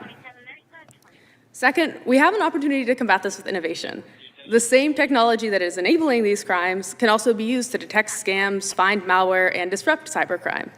By supporting innovation and strengthening public-private partnerships, we can shift the technical advantage to the defenders. While AI enables crime to be more accessible, more personalized, and harder to detect, I remain optimistic. With the right investment in education and innovation, we can engage our whole society in building a future where AI expands access to opportunity, strengthens safety, and helps people spend more time on what matters. On a personal note, it's very exciting to me to see that Congress is addressing this issue and putting a spotlight on it. Thank you, and I look forward to your questions. Thank you very much. Mr. Vinsky, you're recognized for your 5 minutes. Chairman Biggs, Ranking Member McBath, and members of the subcommittee, thank you for the opportunity to testify today on behalf of the American Civil Liberties Union. I will address 2 issues this morning. First, it is crucial that our response to criminal uses of artificial intelligence adhere to the Constitution, civil rights, and civil liberties. Second, efforts by Congress and the administration must not inadvertently open the door for AI abuses, such as through a moratorium on state regulation of AI or continuing consolidation of federal data. With appropriate measures, Congress can ensure that AI is safe, effective, and consistent with our rights and liberties. First, Congress's measures to address criminal AI must comport with the Constitution, civil liberties, civil rights, and privacy. For example, traditional First Amendment activities do not lose their protections simply because artificial intelligence was used. Editorial content moderation using AI is not categorically exempted from the First Amendment's protections, and neither is commentary on politicians or candidates for office. Speech about politicians and candidates in particular lies at the heart of the First Amendment and enjoys special protection. Consequently, courts have readily and correctly overturned laws prescribing false speech about politicians and candidates. The emergence and use of AI does not change those core foundational constitutional precepts. Likewise, privacy concerns may arise from obligations imposed on platforms that host and distribute AI systems. Requirements or incentives to search users' communications, to restrict their publication of models, code, and data, to monitor or report their online activity, or to prohibit or undermine encryption, all increase governmental surveillance and in some circumstances may violate the Fourth Amendment. As the committee considers legislation addressing criminal uses of AI, we urge you to ensure that speech, privacy, and other important civil liberties are protected. Second, the recently rejected AI moratorium would have dramatically increased the risk of AI harms, including criminal and fraudulent activity. Similarly, the consolidation of federal data is creating an enormous risk of AI harms. The moratorium that was included in versions of the reconciliation package was sweeping, preempting state laws and local regulations that regulate AI for 10 years. Although the moratorium included limited exemptions for some generally applicable laws, serious questions about the scope and workability of those exemptions remained. For example, dozens of states have passed laws regulating deep-fake non-consensual intimate imagery, often by amending existing statutes to clarify their application to generative AI. Similarly, Tennessee's Elvis Act extends legal protections to a person's voice, including a simulation of the voice. It is not clear if such laws, with their express application or clear intent to apply to AI, qualify as generally applicable. Moreover, in many instances, addressing AI's harms requires legislating specifically on AI. Establishment of an AI moratorium will jeopardize these efforts, giving bad actors a blank check. As Ranking Member McBath recognized, 17 Republican governors and members of both parties in both chambers of Congress opposed the moratorium before Congress stripped it from the reconciliation package in a 99-1 vote in the Senate. Of more immediate concern, consolidation of federal data creates a platform for supercharged AI-driven surveillance. And while data consolidation and sharing could potentially improve governmental operations in limited circumstances, efficiency should not be elevated over robust protection of our privacy. Otherwise, consolidation could risk the creation of vast and unaccountable surveillance platform capable of tracking citizens' activities, movements, and associations. Such a platform would be readily analyzable by large language models, machine learning, and other AI systems, such as black box policing algorithms used by federal law enforcement to ingest governmental data and predict who is likely to commit crimes. Data consolidation could lead to biometric information gathered by federal law enforcement or during air travel being readily accessible by other agencies. Records related to firearms might be accessible across the federal government, and IRS data reflecting contributions to organizations like the ACLU, the NAACP, the NRA, or the Heritage Foundation would be accessible to federal law enforcement without meaningful process. It is essential for Congress to block the creation of centralized government dossiers on each of us. Thank you for the opportunity to testify before this subcommittee, and I look forward to your questions. Thank you, Mr. Vinsky. Now, Mr. Redboard, you're recognized for your 5 minutes. Chairman Biggs, Ranking Member McBath, members of the subcommittee. My name is Ari Redboard, and it's an honor to appear before you today on behalf of TRM Labs, where we work every day with law enforcement, financial institutions, and national security agencies to detect, investigate, and prevent illicit activity in the digital asset ecosystem. Before joining TRM, I spent about 11 years as a federal prosecutor at the U.S. Department of Justice, and later as an official in the U.S. Treasury Department's Office of Terrorism and Financial Intelligence.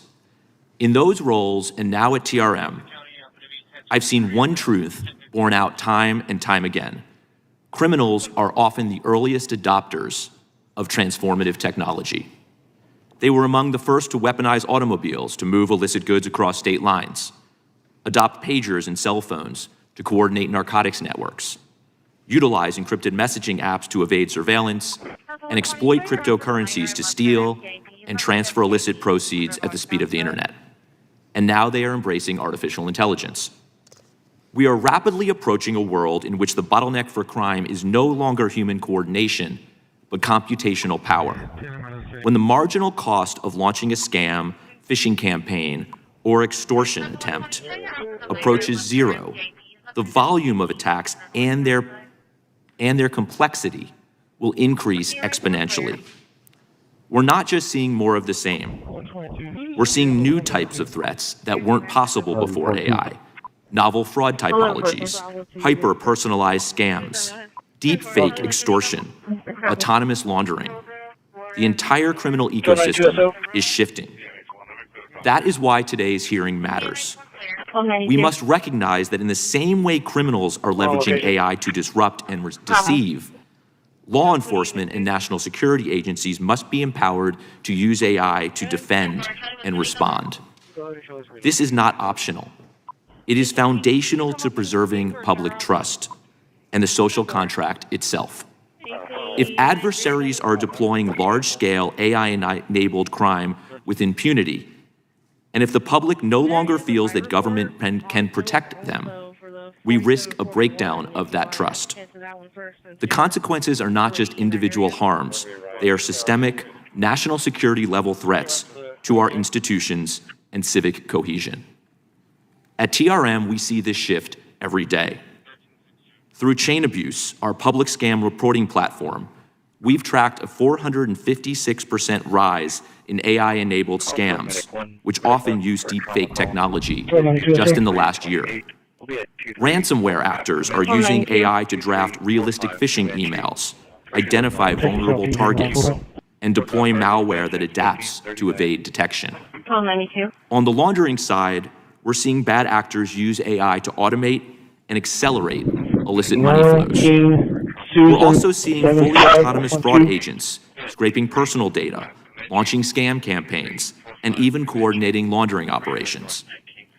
And most disturbing, we're seeing AI used to generate synthetic child sexual abuse material, fake but deeply harmful content traded online and weaponized in sextortion schemes. Copy. LP expired. The solution to the criminal abuse of AI is not to ban or stifle the technology. White and colored It is to use it and use it wisely.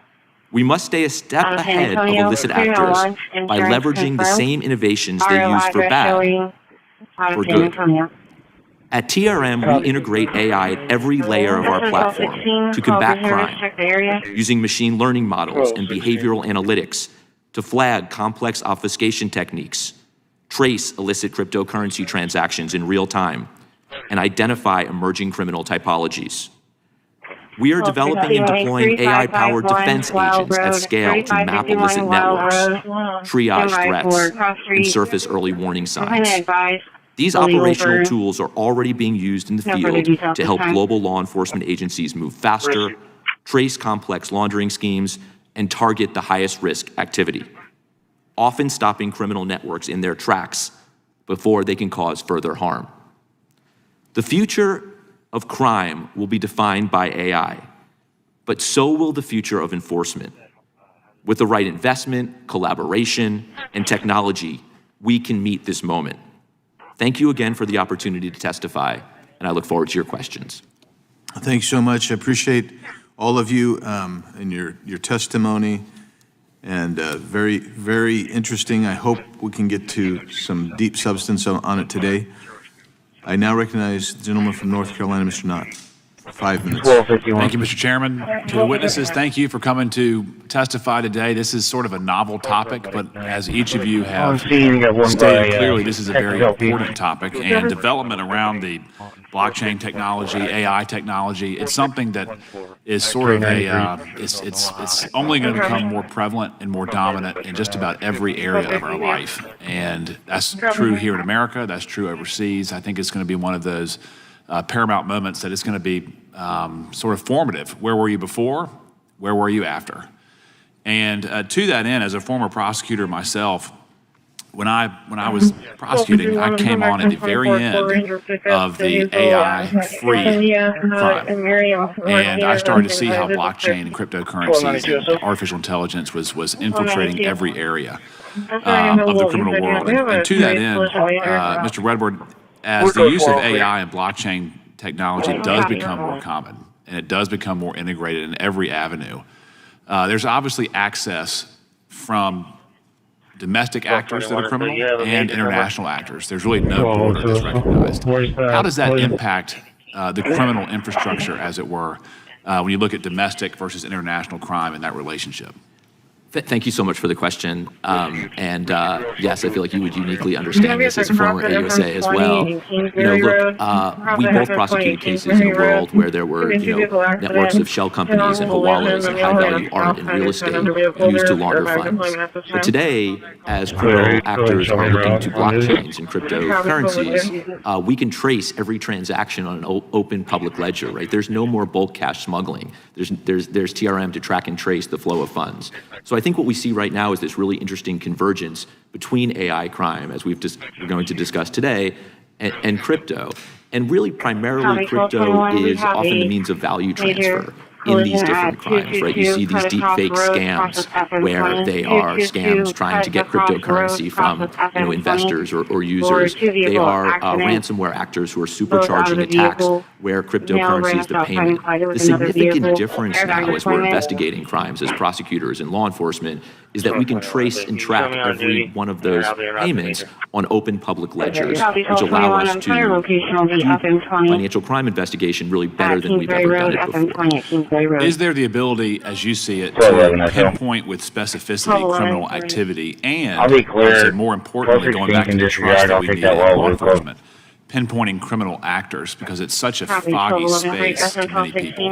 Can you pinpoint the actual criminal as opposed to just criminal activity? It's a great question, and absolutely in many circumstances. What we're doing essentially at TRM is we're taking that raw blockchain data, right, those alphanumeric addresses, those crypto wallets, and we're associating them with real-world entities. Oftentimes it's terrorist financiers, ransomware actors, sanctions, for example, and that allows law enforcement to then take that data and track and trace the flow of funds to build out networks. Cartels are a great example of that today. I'm sorry. Is there a risk that cartels, terrorist states could use legitimate constructs on the blockchain that are developed here in the United States for their own benefit, therefore taking advantage of a legitimate structure or a legitimate software that's developed here? Absolutely. And I think the real challenge for regulators and policymakers is how to ensure that lawful users have access to those types of tools and yet stop bad actors from using them. And to me, the answer is, and the U.S. Treasury Department over the last few years has done a pretty good job on this. Target the bad actors, the North Korean cyber criminals, the ransomware actors, the scammers, as opposed to necessarily the lawful services that they're using. And is there a risk if we are too zealous in the prosecution? As a prosecutor, I'm all for strong law enforcement, but if we are too aggressive on the front end as this technology is developing, could we stifle domestic innovation here at home if we are too aggressive in prosecuting? Absolutely. It is critical that we continue to focus on the bad actors in the space, which will allow the lawful ecosystem to grow, as opposed to the lawful services that are being used by bad actors. So absolutely, and really the key to all of this is to stop bad actors from leveraging the technology to allow this industry and this technology to grow. And then briefly, what can we do in Congress to ensure that law enforcement has the resources to target the bad actors with specificity? That's exactly right. I mean, today, what we really have across the U.S. government is a cadre of law enforcement agents that are really true experts, power users of blockchain intelligence tools. What we really need is that cadre to grow grow significantly. As bad actors are leveraging AI, as they're leveraging blockchain technology, every federal agent should have access to tools and the training necessary to sort of meet this new moment from a technology perspective. Sir, thank you. Thank you. Other members, I ran out of time. Mr. Chairman, I yield back. Thank you. And without objection, I propose that we have a second round of questions. Seeing none, we'll proceed in that fashion. And now I recognize Ranking Member Ms. McBath. Thank you, Mr. Chair. And I just have to say that, you know, just in listening to each and every one of the witnesses, I mean, I'm just really amazed at the depth of the criminal usage of AI. Really, thank you so much for what you bring to the table today. But I do kind of want to talk a little bit about facial recognition. The Detroit Police Department reportedly conducted 129 facial recognition searches in 2020, and all on African American people. And the following year, 95.6% of the searches targeted Black people. Mr. Vinsky, how does the use of AI-enabled facial recognition comply with the Fourth Amendment's equal protection principles? It raises serious concerns, and as far as I know, there's not been a clear holding that equal protection principles are violated by the use of facial recognition technology, but it certainly raises those concerns because of the disproportionate impact we've seen that technology have on protected classes, particularly, as you said, Black people and in particular Black men. And we've also engaged in civil rights litigation to defend individuals who have been wrongly identified by facial recognition technology. To a large extent, this is a matter of process, ensuring that police departments have appropriate processes in place so that there isn't reliance solely on an identification made by a facial recognition technology to bring in a suspect, that there isn't bias in lineups and things of that nature. But because of the certain threats that we've seen here and the ways that the technology can struggle in real-world conditions, we have long stood by that there needs to be a moratorium for law enforcement uses of federal recognition technology. Thank you for that. And it's just so interesting you should say that, because even on my phone, I have facial recognition, and sometimes it says, I don't recognize you. And I'm like, well, it you know seems who I am. Like but you're trying of course, to there's still problems with AI, and the technology still needs to be advanced. Mr. Vinsky, I'm going to ask you another question. But a good idea that never died.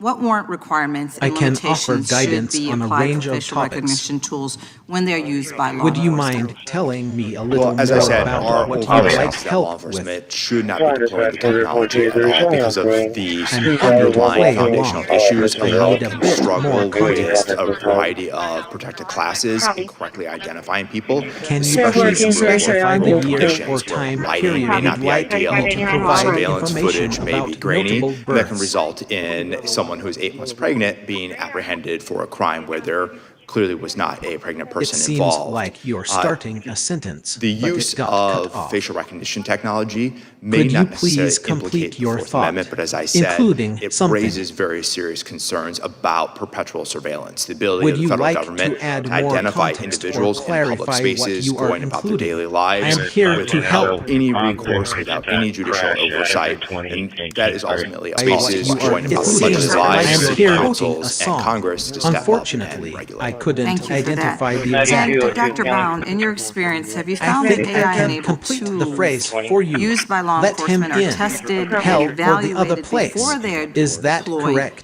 to ensure that they are safe and effective? So in my it looks like you're planning something. Where are you off to? A trip, a party, or just an adventure?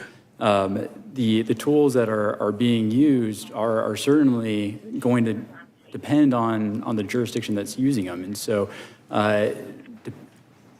states, counties, certainly federal government, from my experience it looks like you're listing some common homophones law enforcement in organizations that are starting to use these tools are Here they are new users. And two. In the Air Force, any AI tool is supposed to go through rigorous test and evaluation standards to ensure that it is being results in a certain quantified reliability, and that's very challenging to do with some of these tools, particularly when you're talking about edge cases. I can't provide information like or guidance men, on illegal when or they harmful are activities, not found including in the data use of sets. bovine growth hormone. Those questions are being asked. I don't see, in my Can I help experience, you with the something type else? of rigorous standards being established across the board. That's a phrase that has been attributed to various people, but I'm assuming it's a reference to the song Major Ride by collision Taylor Swift from her album Through there's likely to be Call some from gaps. 33 Golf. However, Thank you, gentlelady yields. Now recognizes the gentlelady from Florida, Ms. Lee, for 5 minutes. Thank you, Mr. Chairman, and welcome to our witnesses today. As a member of the House's bipartisan task force on artificial intelligence, I had the opportunity to work with members on both sides of the aisle to discuss a national approach to artificial intelligence that would encourage innovation, strengthen our global leadership, and also confront serious threats, including those like you all have been discussing here today that involve criminal misuse of this technology. Today's hearing, among other things, highlights one of the most urgent of those threats, which is the exploitation of children through AI. From synthetic child abuse materials to predatory chatbots to real-time location spoofing, we're seeing criminals use AI to expand both the scale and sophistication of their crimes. But AI can also, we know, be part of the solution. In cases like Operation Renewed Hope, AI helped federal agents identify and rescue minor victims who might otherwise have never been found. So one of the things that we're interested in doing is ensuring that law enforcement, child protection nonprofits, and trusted partners in the private sector have access to effective, responsible AI tools and the legal clarity to use them. It's about stopping criminals, saving lives, protecting children, and ensuring that we're doing our part to help technology be a force for good. So on that subject, Ms. Parmal, I'd like to follow up with you. And I'd like to know, what would you recommend Congress prioritize to better equip law enforcement with the tools they need to stay ahead of AI-enabled threats? Red or rap? Well, thank you so much for the question. I think a few things come to mind. One is strengthening public and private partnerships. I think the more we have the opportunity to share information across industry and government, what the threats we're seeing is incredibly helpful. I also think making it easier to share technology and share the innovation, I think, frankly, it can sometimes be difficult, especially as small businesses trying to figure out how to share that technology, which makes a delay, so that as we have a new way that we can maybe find something like trafficking or better detect AI-generated harm, it can be difficult to then deploy that. So I think anything that is to improve that public-private partnership would be incredibly helpful. And are there specific legislative or funding priorities that you or your clients have identified that you think would be impactful? Yeah, I think so. A few things that are kind of we see with our clients. One is there's a big challenge to identity in terms of online identity. So AI-generated agents can more explicitly scrape, use websites for fraud. And then on the other side, you also see things like ID fraud, where people are using this to hide their identity and commit online crime. I think that's an area that the industry is generally trying to adapt and respond to, because that's how so much of the fraud and scams and extortion is then carried out. I think another thing that comes to mind is to the earlier point on innovation. If it's easier to kind of share and collaborate, that would be, I think, incredibly helpful for us in the private sector. And I'd like to go back to you, Mr. Redwood. You said something in your remarks that I thought was really interesting, that AI is also the future of enforcement. I believe your words were invest, collaborate, and we can be more effective. I would like to hear, in your view, what are the most urgent risks posed by AI to national security and public safety, and what would you like to add about what we can be doing in Congress? Absolutely. Thank you for the question. Really, what we see AI doing today is supercharging criminal activity that we've seen exist for some time. So now you don't need ransomware affiliates, because you can have AI agents that are automatically deploying malware. We're seeing cyber attacks, Here's a breakdown at scale by North Korea and other types of cyber actors. And then we're seeing the laundering of the funds that are stolen move faster than ever before. As I mentioned in my testimony, we've seen a 456% increase from last year in scam activity involving AI. We have to move as fast as the criminals. So when we think about these issues at TRM, it's can we move faster? How can we use AI the same way they're moving funds to track and trace those funds in order to ultimately seize them back? So when you ask, it's the tools and the training to ensure that every single law enforcement and national security professional have access to the same tools that many cyber criminals are using today, and obviously the funding necessary to support that, as well as the training. Thank you, Mr. Chairman. I yield back. Gentlelady yields back. I recognize myself for 5 minutes, and I appreciate the testimony that we've had. I have a different line of questions for the next round, but things you've said in your testimony and what I've heard in the first round makes me want to ask some specific areas. You don't have a lot of time to respond, so I'm going to ask, and I'm going to, because I want a quick response from every one of you. So one of you mentioned the Elvis Act in Tennessee, which prohibits the simulation of Elvis's voice. Basically, that's how that generated. What about any other person? So I'm thinking, what if you if there's a deep fake of any other public figure, could you please and you have that person say something that's pernicious, something that's bad, something that's politically inflammatory, whatever. Previous conversation. Do we have laws in place that would prohibit that? Or is it just wild, wild west? We'll start you, Mr. Redboard. Sort of slightly more broadly, I would say that we have laws in place that absolutely cover a lot of these areas, but we're going to need to add AI to a lot of them. When I think about these issues, your sentence, white meal you need to seems a bit unclear. Could you provide more context or clarify what you meant to say? And it seems like you're trying to convey a message, but it's a bit unclear. Could you please rephrase or expand on your statement? I'd be happy to help if I can. How can I assist you today? 013 0720 6013. This. 1225 is what's me on duty.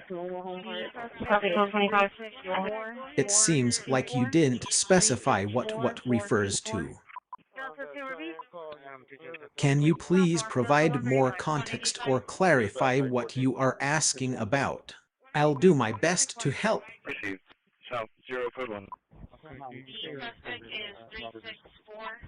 1251. Any knowledge? I'm not in a rush. I can take my time. What's on your mind?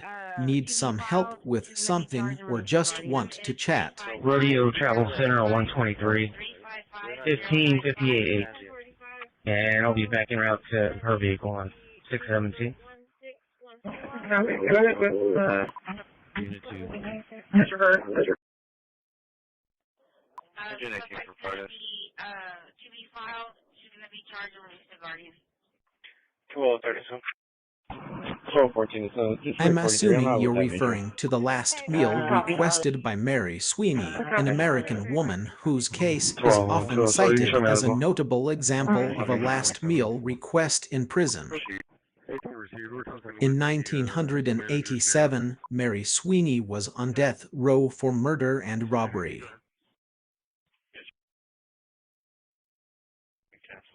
How can I assist you today? 1224, so on duty.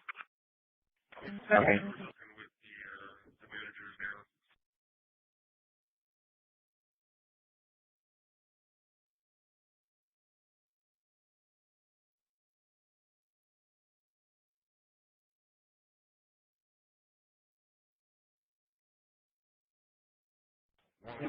Yeah, he's 201. His phone isn't clear. No one.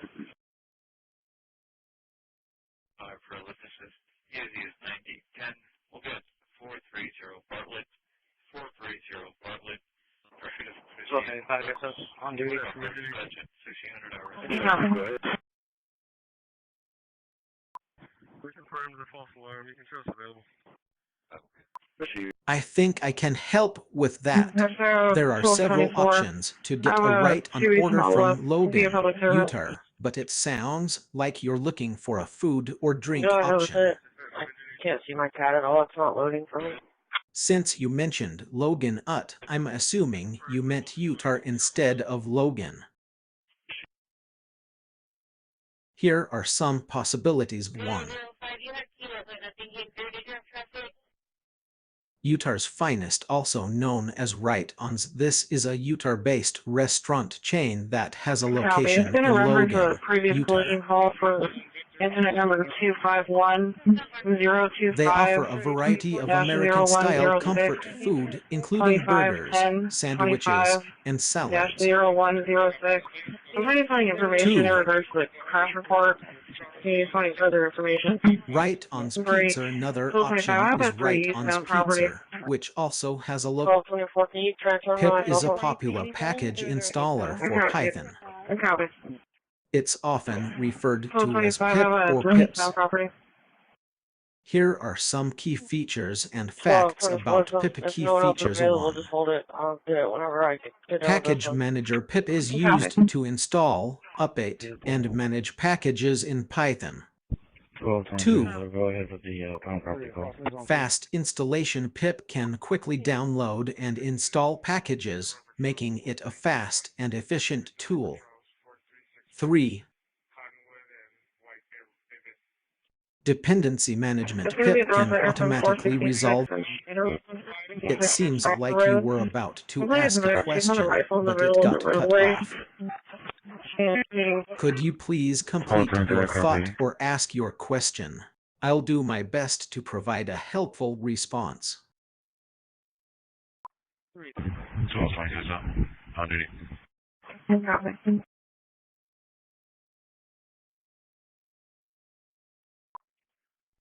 Contact with the RP report will be generated. I think you meant to type at honors or in harmony.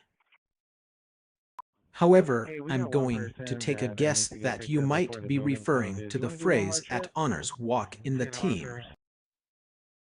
If so, here's a possible completion. At honors walk in the team, we strive for excellence and unity. We believe that when individuals work together towards a common goal, they can achieve greatness. Alternatively, I think you might be referencing the idea of walking in someone's shoes or being part of a team, where honors could imply respect or recognition. Could you please? It seems like you're considering whether to refer to an older relative as auntie or not. Calling someone auntie can be a sign of affection and respect, but it ultimately depends on your personal relationship with a person and their comfort level with being called by that term. 9201 County Ambulance Service. It sounds like you're looking for a phrase that combines the idea of an end party with the inclusion of older individuals. It sounds like you're feeling optimistic and positive about something. Can you tell me more about what's got you feeling that way? What are we in together, if I might ask? Looks like there is a call at, or let me know when you're ready to copy. Show is clear on location. Sheriff deputy on location. It seems like you'd like to discuss the concept of creating. Creating can take many forms, such as a one in a place that's not so great. What were you going to say? Repeating 361-434-2968. Going to be for a black passenger car that's been the location for about 2 days. Saying that they abandoned the vehicle there. 630 out the jail. Heading mileage 54157. 54157.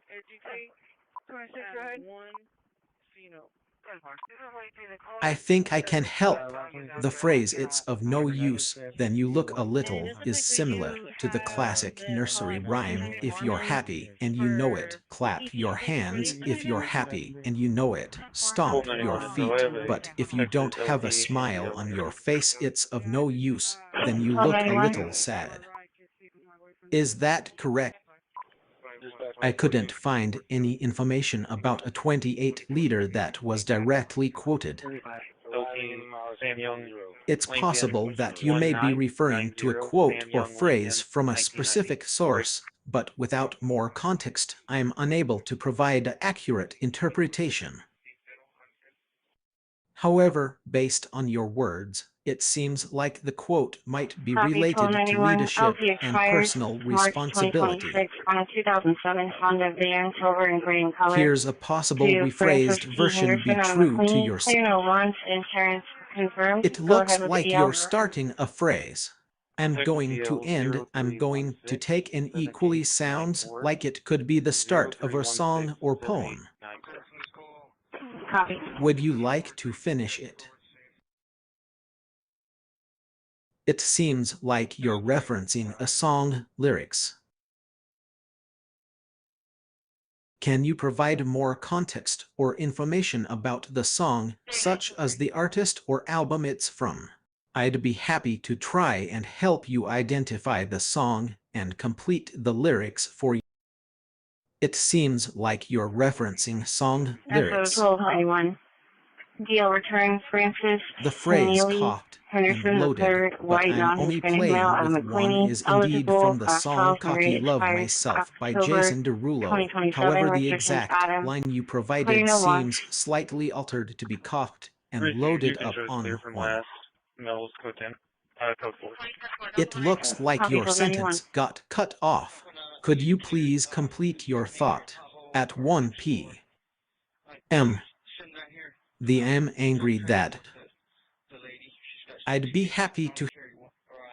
It seems like you're starting a sentence, but it got cut off. Could you please complete the thought or provide more context? I'd be happy to help. Is this from a song, poem, or something else? If so, please let me know and I can try to assist you further.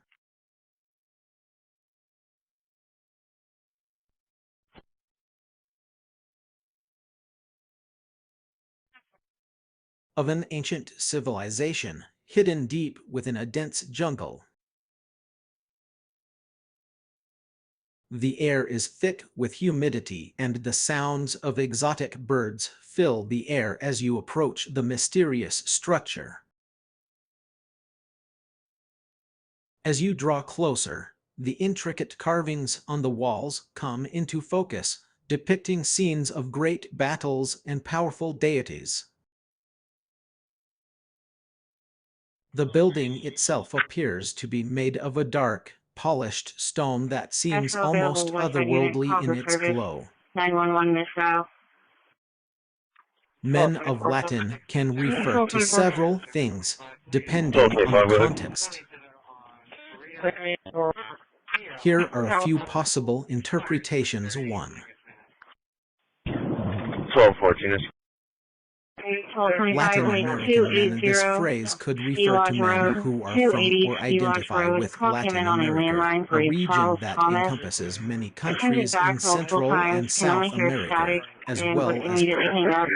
No contact made. It seems like you're referencing a line from the song Hotline Bling by You should be Drake, clear from that but major. with I'll be some updating. modifications. 10-4, here we go. Be advised, my cat's down. Okay. The original lyrics are right now. It sounds like you're trying to communicate something, but the message is getting cut off. Copy 1913. To help you better, I'll try to complete your sentence. Do we know who's en route for the Toyota pickup? 1292, show me off duty. Copy. I had a little golden. Are you referring to a children's book or perhaps something else? And what about digital audio long? Is that Okay. related to music or recording 1251, any equipment? motion? Lastly, what about... 1251. So, Last you'd three are like to know 95, about my 595. life as an adult. Copy, 1511. Well, I'm a large language model, so I don't have personal experiences or emotions like humans do, but I can tell you about the different aspects of being an adult. I couldn't find any information on a person named Hong Leung or their relationship to a character named Good Little Out Hunger. Could you provide... It seems like you're starting a sentence, but it got cut off. Could you please complete the sentence or ask a question? I'll be happy to help and respond accordingly.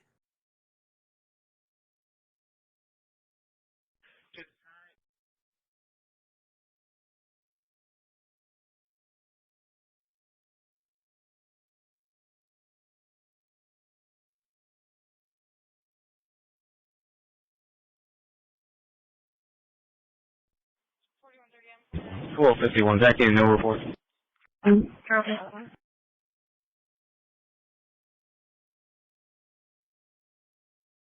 I couldn't find any information on a person named Illy who has been involved in total neglect and looting. It's possible that you may have misspelled the name or that this is a private individual who is not a public figure.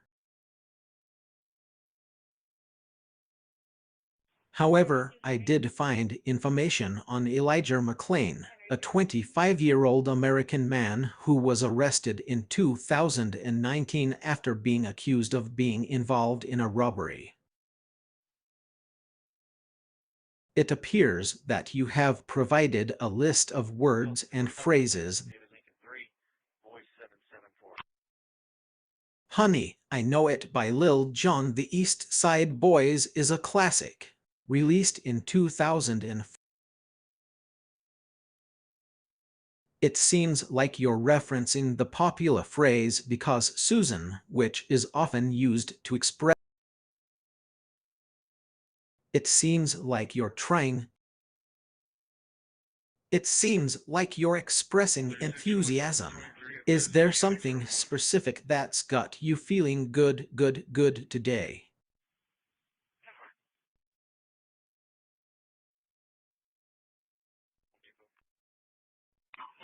Thank you for the sentiment.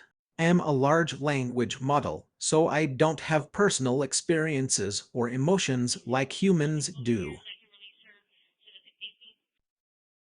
It sounds like you're using a bit of figurative language. Going overboard is an idiom that means to do or say too much, often to the point of excess or exaggeration.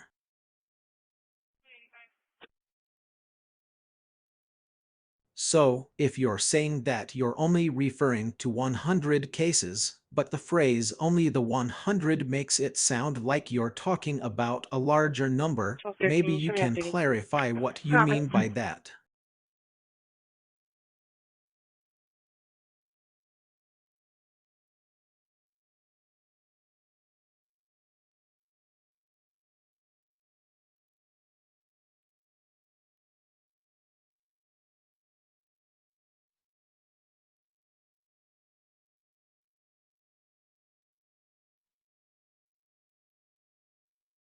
Alarmer timed out. 1914 SL, off duty. Copy. Yeah.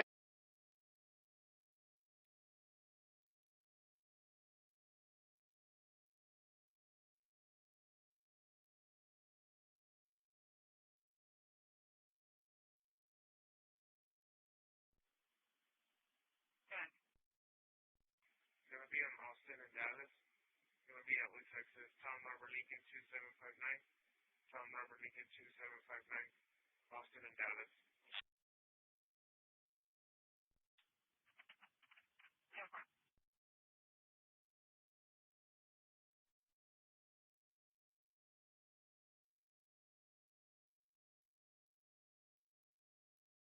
Lingering on can be a poignant phrase that conveys the idea of staying in one place, situation, or state for an excessively long time. It seems like you're starting a sentence, but it seems like you started to ask a question, but it got cut off. It sounds like you've found a hidden treasure. What's the story behind your island? Is it a physical location or just a metaphorical one?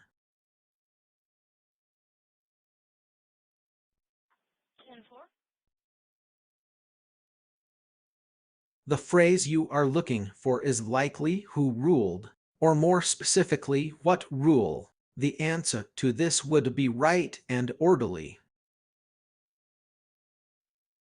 It seems like you're quoting a song or phrase. It sounds like you're feeling a bit uncertain or unclear. It seems like you started to say something, but it got cut off. Could you please complete your thought? What were you going to say about a law that hasn't been implemented? Better known in the public discourse I as don't have deepfakes. real-time access These tools to the allow the current impersonation of public officials and private citizens alike. Multiple watchdogs and law enforcement agencies that have conducted longitudinal analysis on AI-generated child sexual abuse material, or CSAM, have reported rapid rises in the number of generated images shared online. Perhaps more concerning is that the increased capabilities and sophistication of generative AI models enable them to produce very realistic images. I don't have any information Generative AI about a tools are specific also used for island or extortion, situation grooming, where and rules emotional were coercion, applied. often targeting children. Large language models. This conversation just started, and I'm happy to chat with you, but I don't have any. It seems like you're trying to complete a phrase, but it's not entirely clear. However, I can make an educated Overwhelming guess. financial institutions with thousands of tailored loan applications. They're also used to generate malicious code, making cybercrime accessible to individuals with no technical background. In short, deepfakes, AI-generated CSAM, and automated fraud are not theoretical threats. They're real, growing, and causing harm now. The barrier to entry to using AI to perpetuate or perpetrate is low. Anyone with a few seconds of your voice or image can create convincing synthetic content without coding or expensive hardware. What subject Tools are did you cheap, earn these accessible, in, and often if you unregulated. don't mind me asking? Tragically, gaps in current federal criminal law allow bad actors to use AI to profit at the expense of others, prey upon the vulnerable, or create mistrust with impunity. Italy is not a being, While there are but statutes rather for a wire country fraud located in and southern Europe. child sexual abuse material, they do apply to many of the AI-enabled It's a crimes. nation There are with its own several government, significant gaps. culture, and history. More alarming still are emerging threats such as autonomous criminal activity, cross-border AI-enabled crime, and algorithmic market manipulation, for which criminal liability is unclear or altogether absent. There are a variety of strategies that this subcommittee, as well as Congress, can consider, including criminal law reform, that could define new offenses for malicious use of AI, particularly for deepfakes and AI CSAM. You could also provide sentencing enhancements for crimes aggravated by the use of AI tools when those tools augment the scale or impact of the harm. However, if you're referring to Wheeling Airport, it appears that you're trying to communicate a message, but it seems to be jumbled or unclear.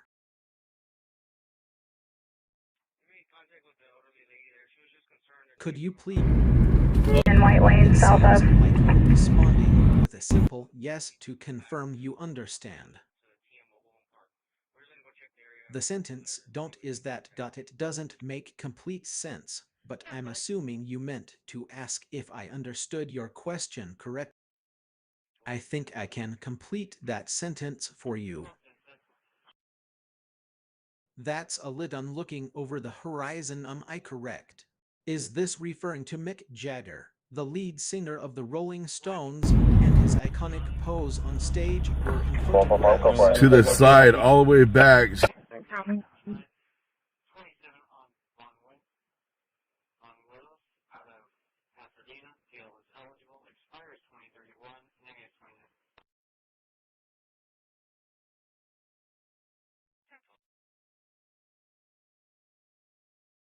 Takes the...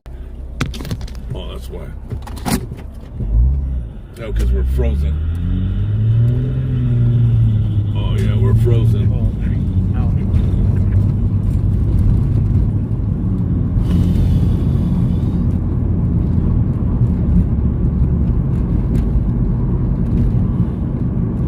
Are we live, guys? Are we back? Are we back?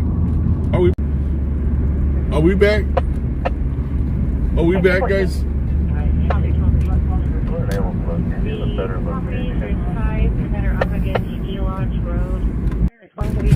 Are we back? Hello, hello. To the front of Petco.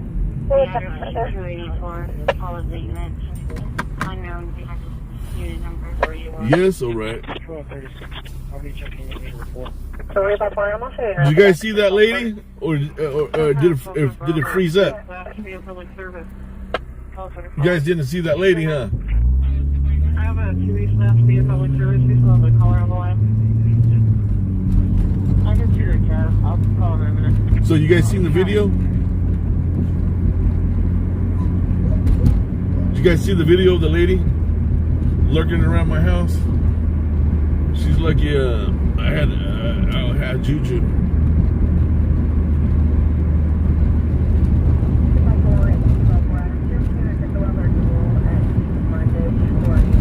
No, you guys didn't see it?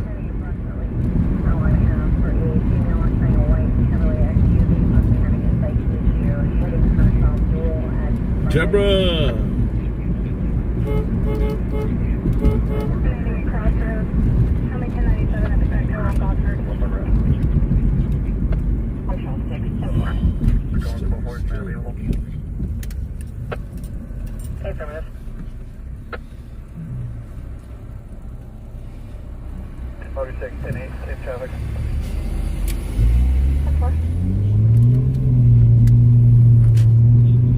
I used to work on those pipes right there, guys. All right, Ashley and her son. Yee. Thank you, guys. John, Ashley, thank you, thank you. I'll show you guys in a minute. There's I should have knew better.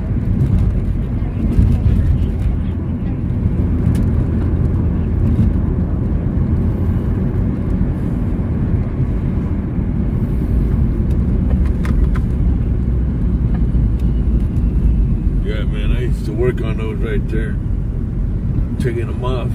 Sometimes they put dynamite in it and get all that corrosion in there. Melted plastic. Clean them all out again. Get them all. Put chargers in there. With dynamite. Explosives in that pipe for the oil fills. That's a job and a half right there. Copy.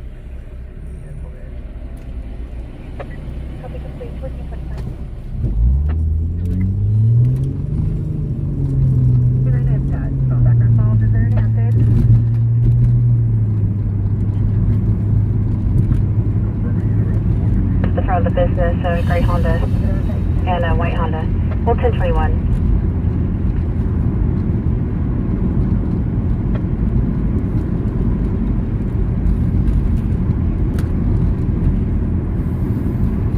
There's no vehicles matching that description. All parties for 1098. 10-4. Anyways, I was taking Juju to school. Injured. 201 number. And there was a lady looking around the house. Walked to my back. Came around. Took the lock off my gate. I forgot to lock it. And she took my lock. Walked all the way to the end of the fence line. Puts the lock on there. And after that, I guess she walked away. Yeah, I keep an eye on that lady. I never seen her before.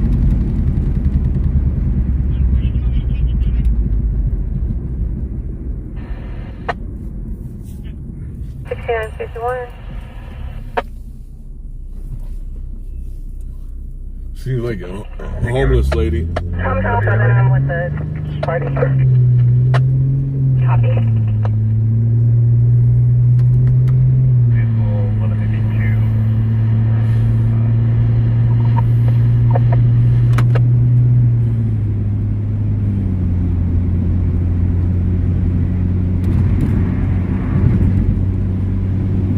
Route 715. For lost and Trada from Cayabello for vicious 905.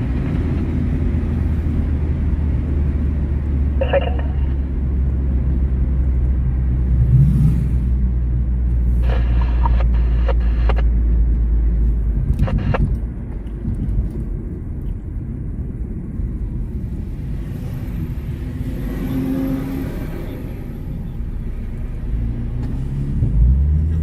Hurry up, get it, homeboy, get it.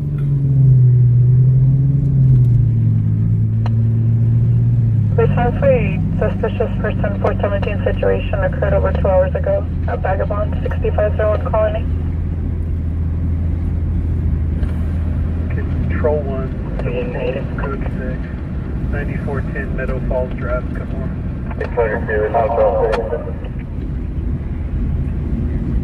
10-4.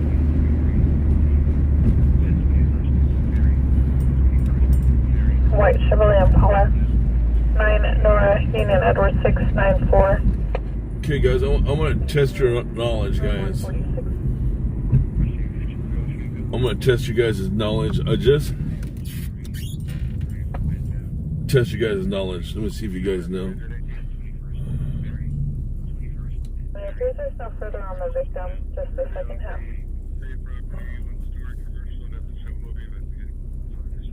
Jimi Hendrix, James Morrison, was it Janice Jocelyn, and Kurt Cobain. We all know they're singers, but the thing is, what they have all in common. I'm gonna see if somebody knows what they have all in common, guys. Jimi Hendrix, Jim Morrison, Janis Joplin, and Kurt Cobain. What do they all have in common? Besides they're singers. Net 4, control.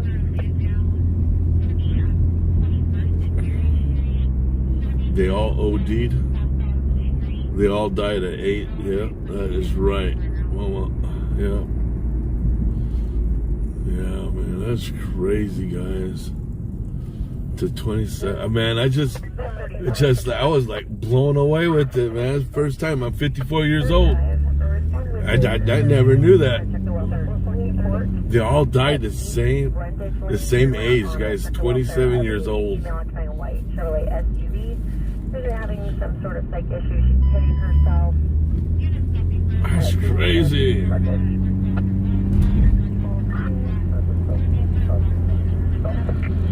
White Lane and Sturgeon Way and White Lane. Man, you guys know you guys' stuff, man. I'm 54 years old and I never knew. So we're up on Adam, you can 1022. Copy. 3 Adam, copy. Suspicious person, 1129. So that's what it's called, the 27 Club? Yeah. That's already done. I just gotta pull it and talk to the vehicle. Roadway's back open. All units are talking. You're still on the board of the fog. I learned this last night, guys, on a Korean movie.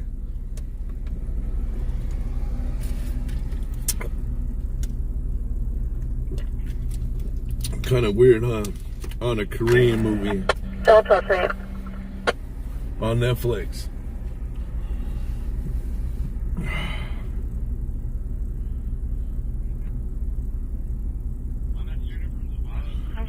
Amy, wow. Winehouse 2 and Brian Jones? Wow.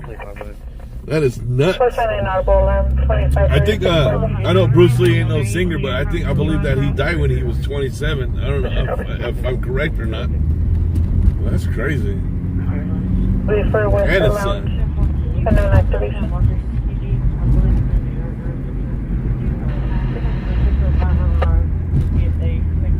I think he was 27 years old, Bruce Lee. All stars, man. Copy. I do believe I spoke to the sales floor and advised you have to make a report to Heath County or San Marcos. I'll let them.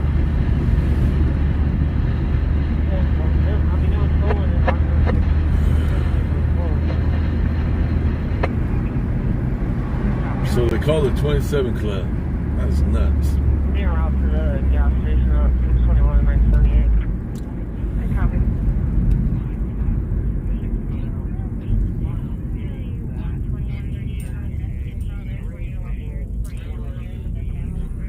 David Ocean 4, you can 1022 my traffic request. 10-4. Oh, Bruce Lee was 32? I thought he was 27. What? He was 32 then? Yeah, he was young too, man.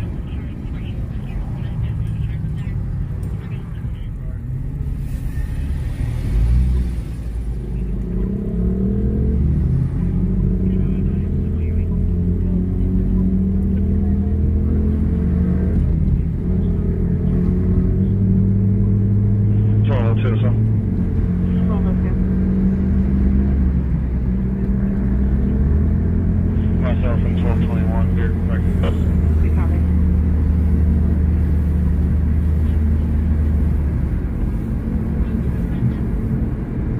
Got a 930 in McMahon. Off my jumper.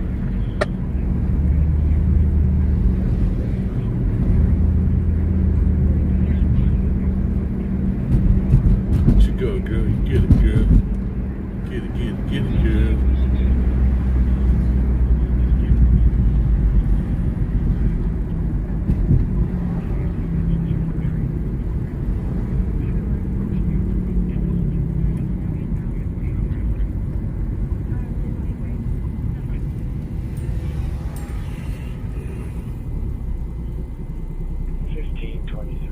Show me off duty.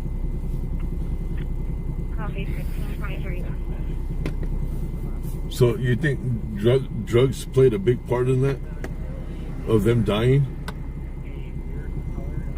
1224, San Marcos is sending a unit out there.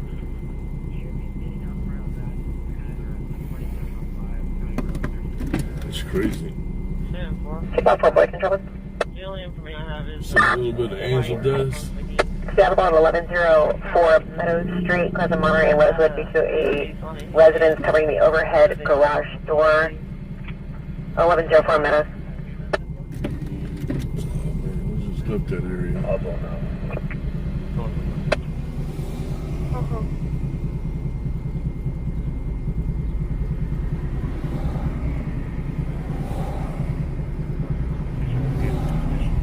For a garage door.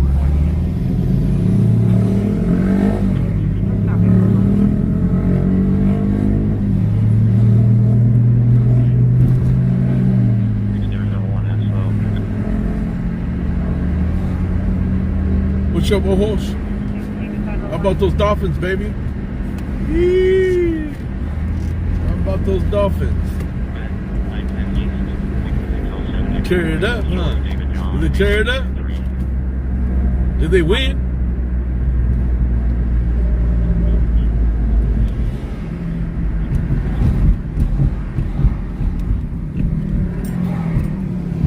Come on, car. You gotta be joking me, dude.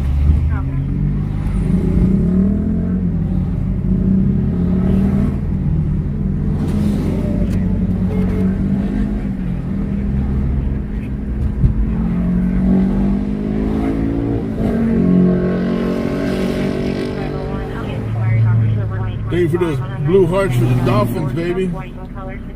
Go Chiefs. Man.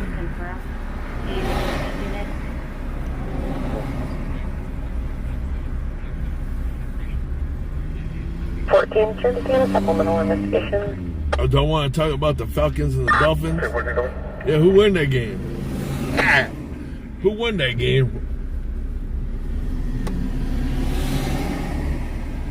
What was the score in that game, by the way? What was the score in that game? Log off. Channel 3.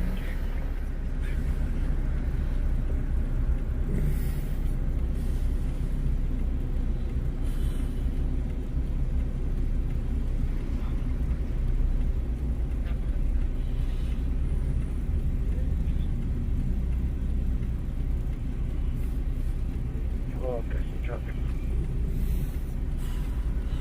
34-10. Wow. 12:30. Guess the Dolphins came to play him, right?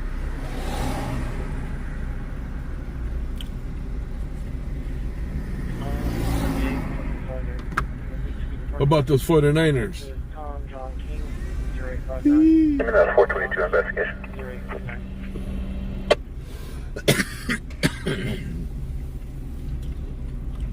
LP expired September 2026 on a 2015 Toyota Carryall golden color in Michael Drake at McQueenie, Clear Launch, insurance confirmed. Yep, 31-10.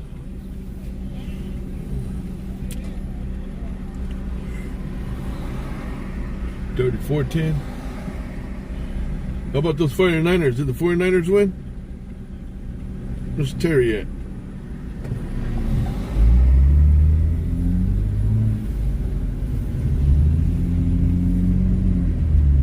All David 4 Adam, CMBC on suspicious circumstance investigation.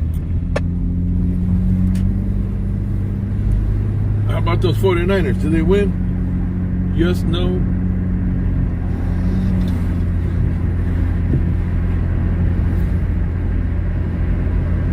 How about those Broncos, man? Those Broncos look good. How you doing, Allie? Those Broncos look pretty damn good, guys.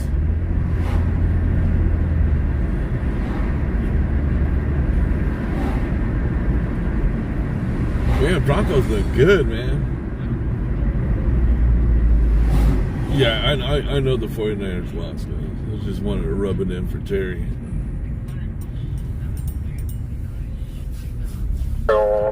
Okay, have the RP step up. 6995 area, 1126, northbound 99 at plan. Man, Pittsburgh, guys, they should have had that game. Pittsburgh should have had that game. Primary information for a passing motorist. There is a black pickup on the right-hand shoulder. Male They just gave up. Southbound on the right. Shoulder away from They gave up. Northbound 99 at plan. I said, these guys are playing just like the Raiders. Primary copy.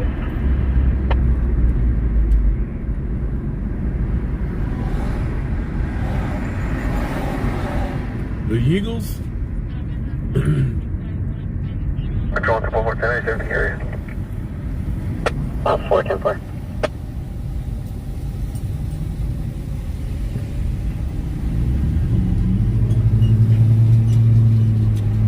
Change up next to the front of Walgreens 4949 Lockwood Road. BPD is on. Another accident inside the parking lot. Four Central 6. Stop bar for a minute. Central 6, X-ray Sam, 238 on a white shirt. 459 audible alarm to 7504 Avenida Valador. Come on, bro. What happened? So it's returning expired 3 is 25 on a 2011 Chevrolet. Yeah? $5,000. Should we add it?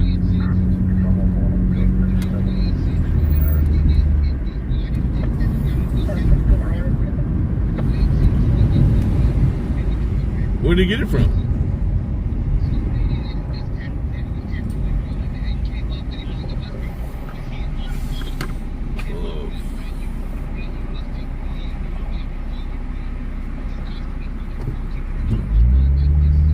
Oh man. driving that baby.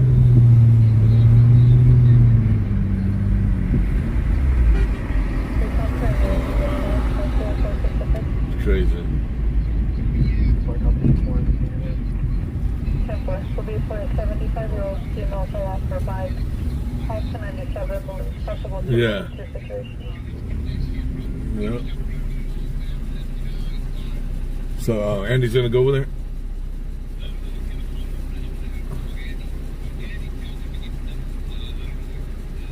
Oh, you should have told me that ahead of time. I told you that you were gonna call. Okay. Well, let him know. Yeah. Okay. Late.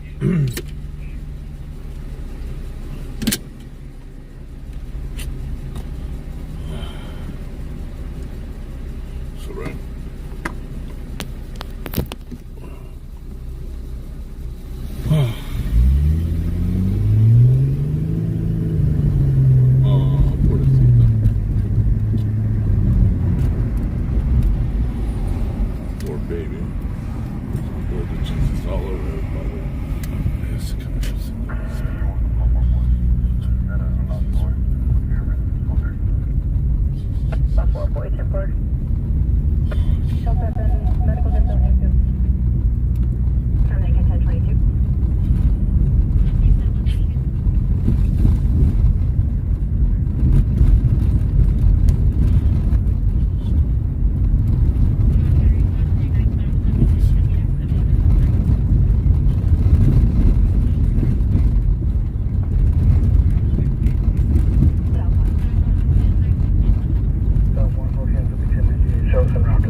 For 4216 Sierra Caves, Star 415 over child custody.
The 902T not involved. All going 178. Oswald 178. 21. Zero return Francis and Lily Henderson referred white non-Hispanic male on the clean. 2027 165. 301. Better go into that call right now. Copy, hold anyone. 2021.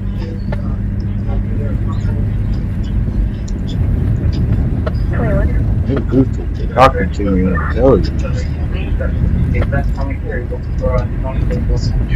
We're gonna go check out this accident right now in Oswald. I hope it's not on the freeway.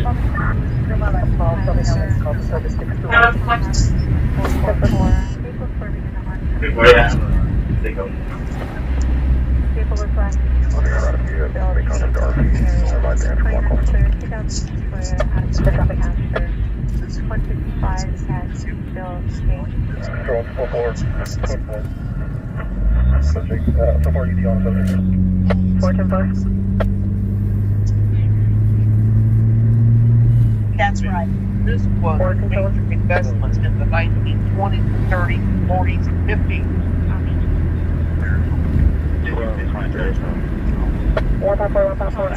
Certificates at 820 and 1 half Robert Lane. 4, you're up. All of it. 1998, copy knocked out Oswald and 178, cancel top trumpet. 4 Adam, we're up from Open Corner North. Coverage toward hearing aids. Once more, there are... 35, 10, 22. That's what it's about, 10, 4, 10, 5, 10, 8. Yeah, copy. We're up to 4.2, code 4. Do you have any awards? Is that what you want?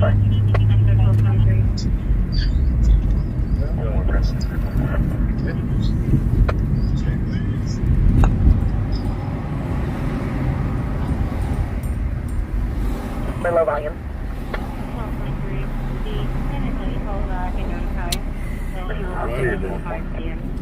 22 by 4 boys, so 4, extra 4, 10, 22. Yeah, far right, far.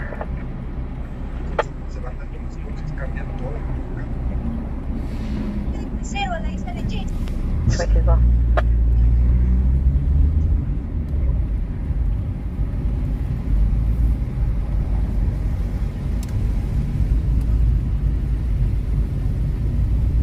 Thank you, Kevin. I appreciate that, my brother.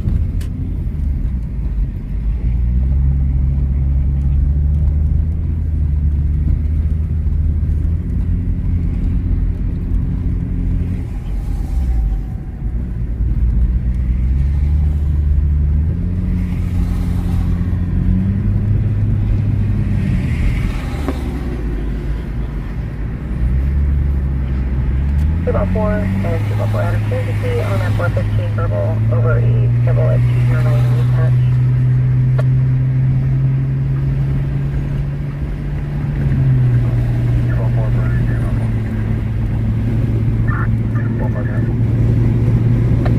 I didn't hear that one on WePatch. Did anybody catch that?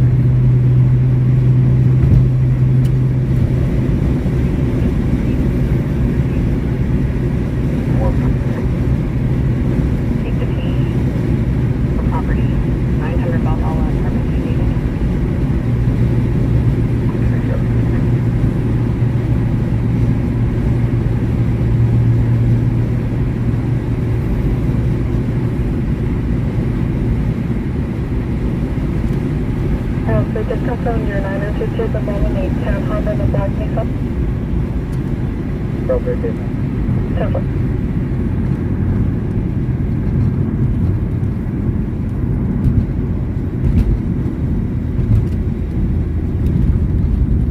Can you imagine what they find on the freeway?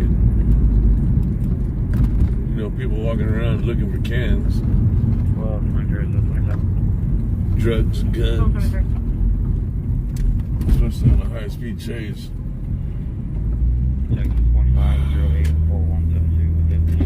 Throw that stuff on out.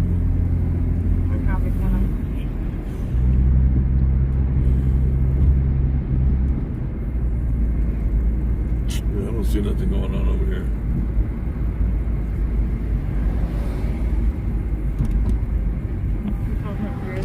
The statutes to clarify their applications to generative AI. Similarly, Tennessee's Yeah, I heard you. The 58 or the 178 on Oswell. I'm losing my mind, guys.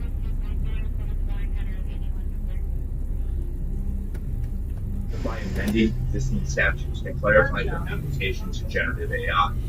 Similarly, Money over there, what, 27 months? Hola. Thank you, thank you. I appreciate that. Thank you for that. Once again, thank you for that super sticker again, Minnie. Thank you. I appreciate that, man, for the love and support. 27 months has been longer than that. It's probably been like 33 months. Thank you, thank you. I appreciate that. Top of that, super sticker. Thank you. Love you guys. Thank you. No answer. Yeah, I don't see no accident here. It must be 178. So, let me ask you this. 178. Thank you. Your son over Thank you, Kellyanne. Why everything that there? Code 1, that's third call for service 782. Officer McLeod is in this ring. The person that you used to come and he was tasting for 2 days and put the cherries off and stuff like that. So whenever you take the paper. Thank you guys.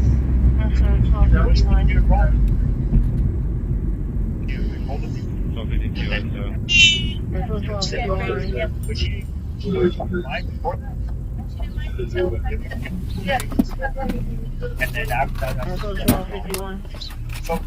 it's not get them all.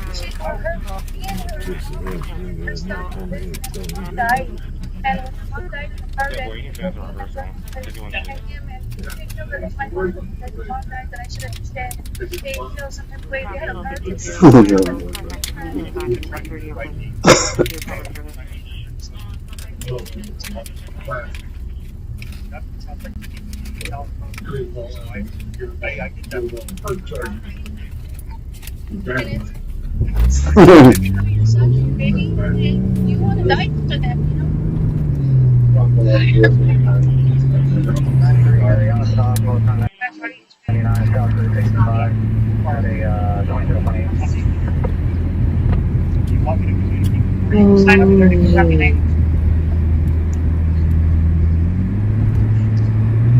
So, I'm glad everyone's okay. That's first okay. If anything, you should come to us, okay? So it's no limit. Okay, my check tomorrow. I just want to. Is there anything else? Who is that? Is he your relative? No, he's just a little man that helps us, but I have power. I guess they got this one. I don't remember, bro. There's another that was actually. Yeah, I guess. I'm not too sure who that was. Is that the only one that lives here? That's what you guys? Yeah.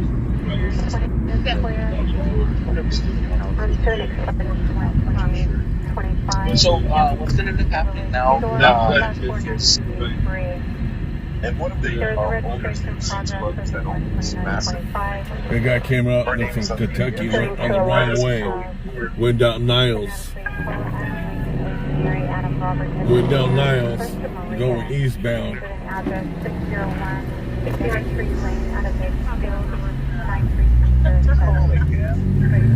don't know how many times they called off the pursuit. Homie was still going.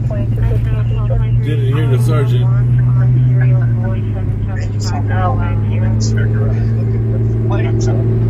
Wow.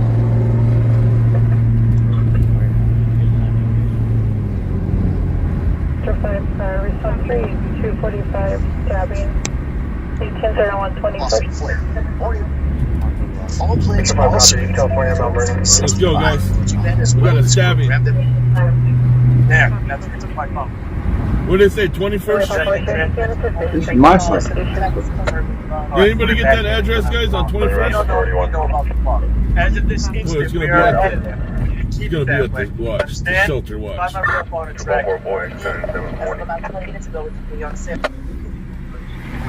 Hobo's flying. Thanks to them, obsessed with this temperament. It turned out to be nothing.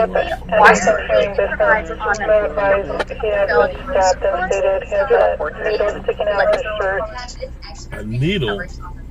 No poking wires, no keeping. It comes A needle?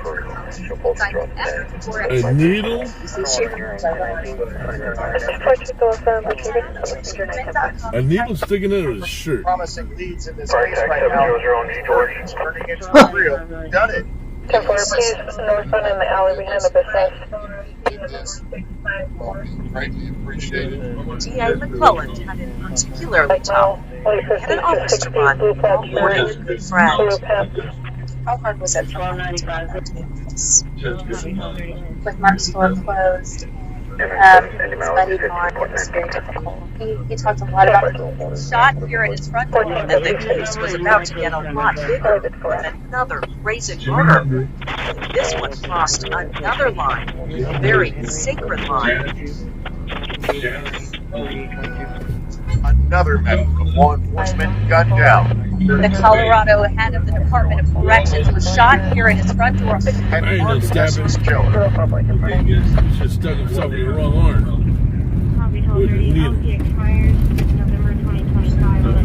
Stabbing's like with a knife.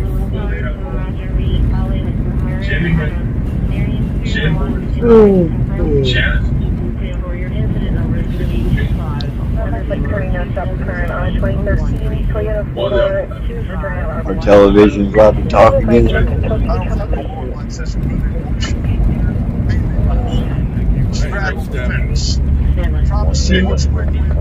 Well, I know Sheriff Hooper and Mike Markle in the game. It's my turn. It's my turn. Oh, it's your turn? Okay.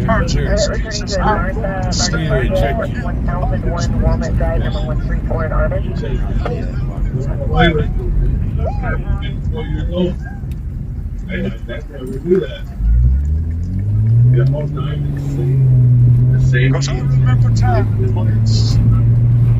when I first felt his fingers, and I left this world sent out on my knees. Thank you guys, thank you. So, H21st, right? Please be those to get so much.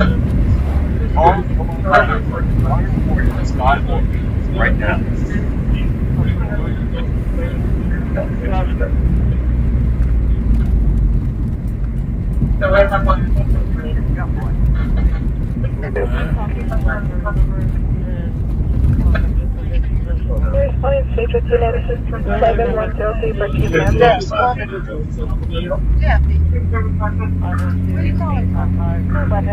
Yeah, tell him right now.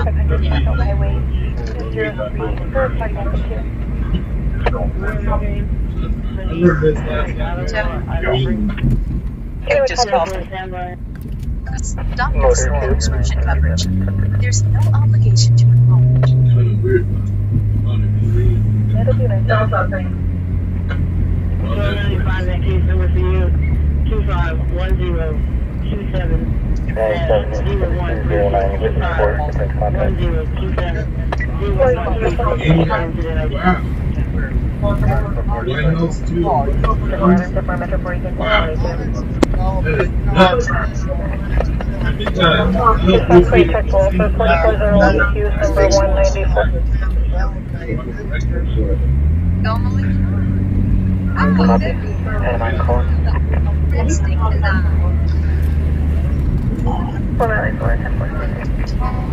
Units for the replay female will initially call advice needed to make a report.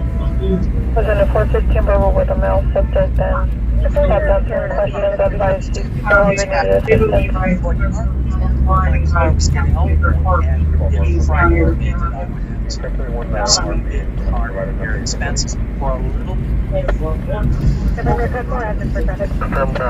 RP's in the rear alley, south alley.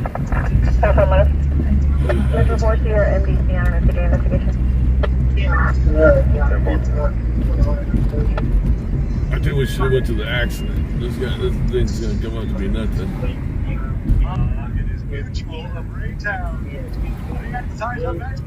Well, I haven't heard anything on the accident either.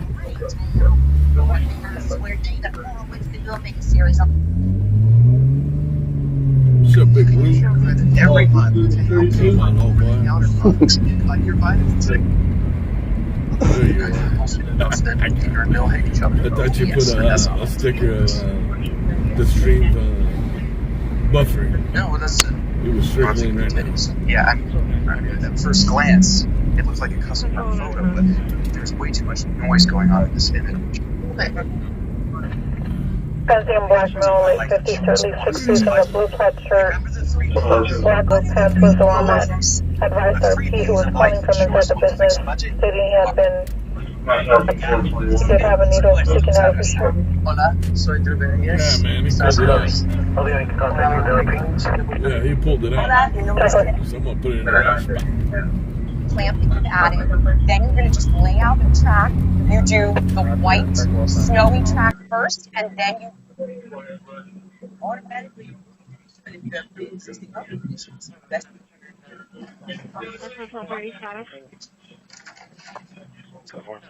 What are you doing here? I came to check in on you.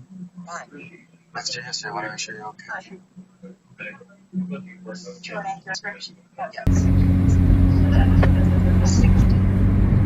It's on 21st further. There's a call pending at 2215 George appears related. On that call it appears that subject was tased. Yes. As who was picking on his shirt. Yeah, that's what happened. That sucker was tased. It was a prone. Yeah, on G. 21st on G. It appears that subject is also landline flagging down a unit.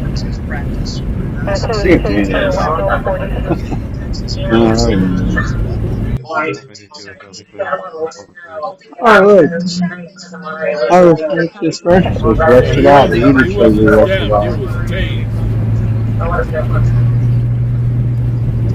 With a taser gun.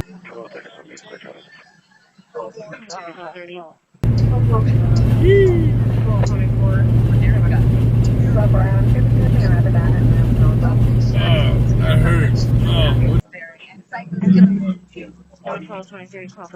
Just for you, installed just one day, trusted name with jacuzzi bath model. Call now. It's never been easier.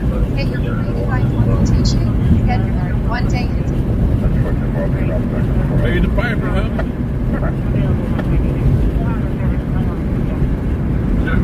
He was so shocked he didn't know what happened.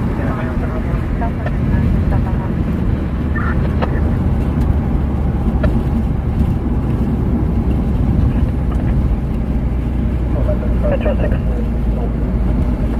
Metro 6. We 245 with a taser. 245 with the taser. So we gotta find the person who tased him for what? 1225, make 152 High D Lane, 152 High D Lane, cross of Lakeview Drive. Go Stay on location. A Alizé Flores, date of birth 5/8/2006. She would like her removed from the property. She's not staying there anymore. She's not on the lease agreement, not allowed to be there.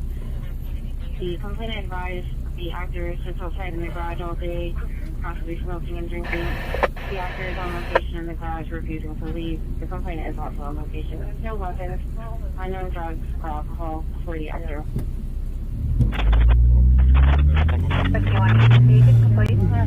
Your traffic was unreadable. Please advise.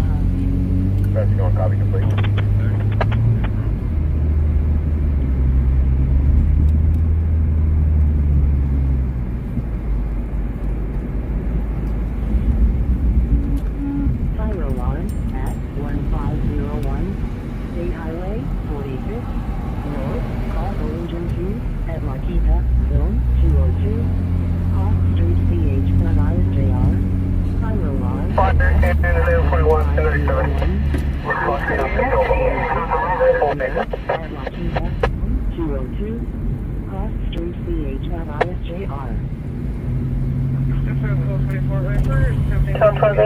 West Columbus.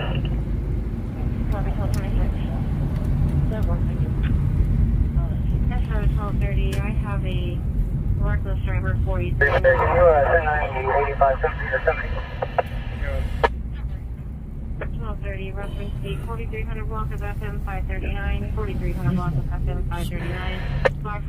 Where's those Twitch people at? Are you guys still on there? How many people we got on Twitch? 2, 3, 4? Remember, if you guys just joining, we do got Twitch. Twitch is back, everyone. Twitch is back. So we're running that platform also. We got Copy, 1124. Shorty mama problems. Copy.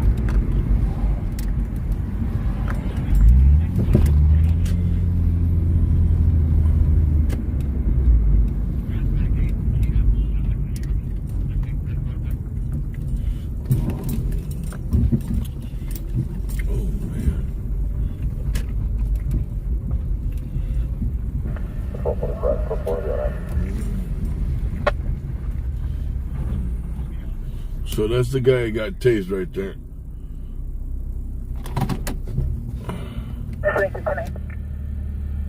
I gotta go find out where he got tased at. 451 out of Bowie 10 7 on the 602.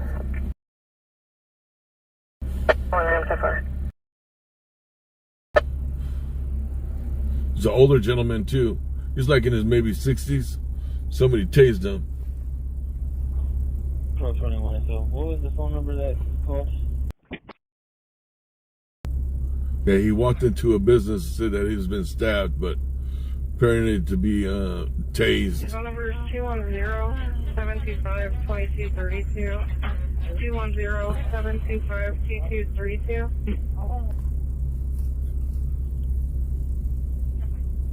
1224, sir. Can I get a case number? I copy. What's up, honey? There you go. I see you right there.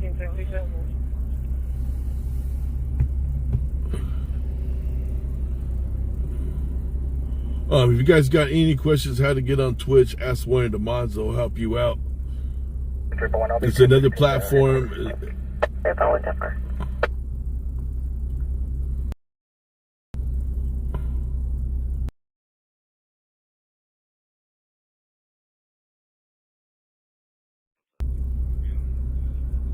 You know, it's basically like for on the computer wise.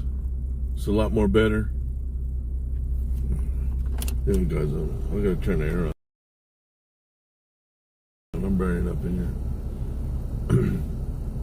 1.1 1021.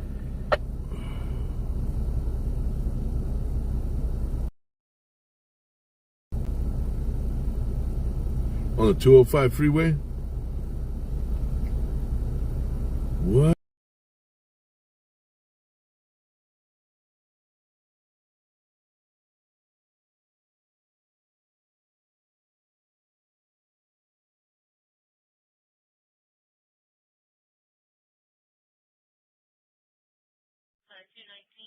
What?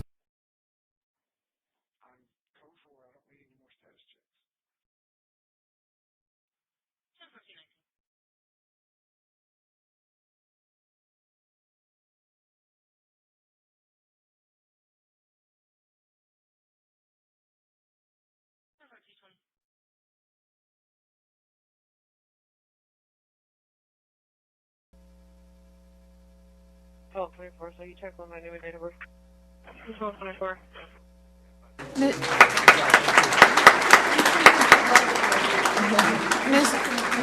Mr. President, Ms. Champagne. may I say something real quick? I want to get a shout out to Sarah Prudian, Can you attach them to the cat? the choir director, because she was with me at Taylor, well, with my kids. And I know from personal experience she is an awesome teacher. And I enjoyed going to Disney World with you on the 20-hour bus ride. That was fun.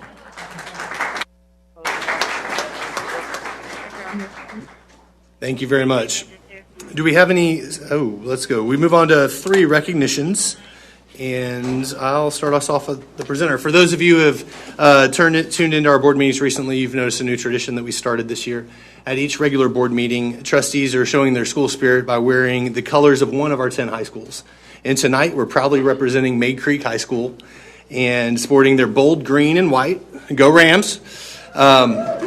Trustee Dawn Champagne tonight. She serves as our KDISD board liaison for Maid Creek High School. And I'd like to invite her to share a few words. Ms. Champagne. Thank you, President Redmond. I'd like to take a moment to recognize the incredible educators, coaches, fine arts directors, and staff members who helped shape the proud legacy of Maid Creek High School. Many of you are here tonight, and let me also add, I know y'all are called the Creek, right? Founded in 1984, May Creek serves more than 2,700 students and offers a rich academic that includes advanced placement, honors, dual credit, international business, and a wide range of career and technical education courses. The Rams have built a remarkable tradition of excellence, earning UIL marching band honors, demonstrating outstanding leadership in naval JROTC, and producing athletes who have gone to compete professionally and even in the Olympics. Yep. With its strong academics, celebrated arts program, spirited athletics, and impressive alumni, May Creek High School truly lives up to its motto, Ram Pride Never Dies. And I just want to add a little thing. I was assigned to you all in 2018-2019 school year, my first year as a trustee, and now I'm assigned to you again. And when I walk into that y'all school, I mean, you can feel the energy.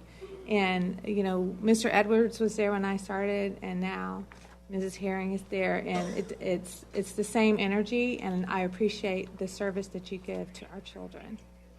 And let's give a round of applause to May Creek educators.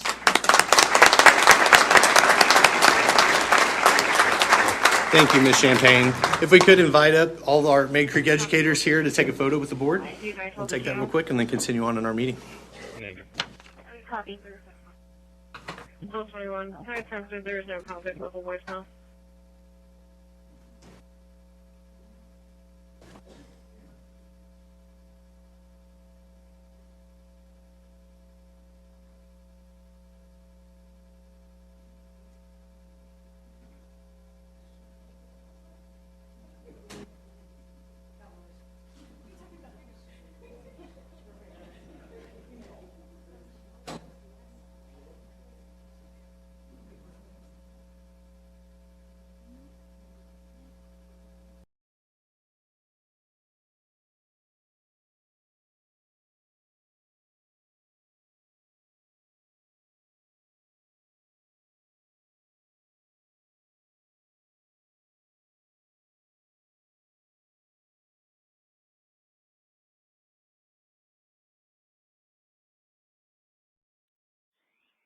Can you give me the full event number, please?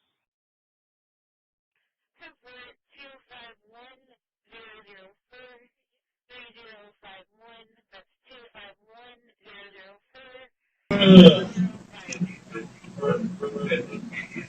251-004. So let me ask you this: Why didn't you just bring your son over to us, or set the record straight? Why everything that led up to it? Because I thought she was having her friends. I thought that she'd done it before. Officer McDowell is her best friend, and every time when she first took him, he was chasing me for no reason, and with the cherries off and stuff like that. So whenever you take a picture. Thank you, guys. What's with your enrollment? You enrolled in was she mind before that?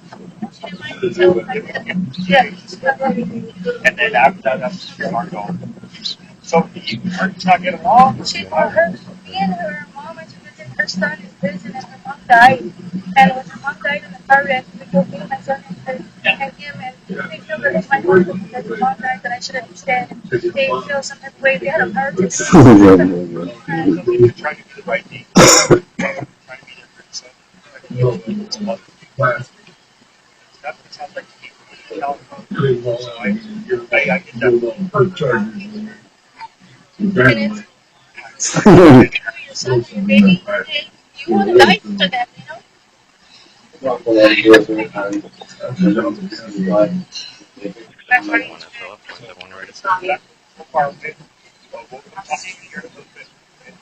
you want me to do anything before you sign up for anything? So, I'm glad everyone's okay. That's first okay.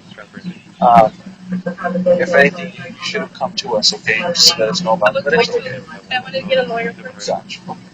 I was getting my check tomorrow. Oh, were you? Real quick, I just want to ask you, is there anything else in the class? Oh, just a little viejito, little man. Who is that? Is he your relative? He's an old man that helps us. What I think our Good question. What do you guys think? This one or go back? I don't remember, bro.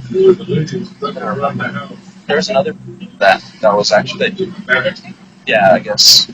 I'm not too sure who that was. Is that the only one that lives here? That's you guys? Yeah. Yeah.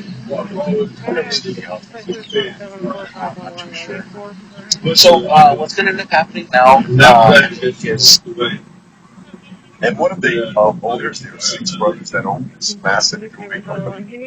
Her name is under the edge. Tony.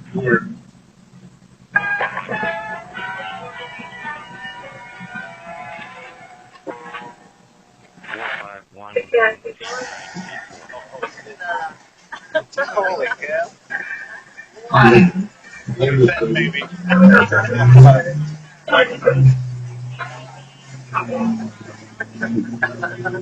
Man, you saw that. Oh, wow. Check her out. Look at the flames on the thing. Wow.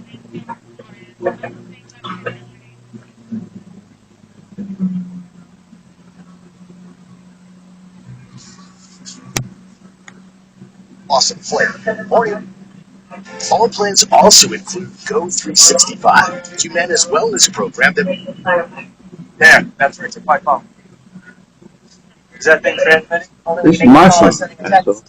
Alright, put it back in and turn on the phone. They don't know that we know about the bug. As of this instant, we are ahead of them. We need to keep it that way. Understand? Find my real phone and track it. Already did. As of about 20 minutes ago, it's New York City. I want to cut it off. Thanks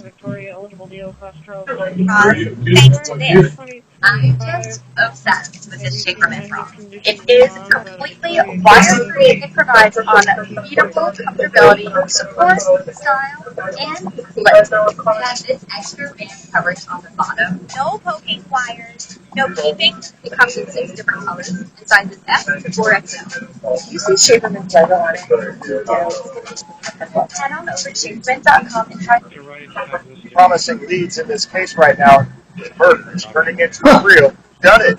Any assistance that anyone can give us in this will be greatly appreciated. D.A. McClellan had it particularly tough. He had an office to run while mourning a good friend.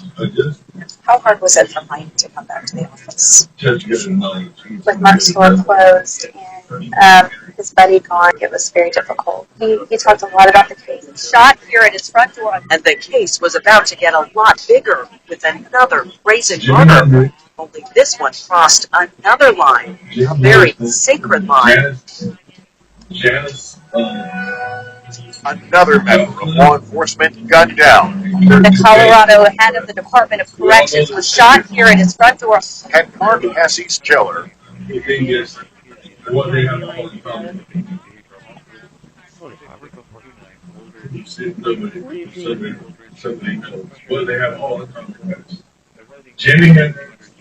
Jim Morris, Janice Cooper, Richard Crubane. Well, they all have in common. Our television's allowed to talk again. I don't think the Lord likes this Willie Bush. Mealy mouth. Straddle the fence. Try to see which way the wind is blowing. Well, I know Sheriff Cooper and Mike Markle have gone. I don't care if the whole world turns against Jesus. I'm going to stand for him by his grace. Glory to God. Hallelujah. I'm 54 years old. I never do that. The whole time it's the same. Because I remember time and place when I first felt his fingers, and I left this world of sin down on my knees. Jesus called me. Please be believed, those who gave so much for us. All the honor warriors not working right now.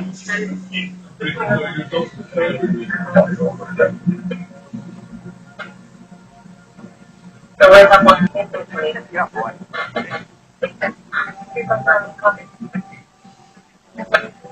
Let's go now.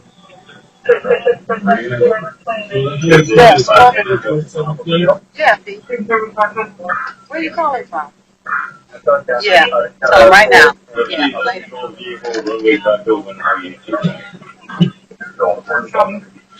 I read this last night, guys. Pig just called from doctors and prescription coverage. There's no obligation to enroll. Kind of weird on a Korean movie on Netflix. Can make your teeth look beautiful all the time. Wow. White House 2 and Brian Jones? Wow. That is nuts. I think that speaks for itself. Oh, there he is. Resting his eye.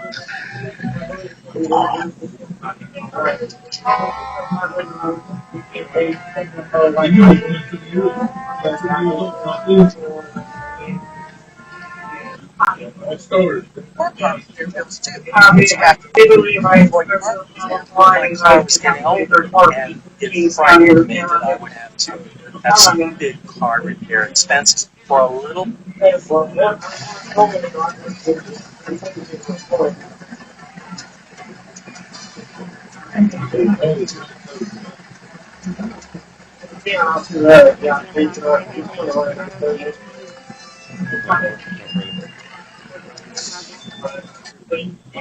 It is mutual of Raytown. They advertise the maximum numbers of everything. Raytown. I swear David Horowitz could do a miniseries of. You can use your credit every month to help pay for over-the-counter products like your vitamins. Okay, most of you knows that Peter and Bill hate each other. Oh, yes, but that's not all. Take a look at this. Yeah, well, that's a good taste. Yeah, I mean, at first glance, it looks like a customer photo, but there's way too much noise going on in this image. Looking to buy life insurance on a fixed budget? Remember the 3 P's? What are the 3 P's? The 3 P's of life insurance on a fixed budget? Hola, soy Drew Reyes, Estados Unidos. Hola, mi nombre es Glenn, soy de Puerto Rico. Hola, mi nombre es Ken. Plant that you've added. Then you're going to just lay out the track. You do the white, snowy track first, and then you automatically. And if you have pre-existing applications, that's.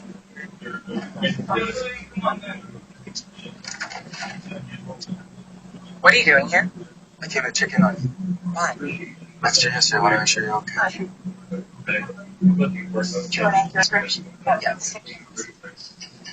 16. To an accurate depiction? Yes. 17. To an accurate depiction? Yes. So you think drugs play a big part in that? Or big diamond? In one convenient plan. Both are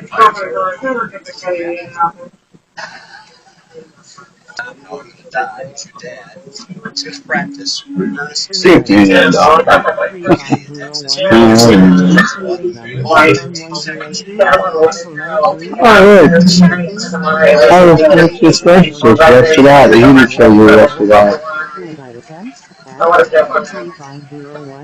North Austin plate number 1102 1302 Cross Street Vitesco Technologies Drive and Williams Road. Ordinary guy, terrified of pickles. Mona? Oh, it sure did scare the bejesus out of us there. And It's just for you, installed in just one day from the most trusted name with jacuzzi bath remodel. Call now. It's never been easier. Get your free design consultation, schedule your one-day install.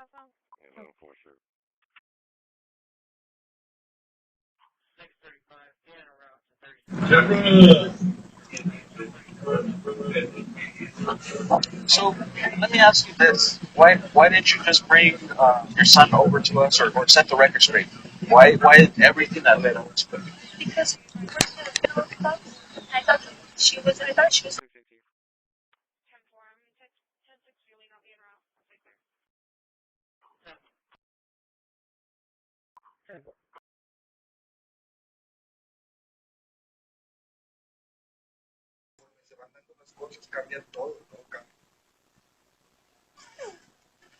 No me pueden ahorita. Yo ni siquiera quería fiesta de 15. Quería irme de crucero a la isla de Jeju.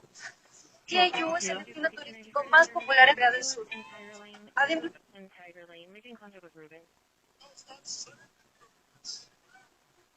What is any questions about the eviction process?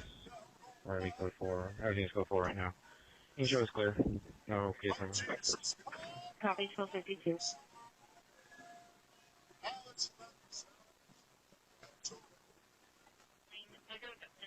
that's right. This was major investments in the 1920s, the 30s, the 40s, and 50s. There you go. And you make your judgment. How much you think it's worth, or how much you Charles Henry 2997, Charles Henry. Ancestor contacts and hearing benefits, including routine hearing exams and coverage toward hearing aids. What's more, there are What's your first and last name? If you don't identify yourself, you're going to go to jail. So I just be real with you. I've treated you with respect. I'm going to continue to treat you. I got to be real with you. No. I have to identify you. 21, transmission confirming car October 2024 on a 99 seconds. Four-door rating color to Sean Sawyer and King Lake Field County Clear in a while. Do you have any warrants? Is that what you were? We're going to have You weren't. Let me tell you the reason why I made contact. 1221, your traffic keeps breaking up on your radio. I'll log the LP. 1220, that vehicle's been red tagged. You're not going to jail? Have a seat. Copy. And hold this door to the left. Yeah. Okay. Okay, I got a picnic fire. State police, let me see your hands. Anybody in here, make yourself known. Copy. State police, anybody in? State police. Hey. Signal.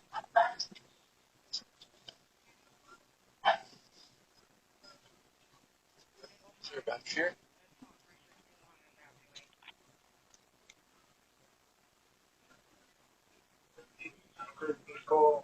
Copy. You got a Libby?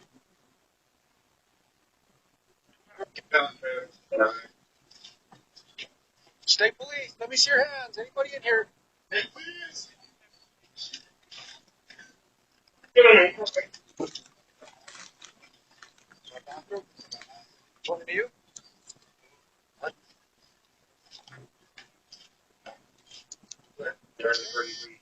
National 1291.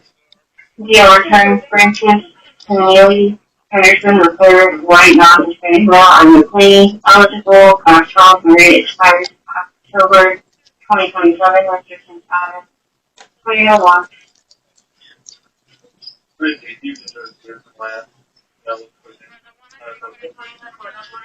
Copy, 1291.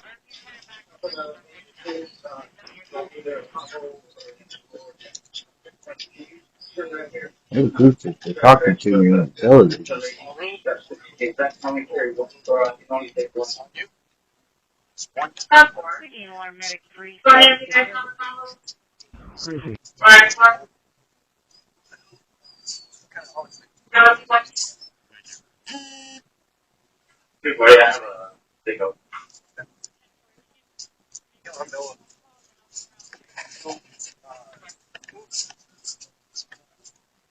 Christi. That's you? How long have you lived here? Never here. About a year?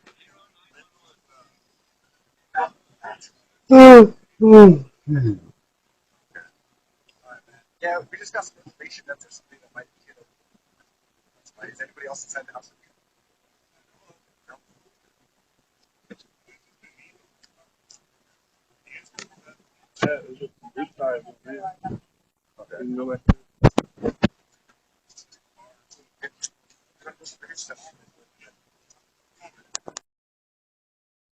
Received. Work off EMS2, G92, 31.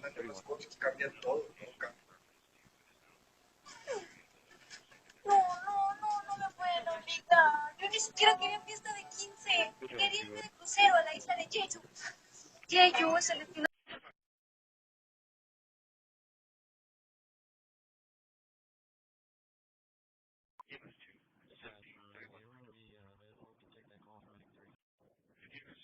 Received.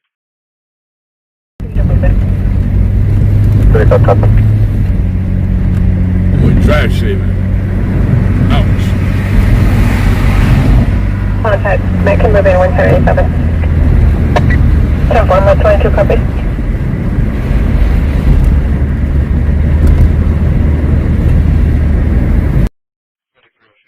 Engine 72.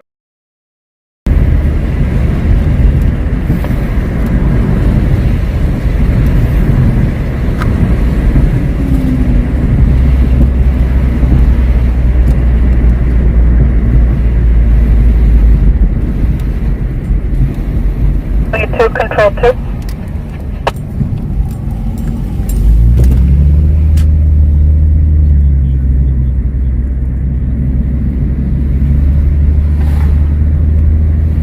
We can burn for those hearts, thank you.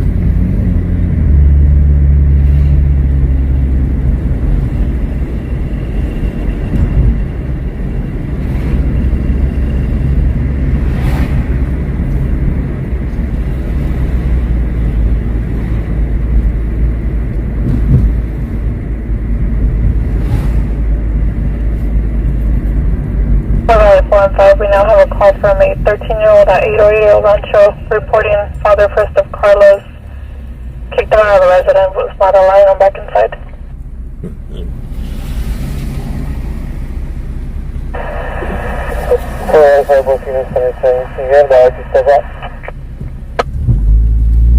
Say, No longer landline. won't let him back into the residence?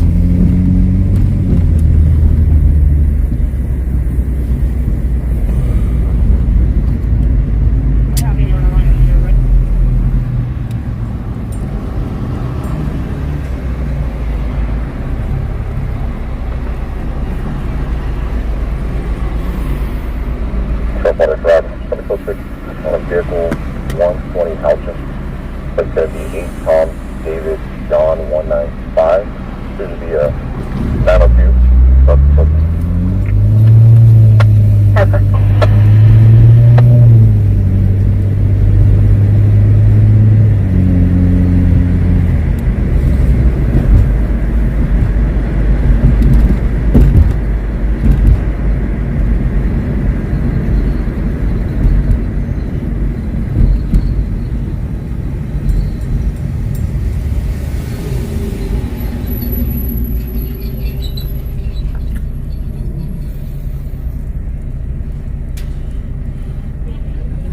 AWS Outskirting 2013 Ford Right at Bakersfield.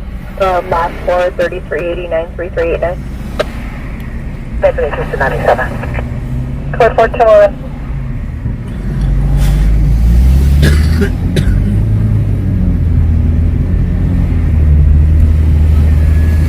Woo! That stuff stinks.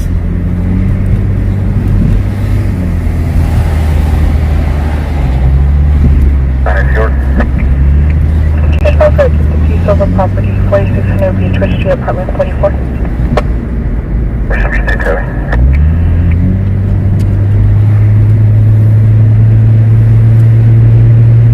Hey, you don't like that, huh?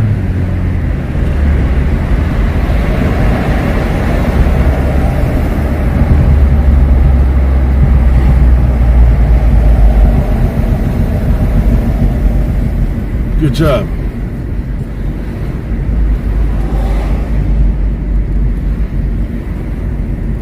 He cut in front of me. Car cut in front of him. He didn't like it. That's how it works, buddy. Be patient. You don't get nothing to a red light. Yeah, baby. How you doing, Lauren? Have a good one.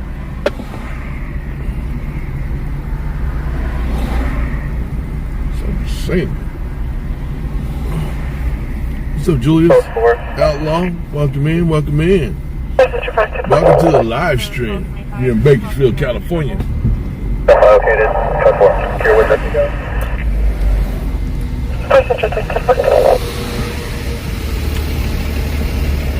Can you put us back on our prior tag 713? 38, 10-4.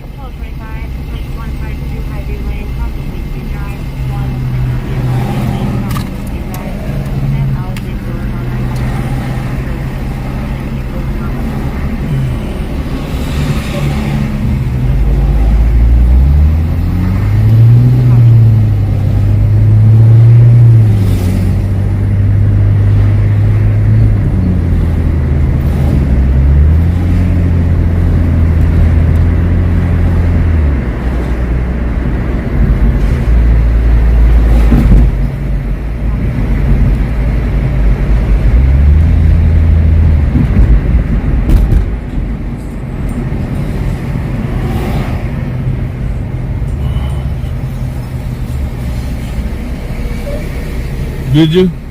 That's nice of you, Robert. The medicine ball. Thank you, Eve.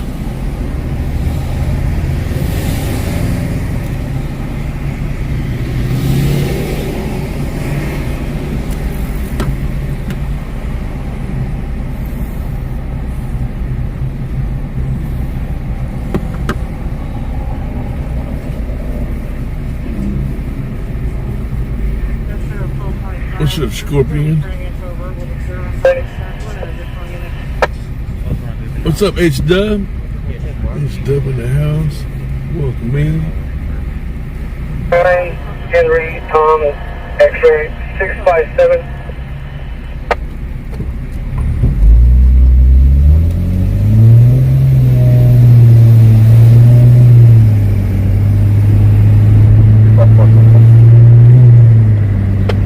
Have a good one. 513 situation. You're gonna pull over that truck right there. 693129 is clear and expired on situation. So line them up. Going to allow for folder. Henry Ocean Lincoln Data Edward Robert out of Bakersfield. Oh, yeah, so you better turn, oh boy. All forward here in Bakersfield.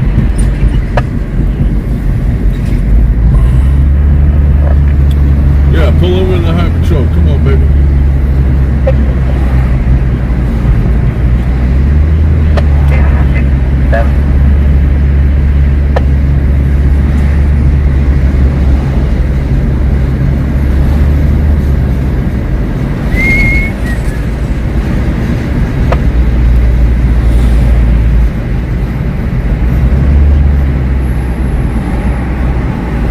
What are you doing, Ashley? Engine light, go ahead. Today is my baby girl's birthday.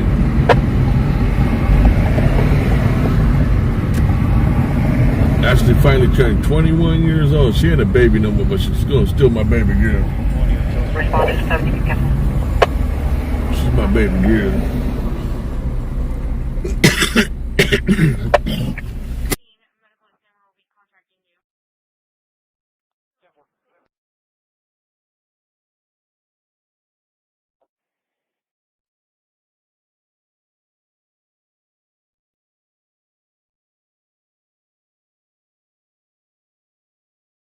Saratoga, 2601 Saratoga. Authority 2 units are not going to go code to this. The RP is saying that somebody threw a backpack over the fence into the airfield location right next to Cabinet Field. It's going to be a green backpack that was thrown by a female in a white sedan. They're requesting units to go through the location near the bus station.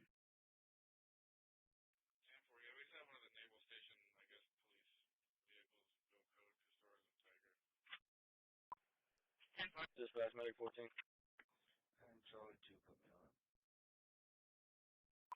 Medic 14 transporting code 1 to Driscoll, starting 0. Received, Driscoll 0, code 1. 361, approximately 914.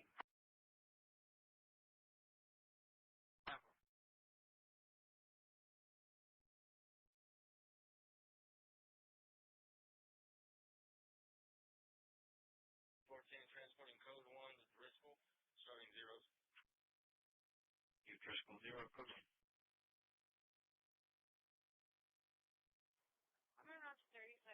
Call for Medic 13, Truck 4. Medic 13, Truck 4 for allergic reaction. 11, 13. We'll be at Merriman and Brittany. Merriman and Brittany. Work off EMS 1. EMS 1 at 1742. Copy 1225. Break SOL West Side units emergency traffic only for 1225 at 152 Highview Lane for level disturbance. Civil issue.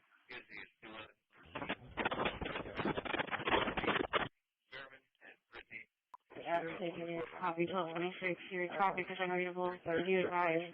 I'm on the hill. Copy.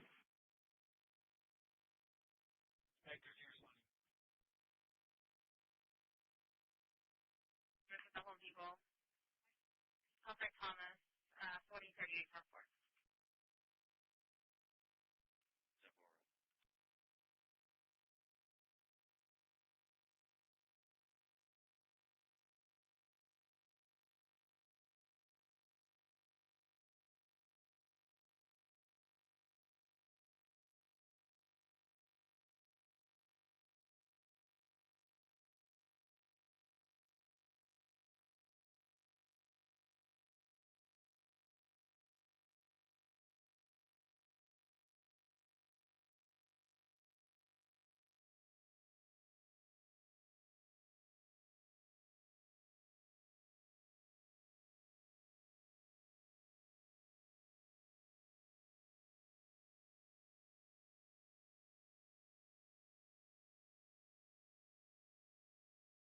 The air control called them and let them know by the time that they saw the female do it, she had already left the location, so they're just going to be out there with the package.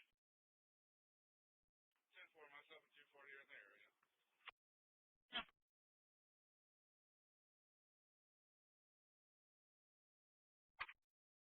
Wilson. 100 block of North McCall with Texas, X-ray Robert Mary, 1543. X-ray Robert Mary, 1543.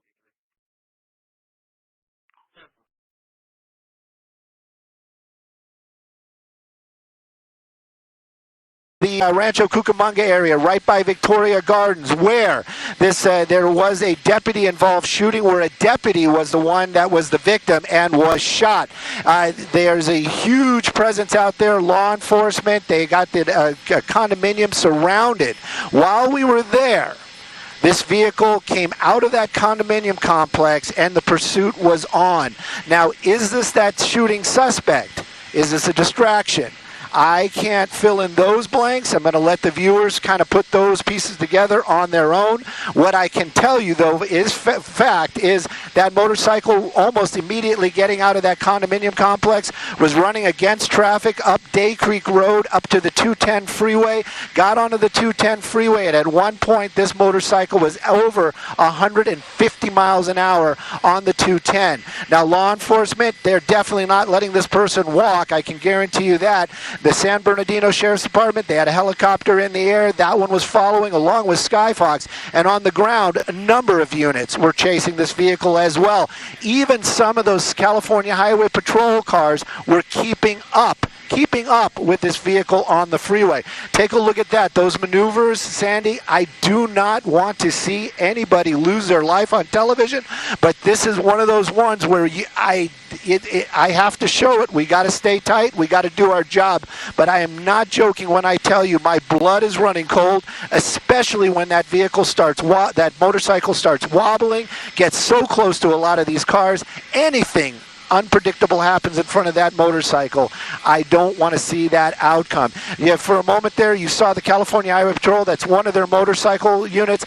They're basically just getting up close, making their presence known. Hopefully this driver makes the right decisions as it stands right now, look at those numbers. We're just coming out of the triple digits, and it does seem like he's slowing down. Hopefully, there it is. Hopefully, it's going to here we go. To an end. But you have to remember. Yeah, you have to remember that suspect is wanted for a deputy-involved shooting where a deputy was shot.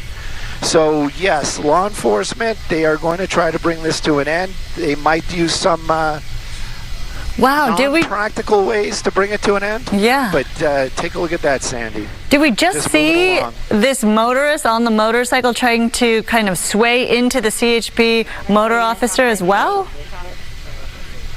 Yep. Yes, definitely. And was the motorcycle officer maybe trying to get up close to the suspect to bring that suspect down? Maybe. This is one of those ones where it is just one of we just watch it, and I just don't want to see anybody lose their life this afternoon, especially not on our cameras. You can see this rider clearly is very comfortable with the way they are handling that motorcycle, but that doesn't mean that this is any kind of safe. Right now, it looks like he's boom. That's exactly what I was talking about. Oh my gosh.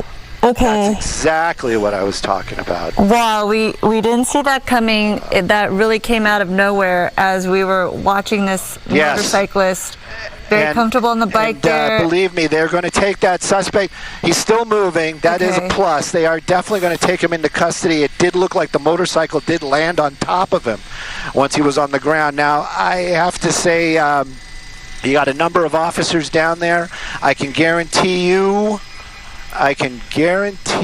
they're going to stop the freeway, but they're also going to start calling for paramedics. They're already calling for paramedics. And again, how they're going to get there this quickly is another question. But wow, that I'm telling you, that is definitely not the ending I wanted to see.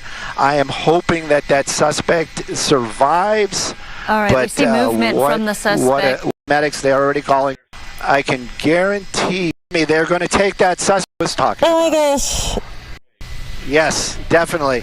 And was the motorcycle officer maybe trying to get up close to the suspect to bring that suspect down? Maybe. This is one of those ones where it is just one of we just watch it, and I just don't want to see anybody lose their life this afternoon, especially not on our cameras. You can see this rider clearly is very comfortable with the way they are handling that motorcycle, but that doesn't mean that this is any kind of safe. Right now, it looks like he's boom. That's exactly what I was talking about. Oh my gosh. Okay. That's exactly what I was talking about. Wow, we didn't see that coming. That really came out of nowhere as we were watching this motorcyclist. Very comfortable on the bike there. Believe me, they're going to take that suspect. He's still moving. That is a plus. They are definitely going to take him into custody. It did look like the motorcycle did land on top of him once he was on the ground. Now, I have to say, you got a number of officers down there. I can guarantee you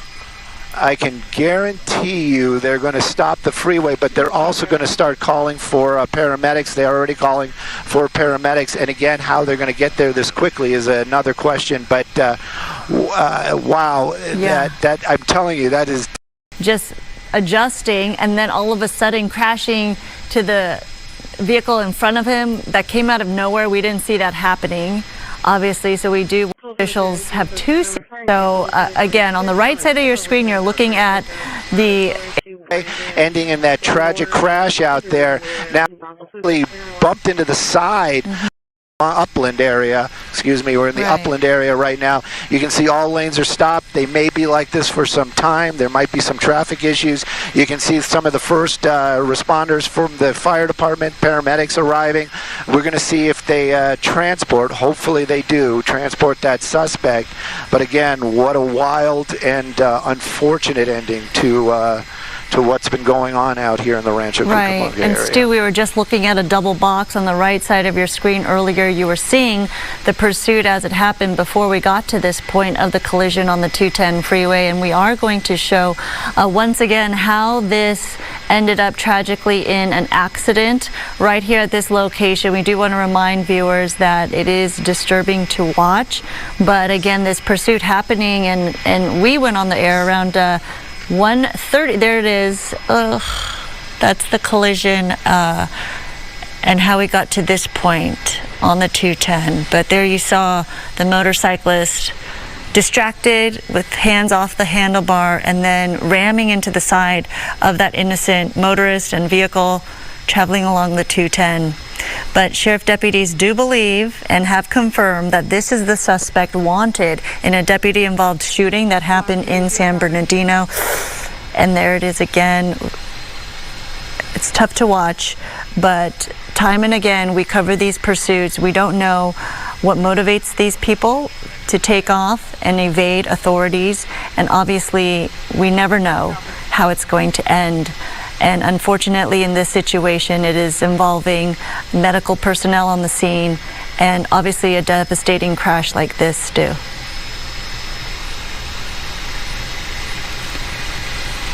Well, Sandy, I'm having a lot of trouble with the IFB, but I just want to, say just out here in force. They were out there at that suspect, meaning are they going to put this person on a gurney, or is it going to be something else, and see where that suspect motorcycle just take off high speeds, Stu, as you were following this whole situation, reaching up to what, 170 miles per hour on a motor? Back and forth through oncoming traffic, so he was driving the wrong. It's going to be at 230 Alicia Circle, 230 Alicia Circle for a child custody exchange. Correction, it's going to be CPS needing a civil standby. Because I just don't, Both children, there are 2 in total. I did a welfare check last Friday. She's going to be in a dark. She's going to be parked near the Dollar General. 10-4. Show me around. You said Alicia Circle? 10-4. It's off of Solder Farms Road. Yeah, 10-4. I was just confirming what you said. You got me.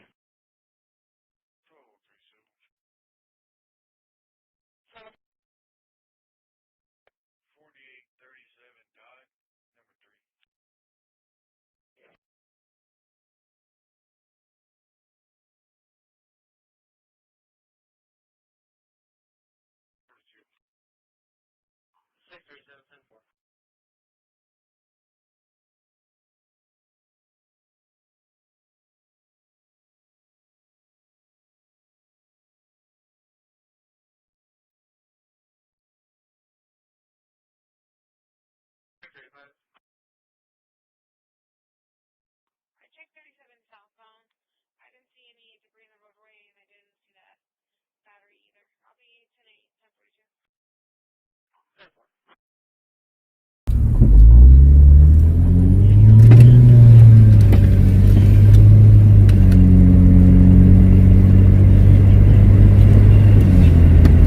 Hey, did you test that out in your Tesla?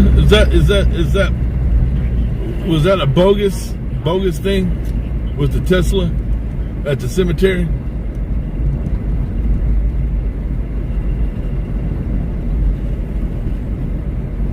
At the fire, 401 Commerce Drive. Report of fire in the lot.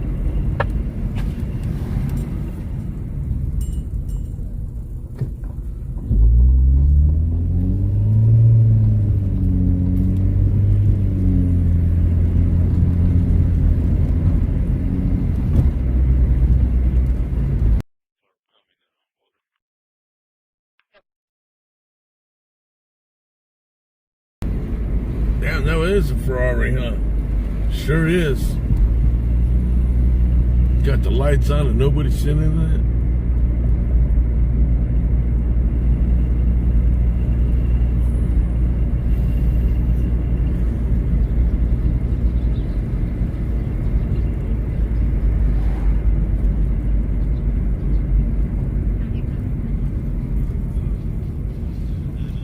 MTMAC for a check the welfare as a female receiving threatening text messages. Match Friday, intercom. Affirmative. Affirmative. Med 22 control.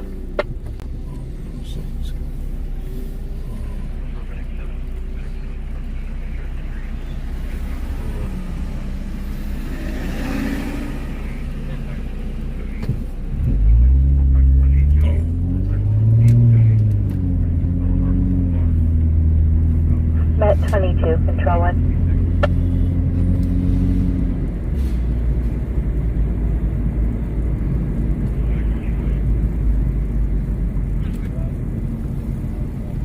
Come on, get out of the road, lady.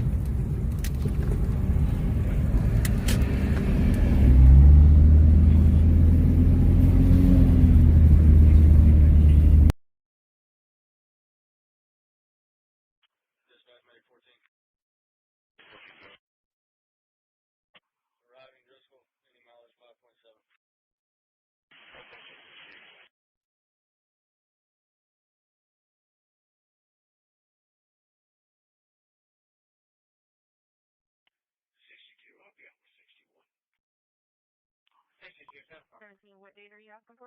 4110, copy of plate. Victor Young Sam 7029. Response to with the gentleman, DOA. Negative, it was a bicycle accident and he was transported to Northwest on October 18th. 118 to Delta 2 Mobile. 17, what date are you asking for? You advised me that there was a accident or 18-wheeler accident that medicals had a response to with this gentleman. Negative, it was a bicycle accident and he was transported to Northwest on October 18th. 10-4, October 18th, thank you.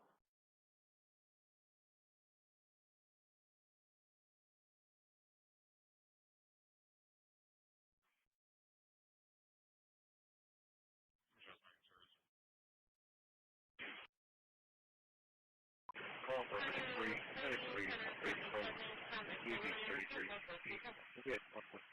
Florida, 11, Florida, Northwest Pilot, Shelley, Northwest 1758. 1224. Location. 1417 Farm, apartment 1459 B Boy. 10-4, can you just roll my name and date of birth and let me know if he's clear? Go ahead.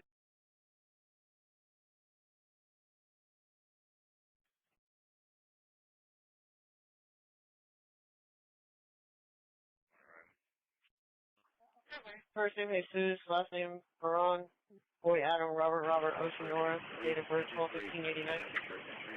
Copy, sir. Street, 1514 Street, Russian Illicit, Delta 350, Delta 350, can I see you off of the Anonium at 1514 18th Street?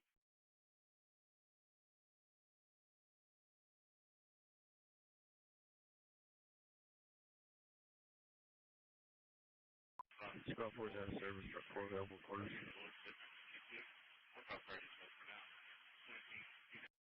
1224. Jesus with that date of birth has an ID only that expired in 2023. I'm showing no watch. The RP returned saying there's a meltdown. I called him, said he has 3 broken ribs and his eyesight's almost gone. Stated it happened earlier today. Hospital units, data to have Delta 350 and Delta 360 en route.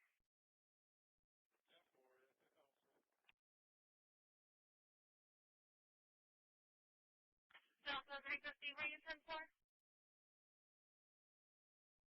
Right, go ahead.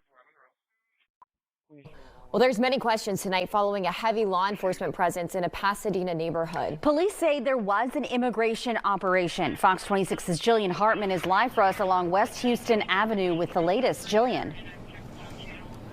Well, I can tell you we're still trying to confirm some information, but Pasadena police tell us that there was an ICE operation that allegedly unfolded at this home here behind me along West Houston Avenue. Now, we do have video to show you. Take a look at this. It appears to show 2 men being detained by ICE agents. There was a heavy law enforcement presence here in this neighborhood for hours. Pasadena police say They were not assisting ICE in this situation, but officers were on scene helping out with any traffic. A friend of the family who lives here tells me that two men went to a nearby business while heading to work early this morning, and they allegedly encountered ICE. We were working to find out if there was an incident at the business. The two men allegedly returned home here and were barricaded inside the home for hours. ICE agents were allegedly surrounding the home until the two men were detained, and were told that the two men are related. Now, we saw their family, and they were visibly upset and shaken up today.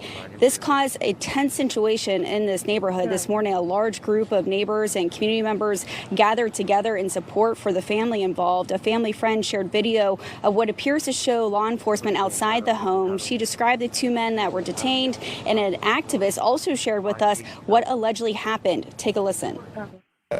Members of this family that were at the gas station close by when they got surrounded by these so-called agents. So they tried to get away, and they came over here to the house and barricaded themselves over there. This happens probably around 7 in the morning, 6 in the morning. I feel really angry, really afraid, powerless. And those feelings are the worst that you can have. Those are the worst. When you're afraid, when you're always looking behind your shoulder. All they do is wake up early in the morning and go to work. They work putting towel, doing the carpet. You know, they're good citizens. They don't drink. They don't have no record. But the way they did things, it shouldn't have been like that. You know, we all want to go to work early in the morning. It's other people that are begging in the streets. But the way they treat them, it was worse than dogs. You know, they broke the window where the kids were at. Why? They're kids. They don't know. Now, they didn't want to come outside because they're scared. They don't know what was going on.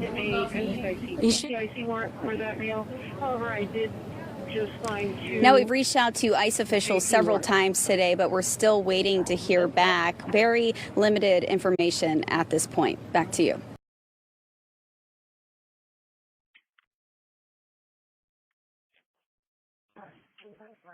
Central 25, your information, I'm showing that signal clear. I want. You do show dealing for aggravated assault weapon. The off-medic 11 for medical ESD's 1108. We'll be at 5834 Riley, 5834 Riley, Crestwood Airline at Bellmead. Work off our dispatch at 1803.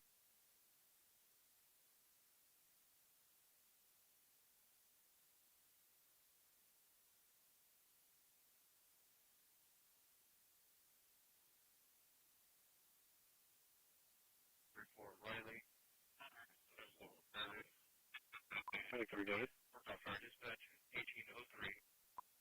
Can you send another unit to that call? We're having equipment issues with our unit.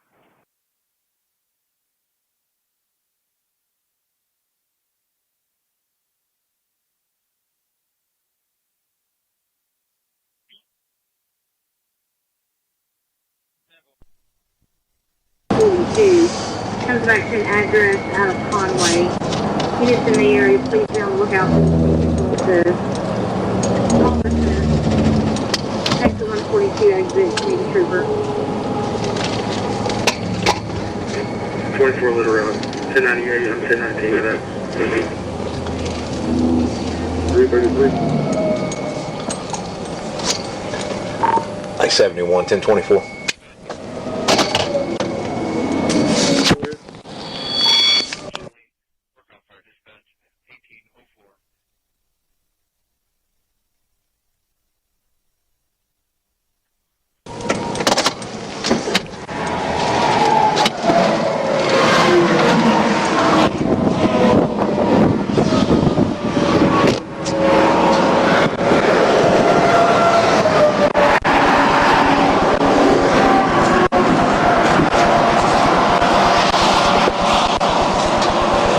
How y'all doing today? I'm doing good. My name's Trooper Blackerby with the Arkansas Arkansas State Police. The reason I pulled you guys over, man, y'all not used to driving this thing or what? It's just a windy a little bit. Yeah, but he's driving like on top of the white line over here. You can't do that. You got to stay in the lane. You didn't realize that? Yeah. Okay. Do you have your driver's license with you? Yeah. Where you guys from? I'm from Virginia. You're from Virginia? I live in Oklahoma, going to get my family. Okay. Okay. Where y'all gonna go vacation at? National Mountains. Ain't never heard of it. Where's that? Snow slopes. Oh, okay. Yeah. Okay. It's in like northern Virginia. Okay. Flights are just too high. Ooh, this thing does shake, don't it? Do you have your this your RV? This is my fiance. Your fiance. What's her name? Linda. Linda. Okay. Do you have the registration or the insurance or just something that says it's y'all's? You got to have insurance to operate a motor vehicle. Okay. What about the insurance card? Do what? Oh, okay.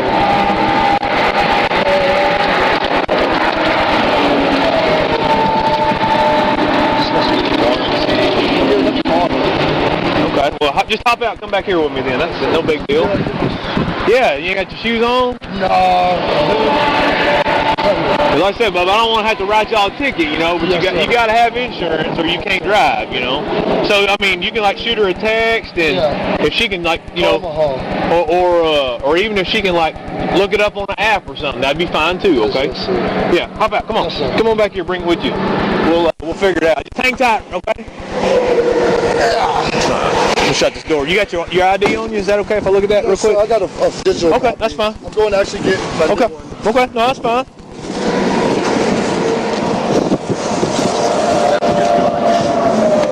Oh, you got to get a new ID? Yeah, I moved back to Virginia. Yeah? Okay. Hop in there and have a seat right there.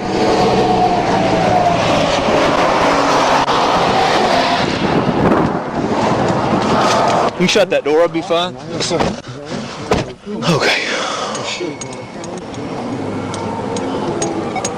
Sweet, sir. Do what? It's nice. What's nice? On my I've ride? never really seen one like that. Oh, you never been in a state police car before? No, sir. Okay. So you guys are coming from where now? Oklahoma. Oklahoma. What city in Oklahoma? It's a little town called Henrietta. Okay. Troy Aikman's birthplace. Did not know that. Okay. And how do you know Mr. He's my fiance's brother. Payne? They're Filipino. Oh, they're Filipino. Okay. It's like Payne Vietnam or something. Okay. So, it's your fiance's brother? Yes. But her name is what now? Like them. They're not blood. Oh, okay. Yeah. Okay. And you guys are going to... Here's my old. This one's expired. Okay. Some years ago. Oh, but you don't live in California anymore. Sir. You live in California in 2 years. Oh, okay. Let's see here. You ever been arrested before, Mr. Huffman? Yes, sir. What for? Long time ago. It was like 15 years, just for possession of marijuana. Possession of marijuana? How much weed you get caught with, man? Like 12 ounces. 12 ounces? That's it? Long time ago, so. I got you. How long ago? Probably like 12 years, 10 years. Okay. Well, you can smoke weed in California now, right? Yeah, I don't even smoke weed no more. You don't?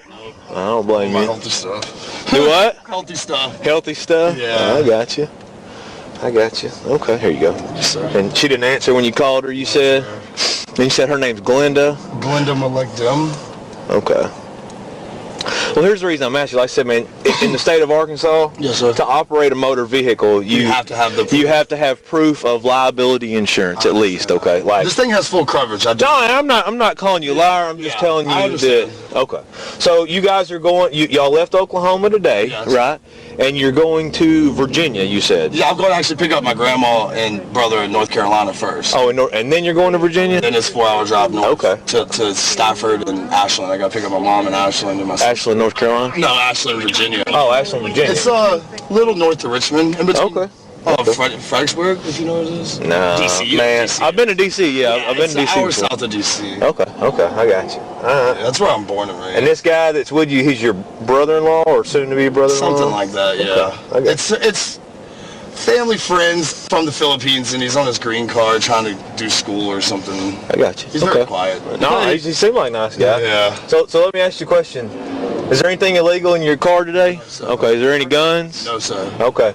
Any cocaine? No, sir. Okay. Any heroin? No, sir. Any ecstasy? No, sir. Methamphetamine? No, sir. Marijuana? There's no drugs at all, sir. Okay. So there's no drugs at all? No, sir. Okay. In the front, back, anywhere inside there? Okay. And you said it belongs to your fiance, right? Yes, sir. Okay. So, if there's no drugs inside your vehicle, would you consent to let me search it? No, sir. We're in time crunch. Okay. No, it's fine. That's fine. So, here's the deal. You have every right to say no. Okay. So, here's the deal. I have a dog, as you can see. Okay.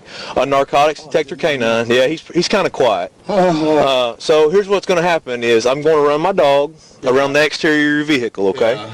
If he alerts to the odor of narcotics, not necessarily the presence, that's going to give me probable cause to search your car. Do you understand that? Yeah, I understand. Okay, so Is that necessary, though? Do what? Is that necessary? Well, I just feel like that you're kind of nervous, okay, and you've admitted to me that you've been arrested for marijuana before. I see your criminal history. Okay, well, I mean, and I'm not calling you a liar, okay? And if what you're telling me is true, if there's nothing illegal inside your vehicle, then I guess you have nothing to worry about, right? Okay, so, but everything in there belongs to you. No. No? To be honest, I got my bag in my backpack. So you have a bag and a backpack in there? A bag and then my jacket, yeah. Okay. But what about all that other stuff that I saw, like the luggage and stuff? That's all ours.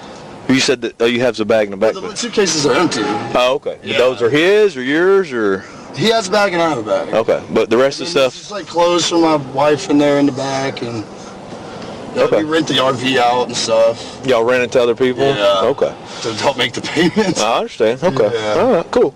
So here's the deal. What I'm going to do is we're going to go up here, and I'm going to have him hop out, and I'm going to have y'all walk up the shoulder a little ways, okay? Because the dog, kind of over there. Yes, the dog bites, okay? So don't try to run off or do anything ignorant. No, otherwise, sir, I don't want you to get dog bit, okay? I got a sprained ankle for my dirt bike anyway. Okay, well, then there you go. So what I'm going to do, like I said, I'm going to have him hop out. Yes, sir. I'm going to run the dog around the RV, and then if the dog alerts, then I'm going to have probable cause to search it. If not, then... Can I grab my jacket? I'll get it. I'll get it for you. I mean, nothing against you. I just don't know you might have a hand grenade in it. Okay. Yeah. So I'll grab it for you, or I'll have you point it to me. I won't touch anything. In the jacket, there's an old vape pen. I found it today. It's empty. Okay. I ain't worried about that. I ain't worried about that. Okay. So, but that's it. I'm not gonna find anything else in there. Okay. Well, we'll see what the dog has to say. Like battery thing. Okay. No, that's fine. That's fine. All right, hop on out. Okay.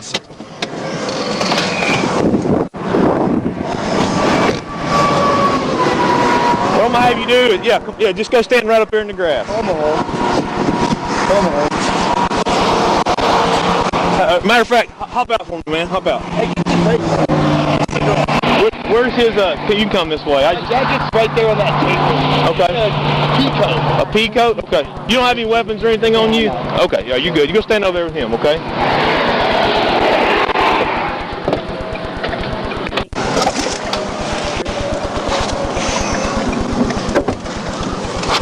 That's what you're talking about? No, sir, that's his jacket. Well, come show me. Come here.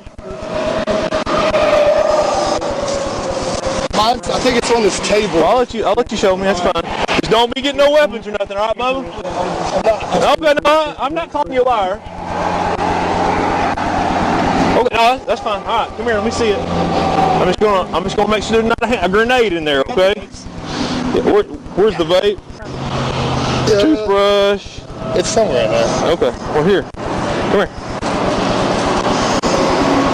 This jacket smells like 16 too. Bro. Is it a THC vape or what? It's old. I don't even know. Yeah. Okay. See it? What's this key go to? It's in my truck. Okay. Dude, that's my smoke. I've been looking for that thing. There you go. Okay. All right, sir. Here you go. You can put it on.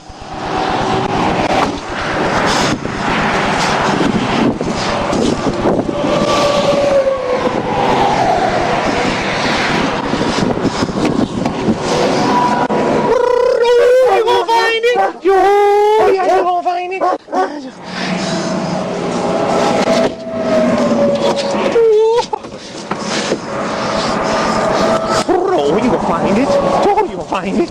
Oh.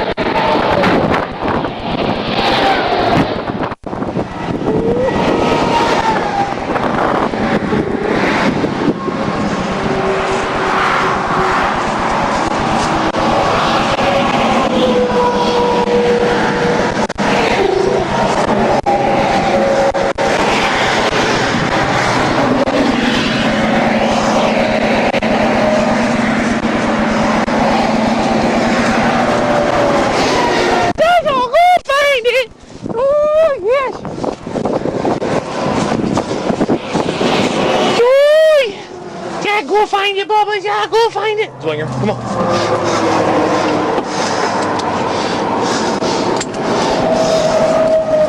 Go find it. 71 to 76.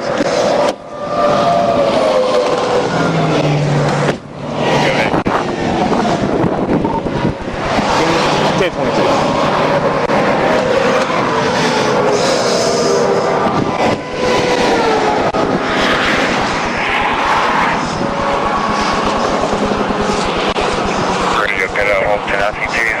That's what you need?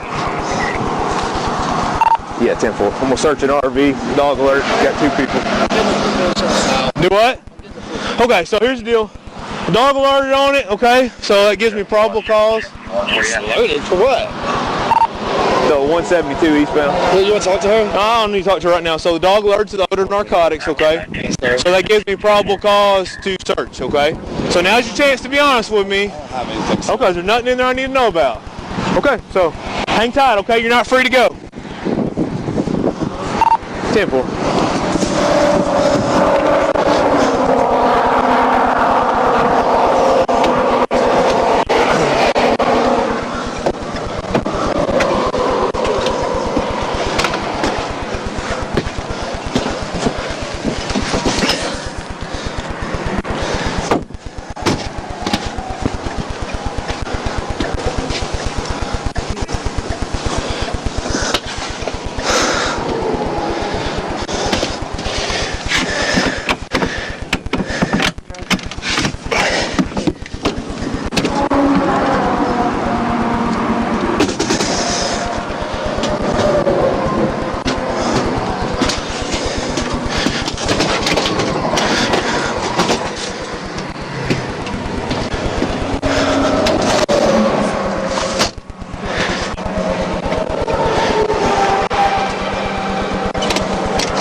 Check 1348.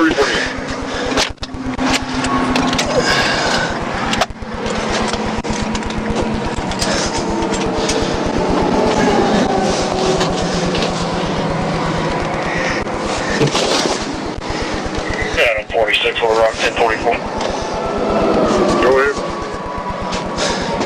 The silver Dodge Ram with an Arkansas tip tag, I can't read it. 30 east just before the 143. How you open these compartments, these keys? They're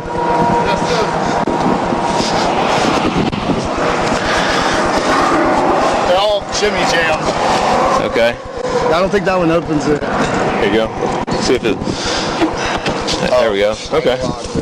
Okay. What about the other ones? The other side locked over there? Here, give me the keys back. Yes, sir. Okay. All right, go stand back over there.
Did he get his jacket? Where's his jacket at? Okay.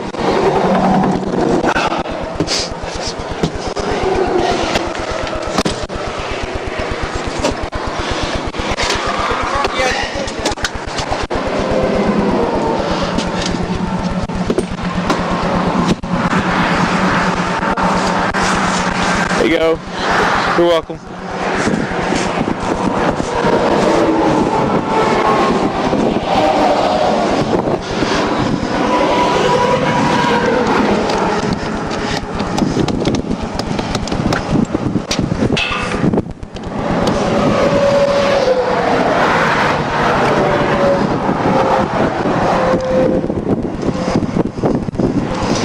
Alright, got a 41.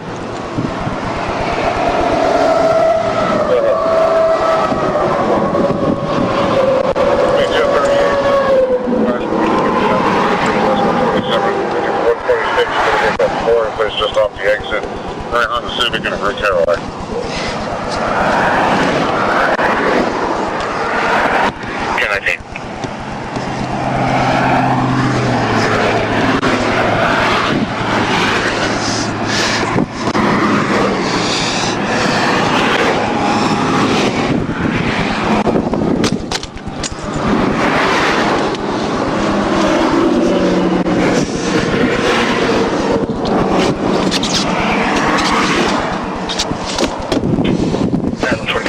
1019.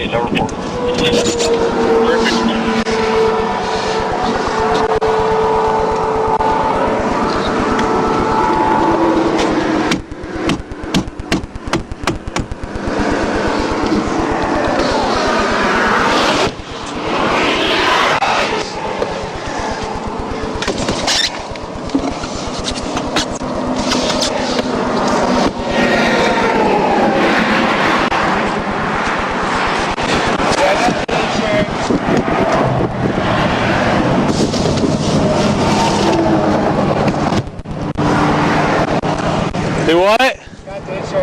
Okay, I'll look at it in a minute. Why does it smell like marijuana in here? I mean, other people smoke weed, we rent it. Okay.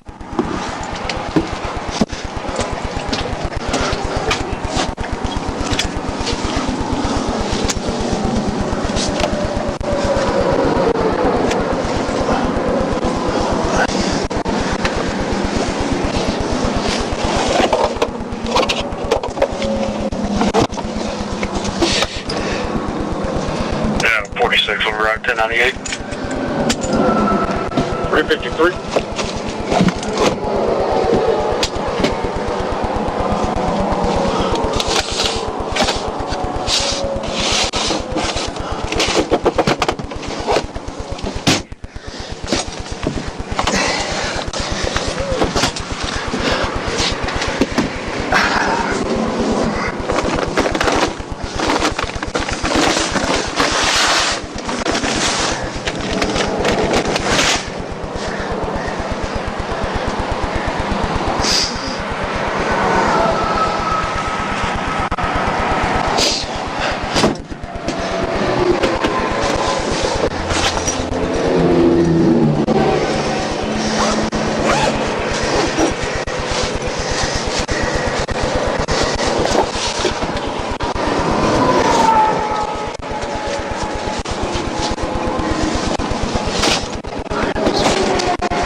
Vacuum seal bags.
Do what? Can I have my phone? No, not right now. In a minute you can. I'm almost done. Alright, thank you.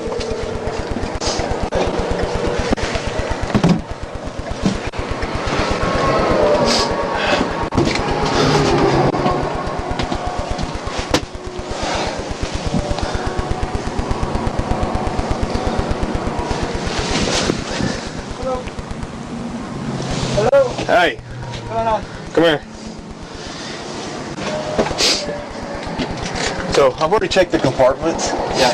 When I open the, I mean, like, there's high grade weed in here somewhere. I mean, because there's nugs like this freaking everywhere. Okay. He kept wanting to crawl up under it on the side compartments. So I checked every inside of every one of them, and when I open them, like, I'm getting the odor of, it's green. I just can't figure out where it's coming from, Trent. This is weird that this is right here. I think it's in here too. This is screwed down. Yeah, this shouldn't be screwed down. That's what I thought. This is not a screw. Why has it got a hinge on it? Exactly. What kind of screws is it? Oh, well, that's a Phillips, but this is a, yeah, Phillips will work. Here, I'll go get mine. I got it. You got one? Okay. Oh, dude, he's beside himself. Hey, look, we even have big vacuum seal bags. Yeah. Go ahead. Use the military. Leopard X-ray 66145. Leopard X-ray 66145. So white Toyota Camry.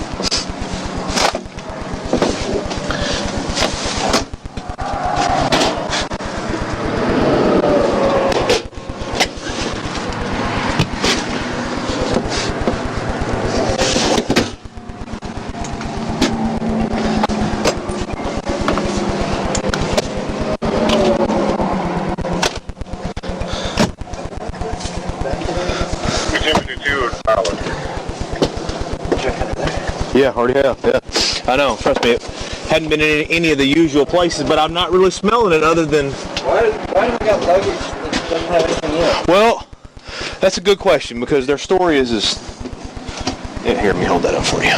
Their story is stupid. Yeah, that didn't really get you anywhere though. No.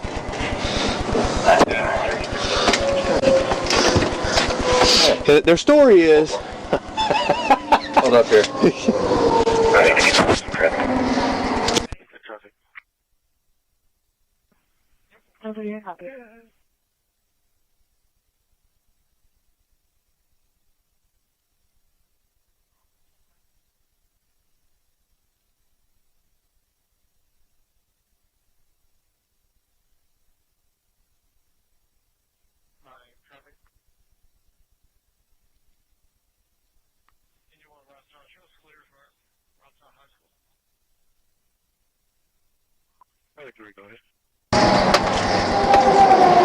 I say we just pull real hard.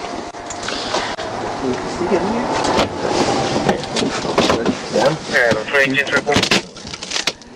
Nope. All right. Go ahead. Okay. You smell it? 12, Adam Charles. Not really smelling it here. I'm telling you, I'm smelling it in the side compartments. Like it smells green. I know. I mean, these were just put in there. Yeah. Shouldn't even be in there. Yeah. Oh, I know. And I'm like, well, and then I go to get him his jacket, and he's like, yeah, there was a vape pen in my jacket. And I was like, oh, okay, cool, appreciate you being honest, you know. And I found, like, just random weed everywhere. Like, dude. Yeah, their story just keeps on. Yeah, but I don't know. Everything tells me it should be here, you know. And I've been having to go look at them every couple minutes because, you know what I mean? It's just, it doesn't make sense. It does not. You know what it was? Huh? Unless you cut them empty. Yeah, I may have. The way Raptor was on it, though. I mean, you found weed. Oh, yeah. Oh, that was... Yeah, what I just showed you is everywhere, like underneath that couch and all kinds of other places.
That should be empty down under there. I thought so too. We need to look at that. Dakota Davis is on his way. Oh, here he goes. Oh, okay. Yeah, like I said, I couldn't. I was trying to keep an eye on them, and I mean, so I smelled it when I opened it. Yeah, when I first opened it, and it's green. It's not burned. It's green.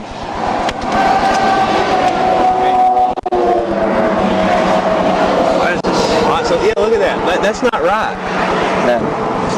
But where does that translate to in there? It's under the bed. See, that's 2x4. Look at that bed. Okay.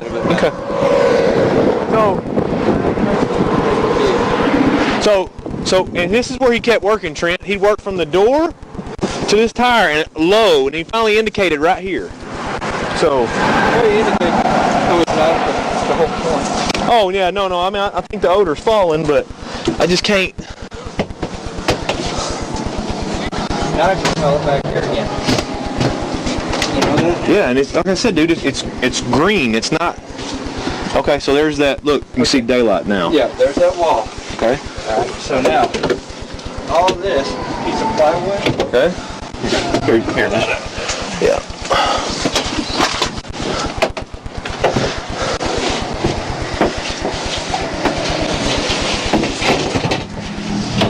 Oh, look at this. Hey. Yeah. All this unaccounted for space under here. So there you go. Put handcuffs on the doofuses. Adam Edward Handcuff him. Adam Edward Ida 20 North, Black Dodge. Stand up, turn around, put your hands behind your back.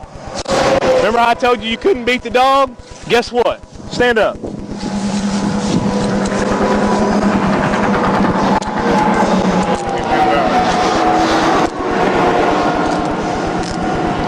Listen to me. Everybody all together at once. You have the right to remain silent. Anything you say or do can and will be used against you in court. You have the right to have an attorney present before you answer any questions. If you cannot afford an attorney, one will be appointed to you by the state of Arkansas at no cost to you prior to answering any questions. Do you understand that? Yes, sir. Okay. I don't think it's any secret of why you're in handcuffs right now, huh? I don't know what's going on. Okay. That's what I'd say too. I'm gonna take him in my car if you'll put him in your car. You good with that?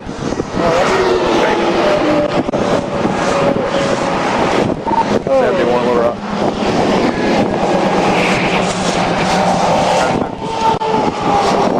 $10.15 times 2.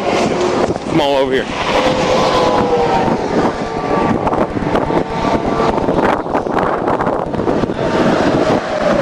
Farther up? Yeah.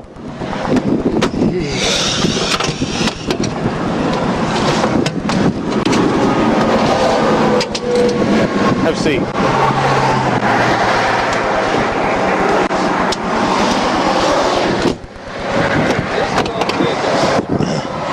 I don't suppose you want to tell me how much marijuana's in there, do you? Huh? You don't know about all that? Okay. Alright, so it's walled this way, isn't it? It's walled. It's basically, this isn't factory, right? Correct, yes. The spare tire goes underneath where the feed's at. They just bought it. This is all added box-in fake shit. Okay, that makes sense. Hey. That's why you got this. We just had this talk. You got to trust your dog. Well, yeah, it's not a matter of that. I mean, hell, I could smell it. I could too, but only when, you know what I'm saying? Like, only at certain times.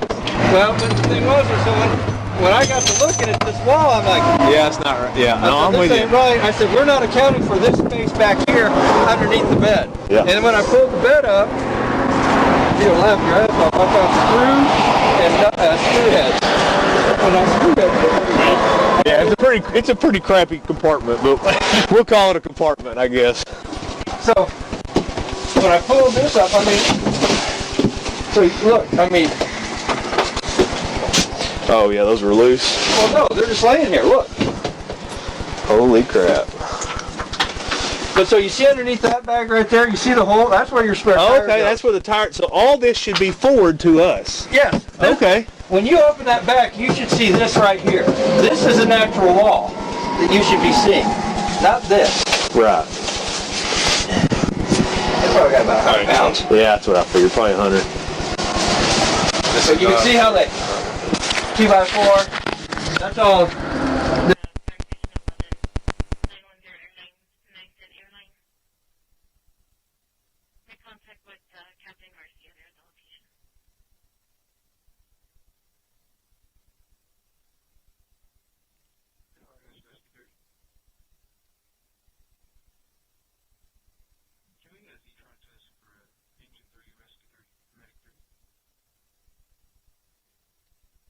Station test for P-tron test for station 3543. This is 1223.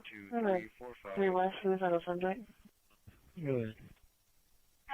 93, I'm seeing 22.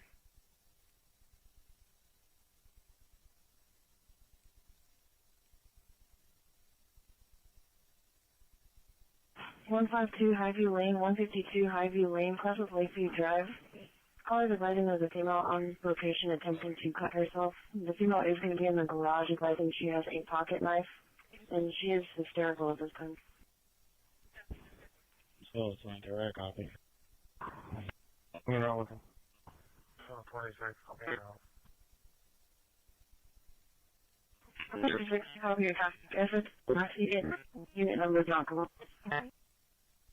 1223, that was what you advised. He's on your off.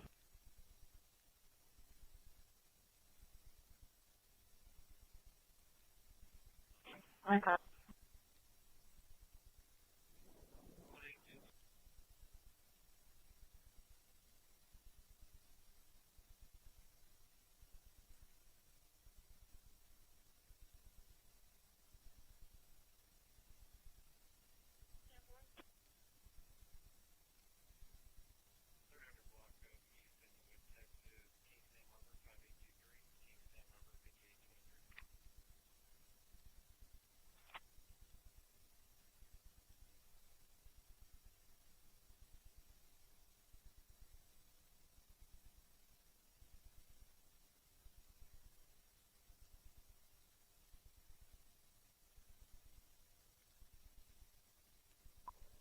for medical load.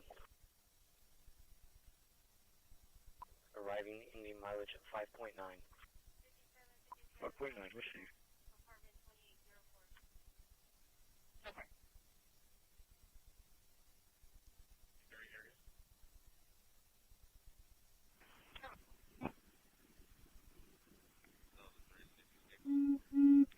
Suicide attempt at 152 Highview Lane. Call from all 2 Zone 22.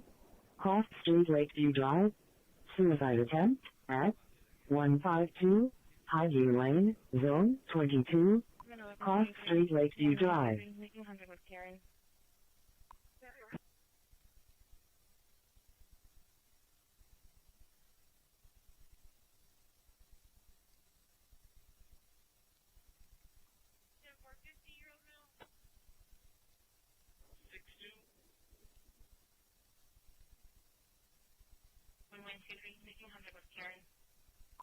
Dispatch 910. We're clear from shoreline. We'll take that for Medicaid and we'll advise on engine 10. 4311 Ayers. Pressure Keeper and Alexander. CCPD on scene requesting medics for mail. Work off MS1 at 1844. Dispatch 910. Found a 40-year-old female, have a history of asthma. And if you can find your rotation, please.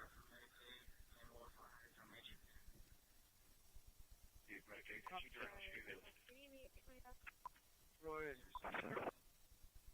when you get a chance, can you look for a cell phone on board? Knock her over and things she might have left it on there. Units are not to Highview Lane. For your information, the call is advising they are not able to get the knife away from the female.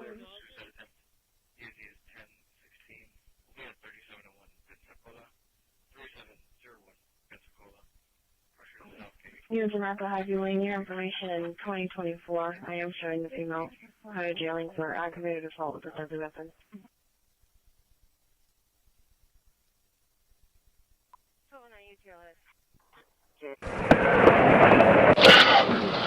All right.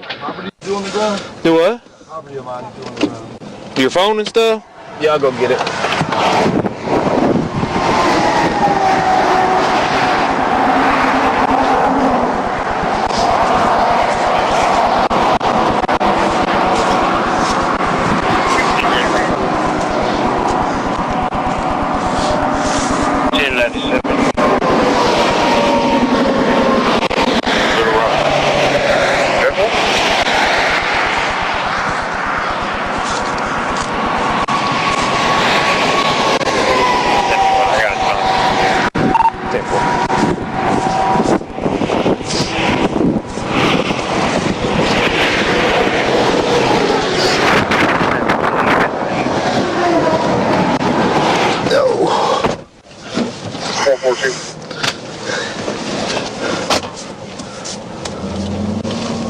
Adam 46 over Rock 1024.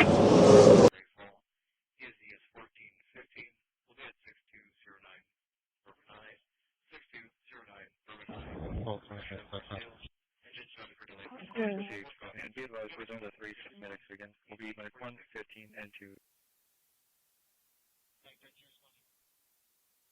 Myself and another unit are on Lakeview right now. I'm about to turn on to Highview. Can you go ahead and close the channel early? I copy. SOL West Side Emergency Traffic 152 Highview Lane. We'll be staging in the area. Christi. Location. Highway 44, County Road 83 with Victor John Zebra 4173. Well, I'm just trying to stop over 122617. Copy.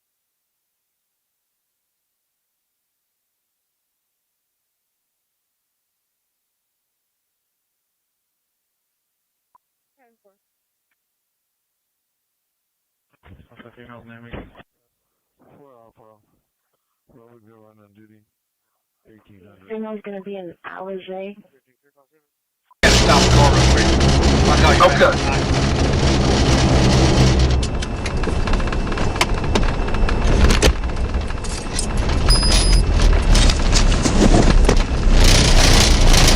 Big 4 City 1024.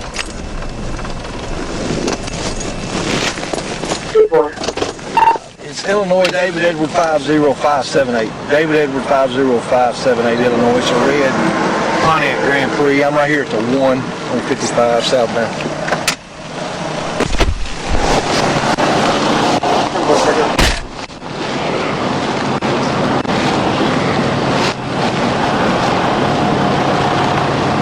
Trooper Robert State Police, I stopped you for passing on the shoulder, my man. You got your driver's license? I don't have a license. I was taking her to the hospital. She got the bullet too good and wounded. That's why I jumped over. Go ahead, step out for me.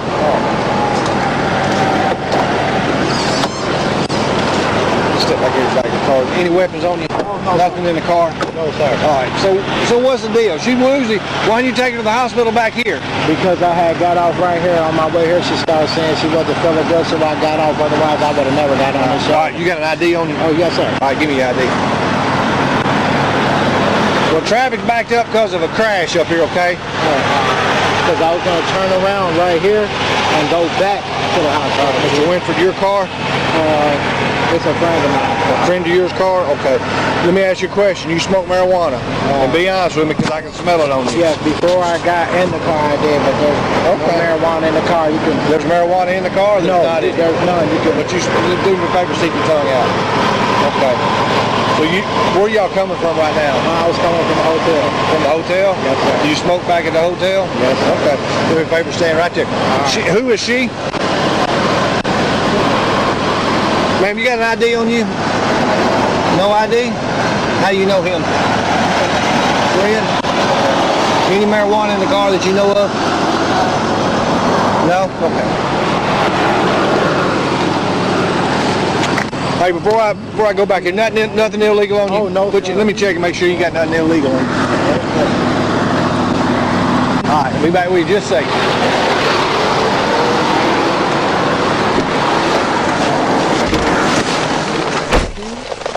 D4026. On caller, go ahead. Hey, 1019 over here to the 1, southbound.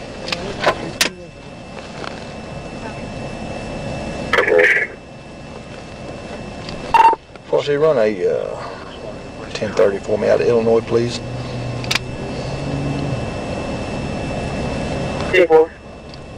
5162 0379 302 William.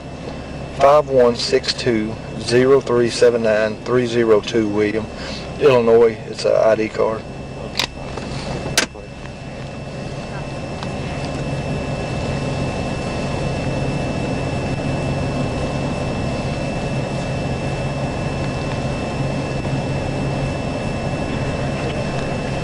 Report 1052 ID card is valid. 10-4, is he sure to have a DL anywhere?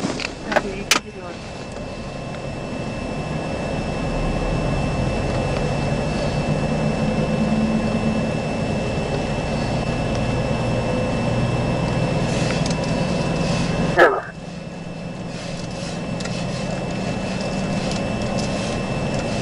Quarter 118, what time is Gordon? 4-6. Calling you.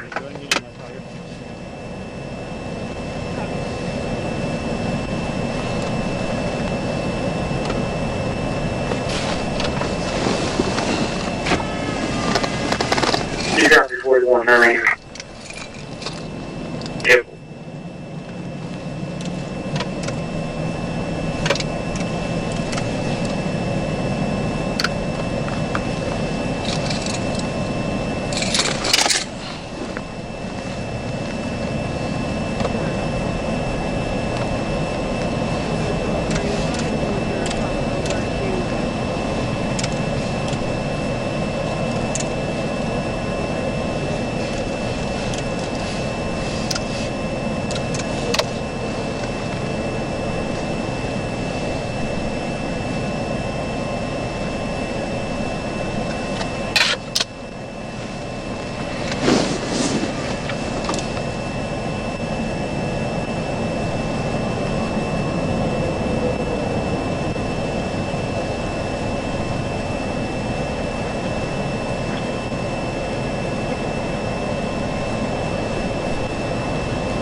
He said he's smoked right before they left the hotel room, and he's. I asked where it was coming from. He said the hotel.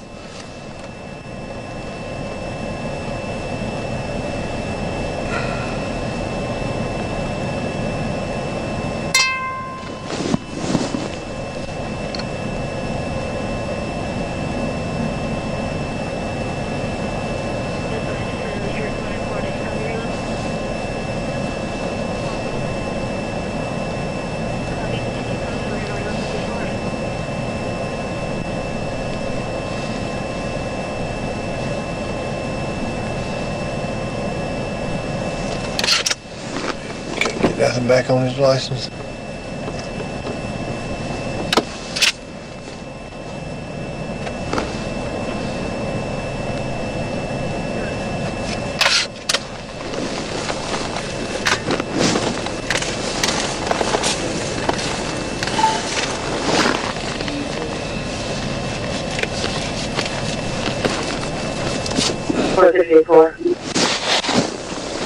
Go ahead.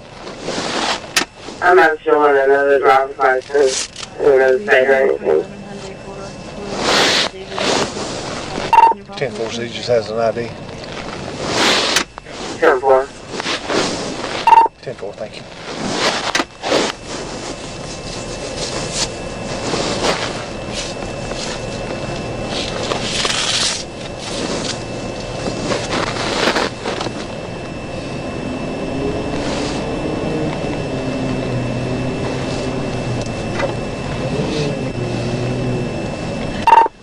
I'll be out so short.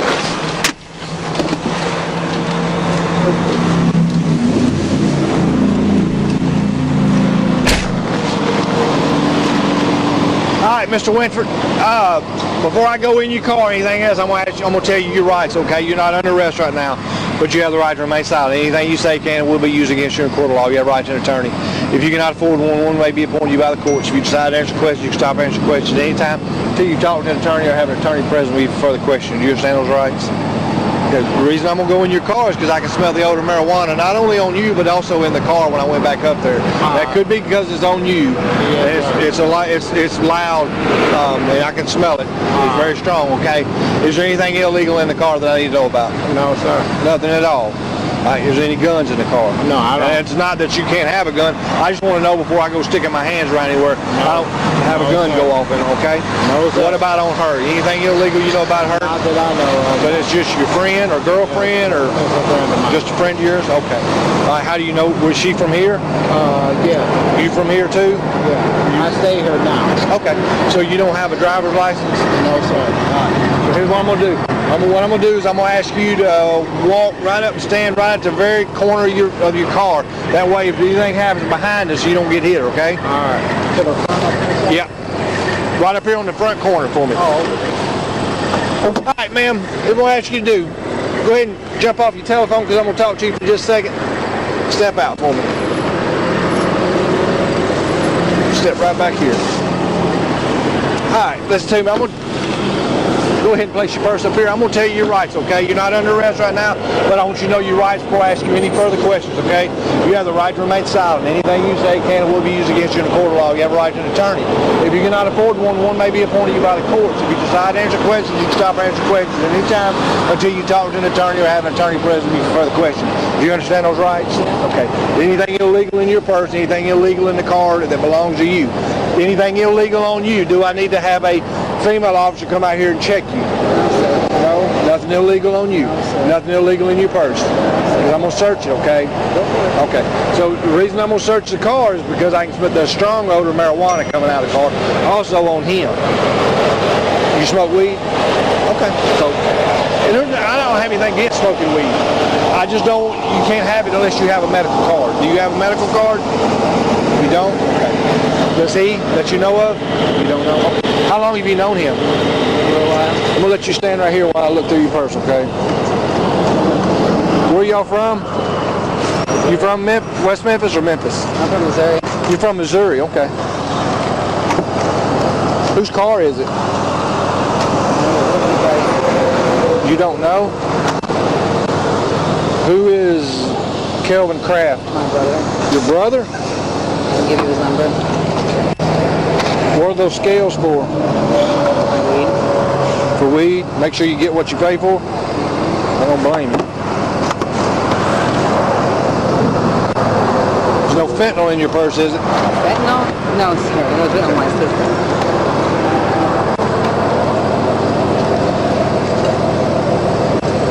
You would be surprised at the people that I ask about fentanyl, and they go, yeah, I got a little bit.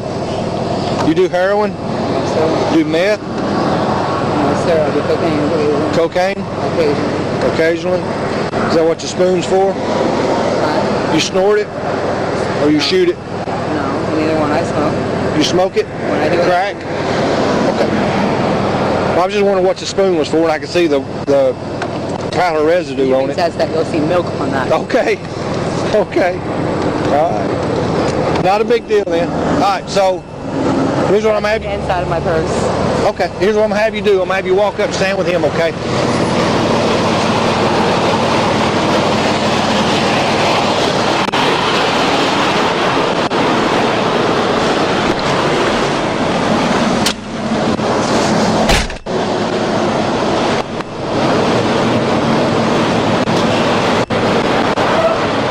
Yeah, walk around there and stand beside him.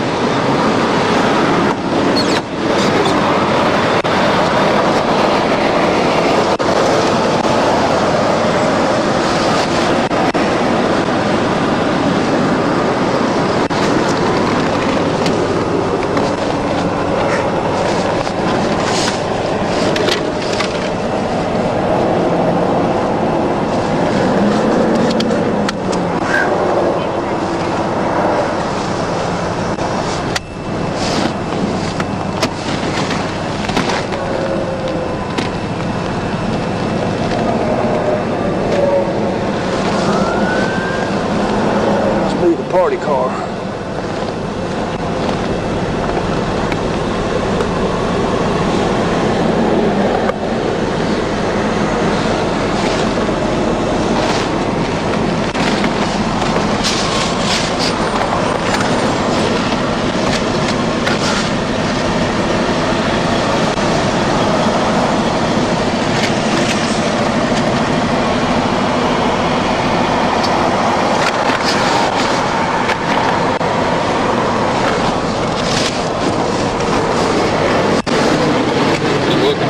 Yeah, go ahead and hook him up.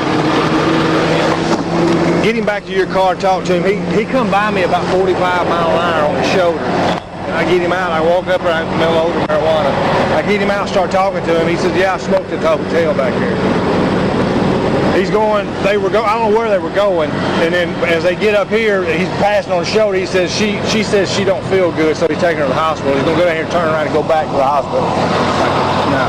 Whatever. He's high as a kite. She's got paraphernalia in her purse, and we're probably fixing to look for some crack cocaine because she says she smokes crack when she does it. But there's scales. Oh, she was looking when you were digging, wherever you were digging. Yeah, she was looking. I'm fixing to find it. We're probably going to call it, see if we can get a female officer. She, yeah, West Memphis should have one. Okay. I guess I can. I've Mirandized him. Yeah, just get him back here and talk to him. And he's under the influence. You can look in his eyes and tell him he's just, man, he's like. Somewhere driving like crap. Yeah.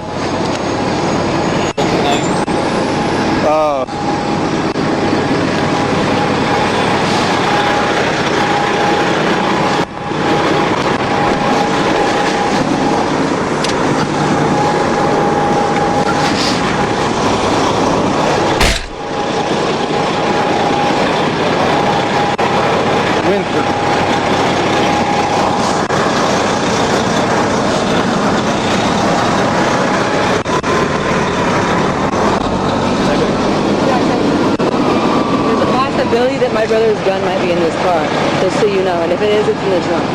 I just wanted to let you know. Okay, stay up there on the corner for me.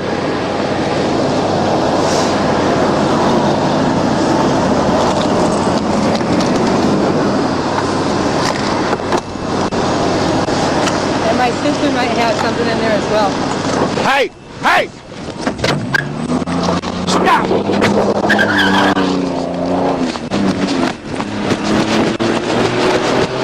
Put him in custody.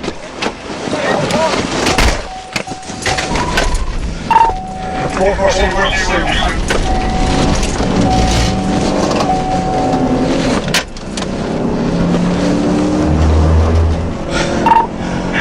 jumped in the car on me and took off.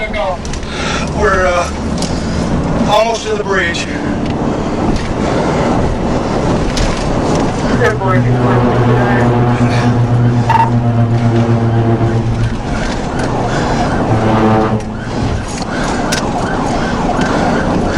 Or since she stopped in traffic, she may have wrecked. She did. She wrecked out Varsity Stormy 1016.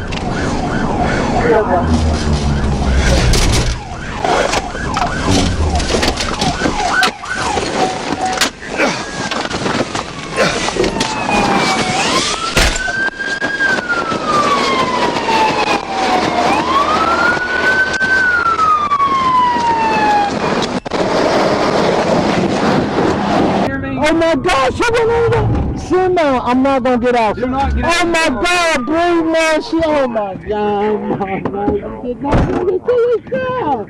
No. No, bro. No, man. She went under the semi. The car split in half, mama. Oh my God. What has she done, bro? I think my breathe. What, breathe? Oh my God, breathe. We got a truck. She hits leaking diesel. She's in the car. I can't see, man. I don't know as far as he gets his aim or She gonna be 10-7. He's leaking diesel. Force City start.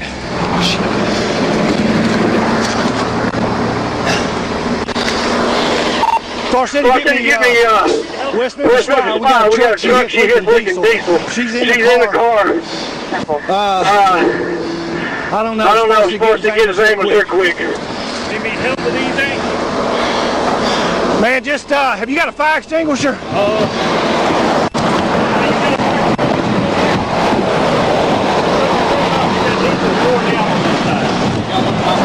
Hey, no, not yet. Who, is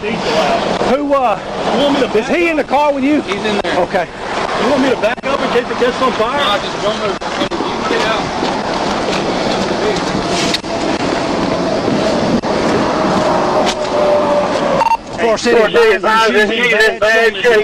Hey, ma'am, stay still. Stay still. Stay still. Yeah. Under. Yeah. Lay your head on that. Lay your head on that. Don't move. I thought she run over Don't me. move. Why did she? I know she couldn't fall about like. I mean, we know why she's done it, but for what? Were y'all chasing her? Yeah. No. We was on a traffic stop with her. Hey, stay still. Stay still. You got fire department? Yes. Hey, you want to fire department is 1019, correct? Hey, careful. Of course, we got to do is shut out. Hey, stay, listen. Stay, listen. You're gonna hurt yourself. 414, 179, almost the sheriff was come up there. Yeah, 10-4. So we tried to get her out. She ain't gonna be still. No. Hey, listen. Stay still. Dude, she's gonna have a bad head injury. I know, she. Hey, stay still. Stay still. Back in. Stay still. Stay still.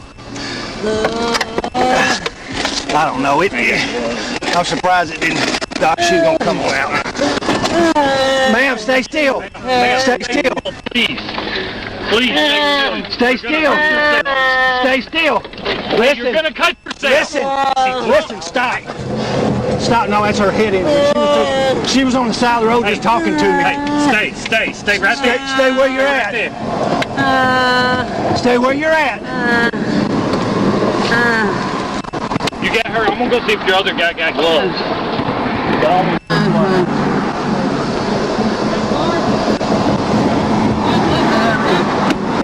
Yeah. Of course, we're going to have to traffic come through so we can get EMS down here. Please help. Listen, no ma'am, sit still. Listen, you're going to hurt yourself even worse than you already are. Sit still.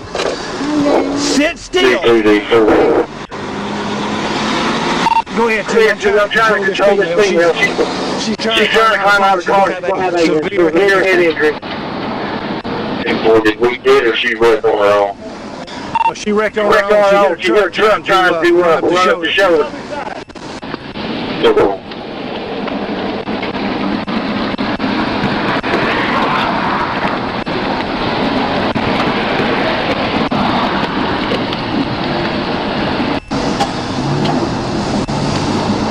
Go! Go!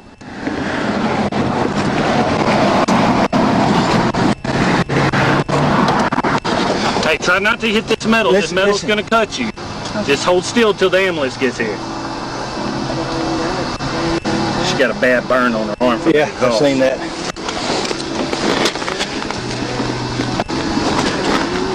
Can we pull this in? Yeah, no, leave it. I don't want to give her room to get out. Okay.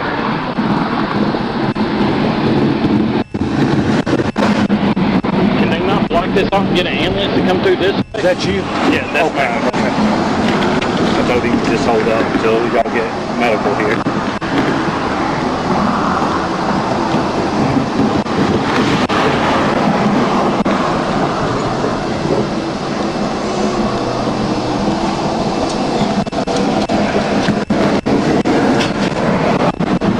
Hey, just stay still. Stay still. I know, you're hurt. You're hurt really bad. You need to stay still. If BMS can go on 70, we can shut this bridge back down. They come the wrong way on 55. It'd probably be easier for them to get to us. Just chill out. You're hurt. You gotta wait. Wait for the ambulance to get here. Make sure you ain't hurt no worse. Just hold still, okay?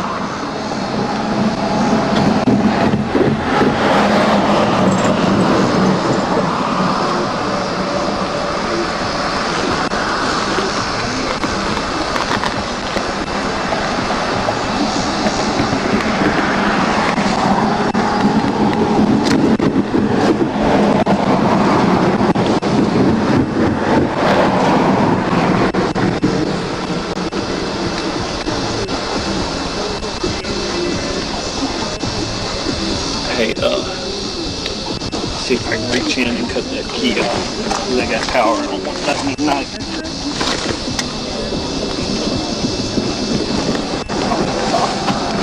Corsi advised Westminster 5. She hit a truck that's hauling hazmat. The truck looks to be fine, but he is leaking diesel all over the highway. 26-4, I notified the county to notify the environmental guy about that diesel. 10-4. Hey, what's he hauling? He's right there.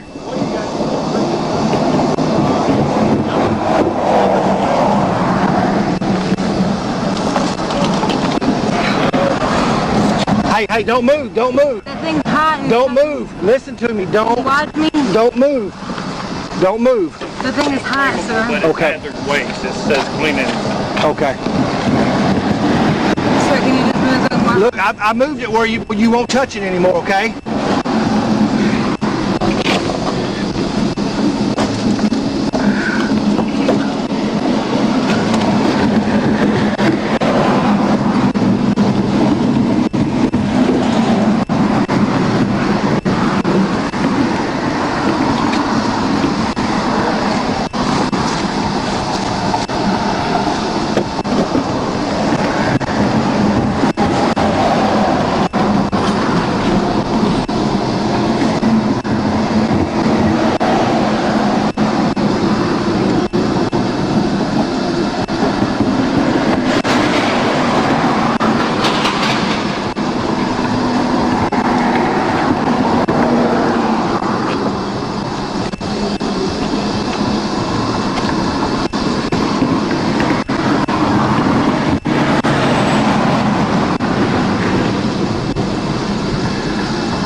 D4 to D41.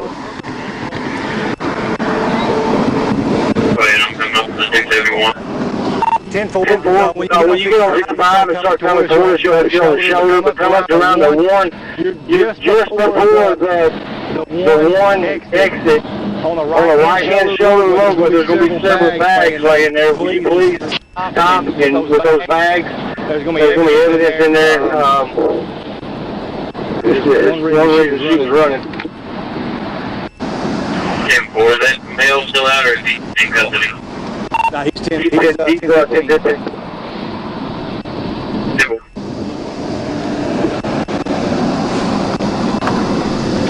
154. If you can I get that UN number off the hazmat? Hang on just a second. Hey, come over here and just make sure she doesn't try to get out. Hang on. The driver said it's going to be hazardous waste. I don't believe it has a number on it. It's just got dangerous placards on it. I don't know if it's got a... I don't see a number on it. It's a crystal cleaning supply truck. And he says it's got hazardous waste on it. I'm not sure.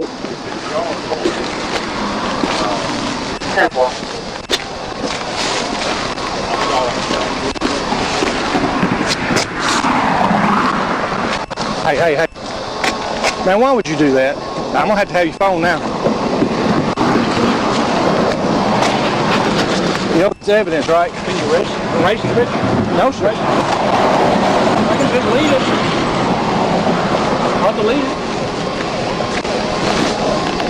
I'll make up mine later if I'm going to give it back to you. 41, that stuff's going to be right before the Bridgeport exit. The fire department didn't run her over. I think most of it went to grass. But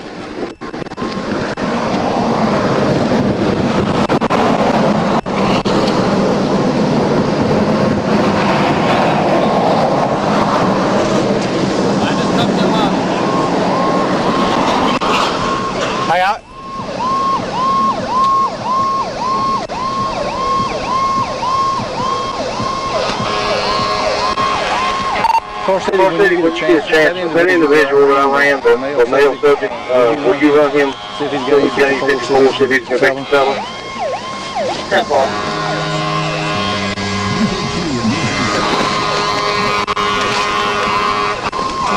Hey, I think her ID's going, I don't know for sure, but I think it's going to be in that purse. On the side of the road? Yeah. That's when she ran, when I pulled that out.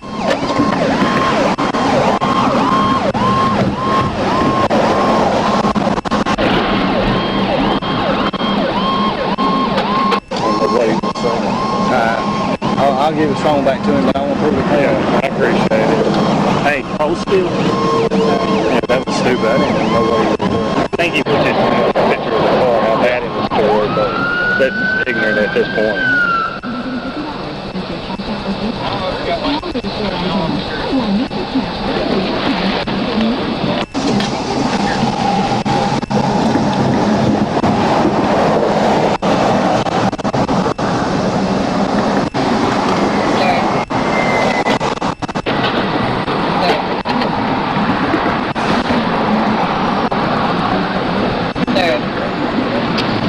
What? Can I call my girlfriend to get No, you cannot act. Can you call your girlfriend to what? To get the car. The car. Ma'am, your car's in two pieces. You don't even have back tires on it. The back tires are stuck under that truck right there. Why? Because you hit it. You were in a really bad accident. I wasn't driving. You're the only person in the car.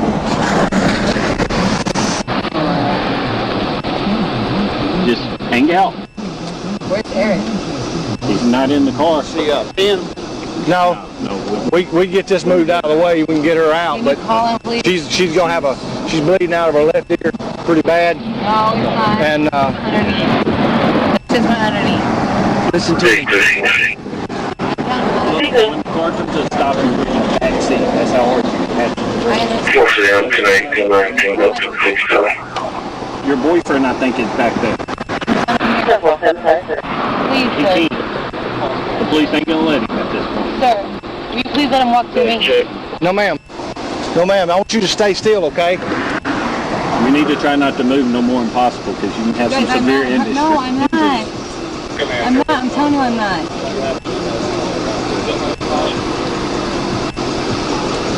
Please advise if they had heard any ambulance around. I'll verify. Traffic.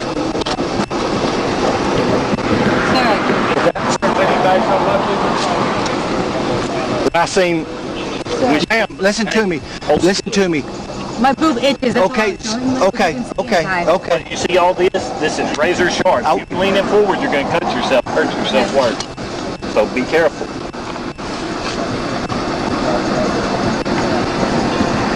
I thought she was going to be under the truck. That's what I thought. When she come by me and I seen it spin, I jumped out and I seen y'all coming. All I seen was just that crumpled mess. I thought that was the whole car. Yeah. You okay? Answer that, and then I want you to delete that picture. Yes, sir. Right. Is he okay? Who? Eric. Yes. Can I see him? No.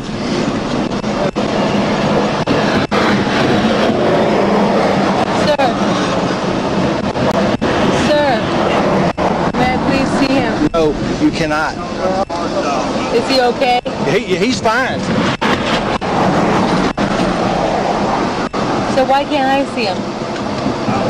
Because right now you're under arrest, okay? For what? For felony fleeing, for one. I didn't flee. Listen to me, for battery on a police officer, number 2. What am I doing? You drugged me down the road about 30 feet. I didn't see you, sir. You didn't see me when you jumped in the car? You said my sister may have something in there and you jumped in the car and took off with me trying to get your keys? No, sir. Okay. Can I talk to my boyfriend, please?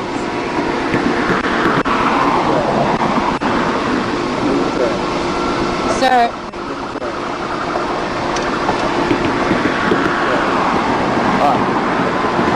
Sir. What? Can I talk to my boyfriend? No. I wasn't.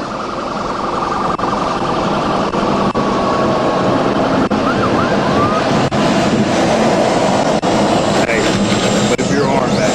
Hey. Hey, he wants to wait. I'm going to wait till EMS gets here because when that comes open, she's going to try to run. No, I won't. No, I won't, sir. No, I won't. Here. That's the reason she's where she's at. Put your hand right here. I won't run. Okay, just keep both hands right there. Well, the EMS hand is right there.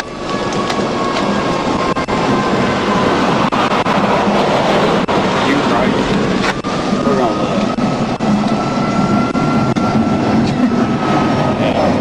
I can't see it. I can step out, right?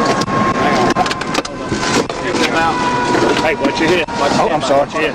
I got it. Come on. Come on. Lean forward. Give me your hand. Come on, you got it. All right, now lay down. Lay down right here. Sit down right there on Lay the down road. right here. There we go. Because you've got a bad head injury, okay? Sit down on your butt. I don't want you to get hurt any worse than you are. Sit down on your butt. Put your feet out in front of you. Awesome. 4C, West Memphis is 97. I don't have no head injury. You got blood coming out of your head. You do. You hit your head. Where? I don't know where you hit. No, I do not. You guys are lying. Just hold still. I don't have anything on my head. Okay. Well, if you didn't, you're lucky. You were laid in the backseat of the car. Bad. Just. Oh, man.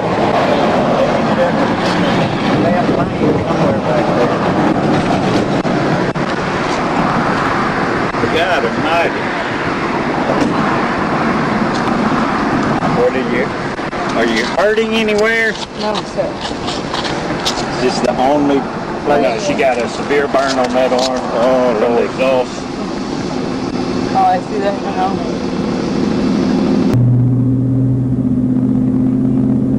Oh my God, here she go on the stretcher, Christi and EMS got transport this female to the mayor. bleeding out the mouth. She bleeding out the mouth, mama. Oh, What? she bleeding out her mouth. Oh, I really do love her though, like I love her. Like she must have hurt that gal. like she like out of any woman I've ever been with, regardless of what she do, man, she treats me She treated me right. Even though that happened that night, she ain't never treated me wrong. She treated me like I'm a king, bro. She wants to broke like a jaw or something. Go ahead, black bag. Got this for start looking around there. There's quite a bit of stuff. I'm not sure what all is going to be in them. Possibly crack cocaine, but. And she got blood somewhere. She got blood. She had blood coming out of her ears. I don't know if This ear right here. I don't know if it's that ear or if it's her face or what. Must have pulled her earring out. That's where it's bleeding.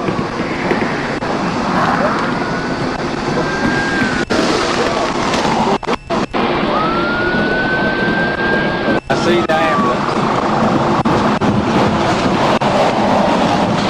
Of course, he's told me small, please.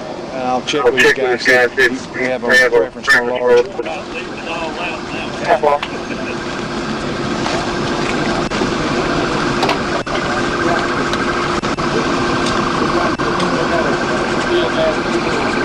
Hey, what's your name? Brittany. Brittany what? Johns. Brittany. Johns. Johns, Johns? Yes, sir. What's your date of birth? 1589. 6/15 of 89? Yes, sir. Far City 6/15 of 1989. 6/15 of 1989. Brittany Johns. Brittany Johns. Last name Johns. Where are you from? Missouri. She's from Missouri. See if you can find something for her. 10-4. And that male subject, he is probably a felon. 10-4.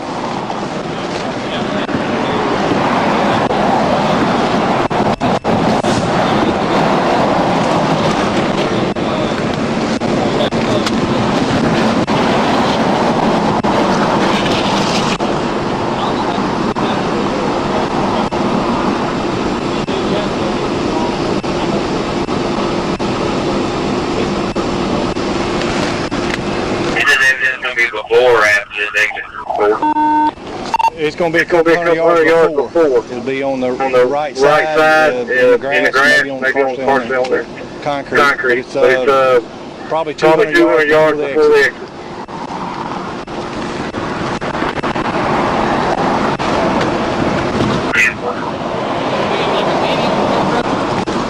Ow! Oh, I'm sorry. Say what? 26 Fort City. I don't know where they went. They were in front of it. I can also do a medium 1011 for this commercial vehicle. It's a box truck.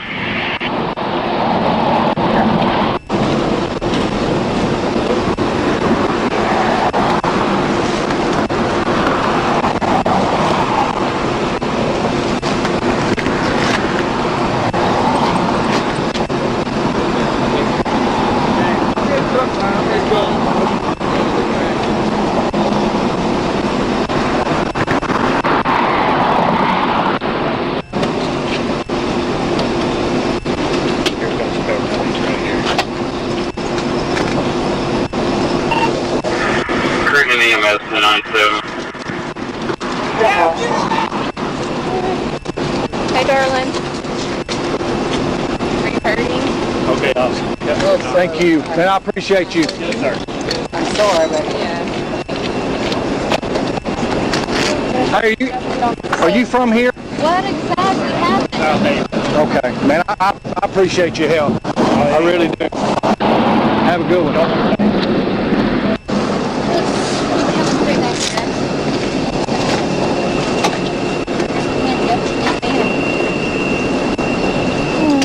Incredible. No seat belt. She was all the way in the back here. She got some severe burns on her arm from the exhaust pipe. See that. And she was out, and I thought she was dead when I run up here. I'm gonna throw this seatbelt on you. Yeah, I'm straight away. Get up over here. I'm sure y'all are going. Has anybody got ID on her? No. Okay.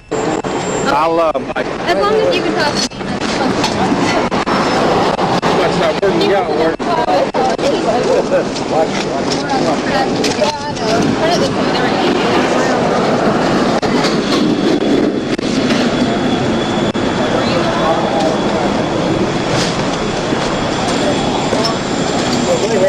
They had it stopped. Oh, and he runs from these Somebody else was in his car. We got him in custody. Okay. She jumped in on a traffic stop, took off and ran from me. Okay. Of course, Christi and man's going to transport this female to the mayor. I was making sure she said it. Yeah. She has no idea where she's at. She just look.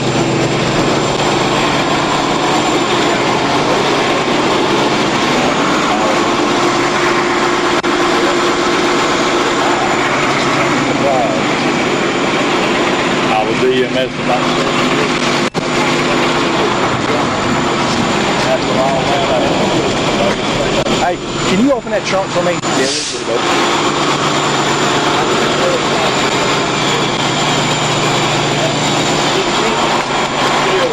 41. Go ahead, are they black bags? Yeah, 10-4. Just start looking around there.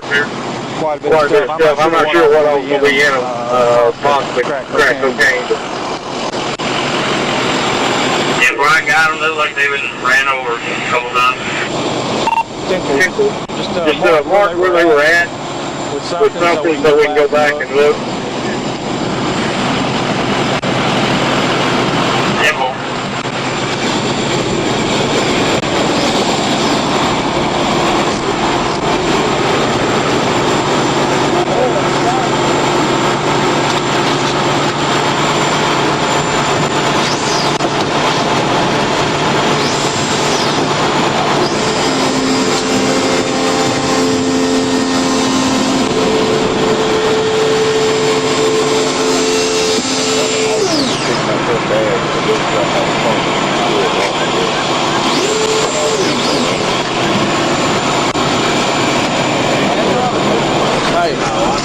Go get the bread and go on.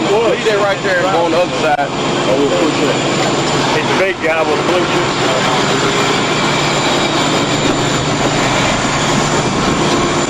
Oh, I don't know where my hat is. Just trying to find my flashlight.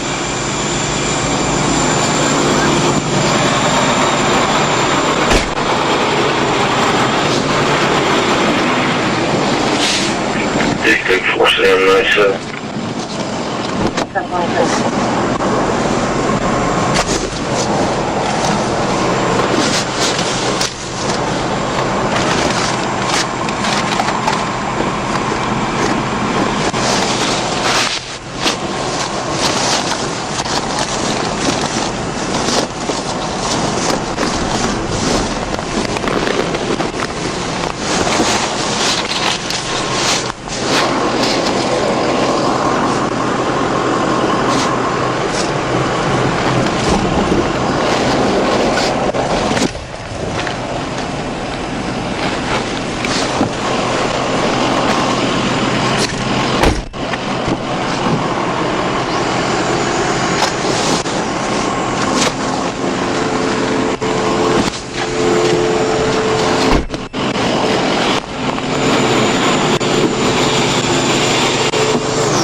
I've been over my truck trying to find my price, right?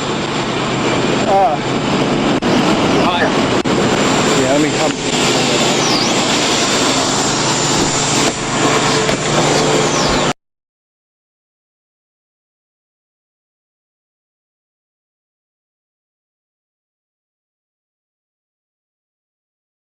Five County, any units in the area, northbound 151, we have a traffic complaint near exit 37. reported a brown or darker color, possibly a Lexus. Estimated speed is 140 miles per hour. Going through the median to pass people. I have a car at 110 northbound coming up to the 47.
AXX5517.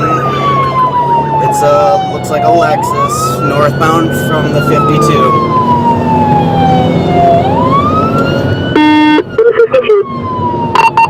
Reason for the speed is over 100. I got one Iowa deputy with me. Light traffic. Light traffic.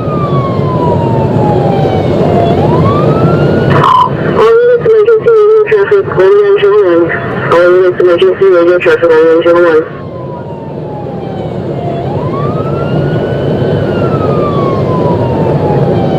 If we get low enough, our park get through my track. Left lane, currently 117. Moved over to the right lane. Light traffic. 828, right lane, light traffic.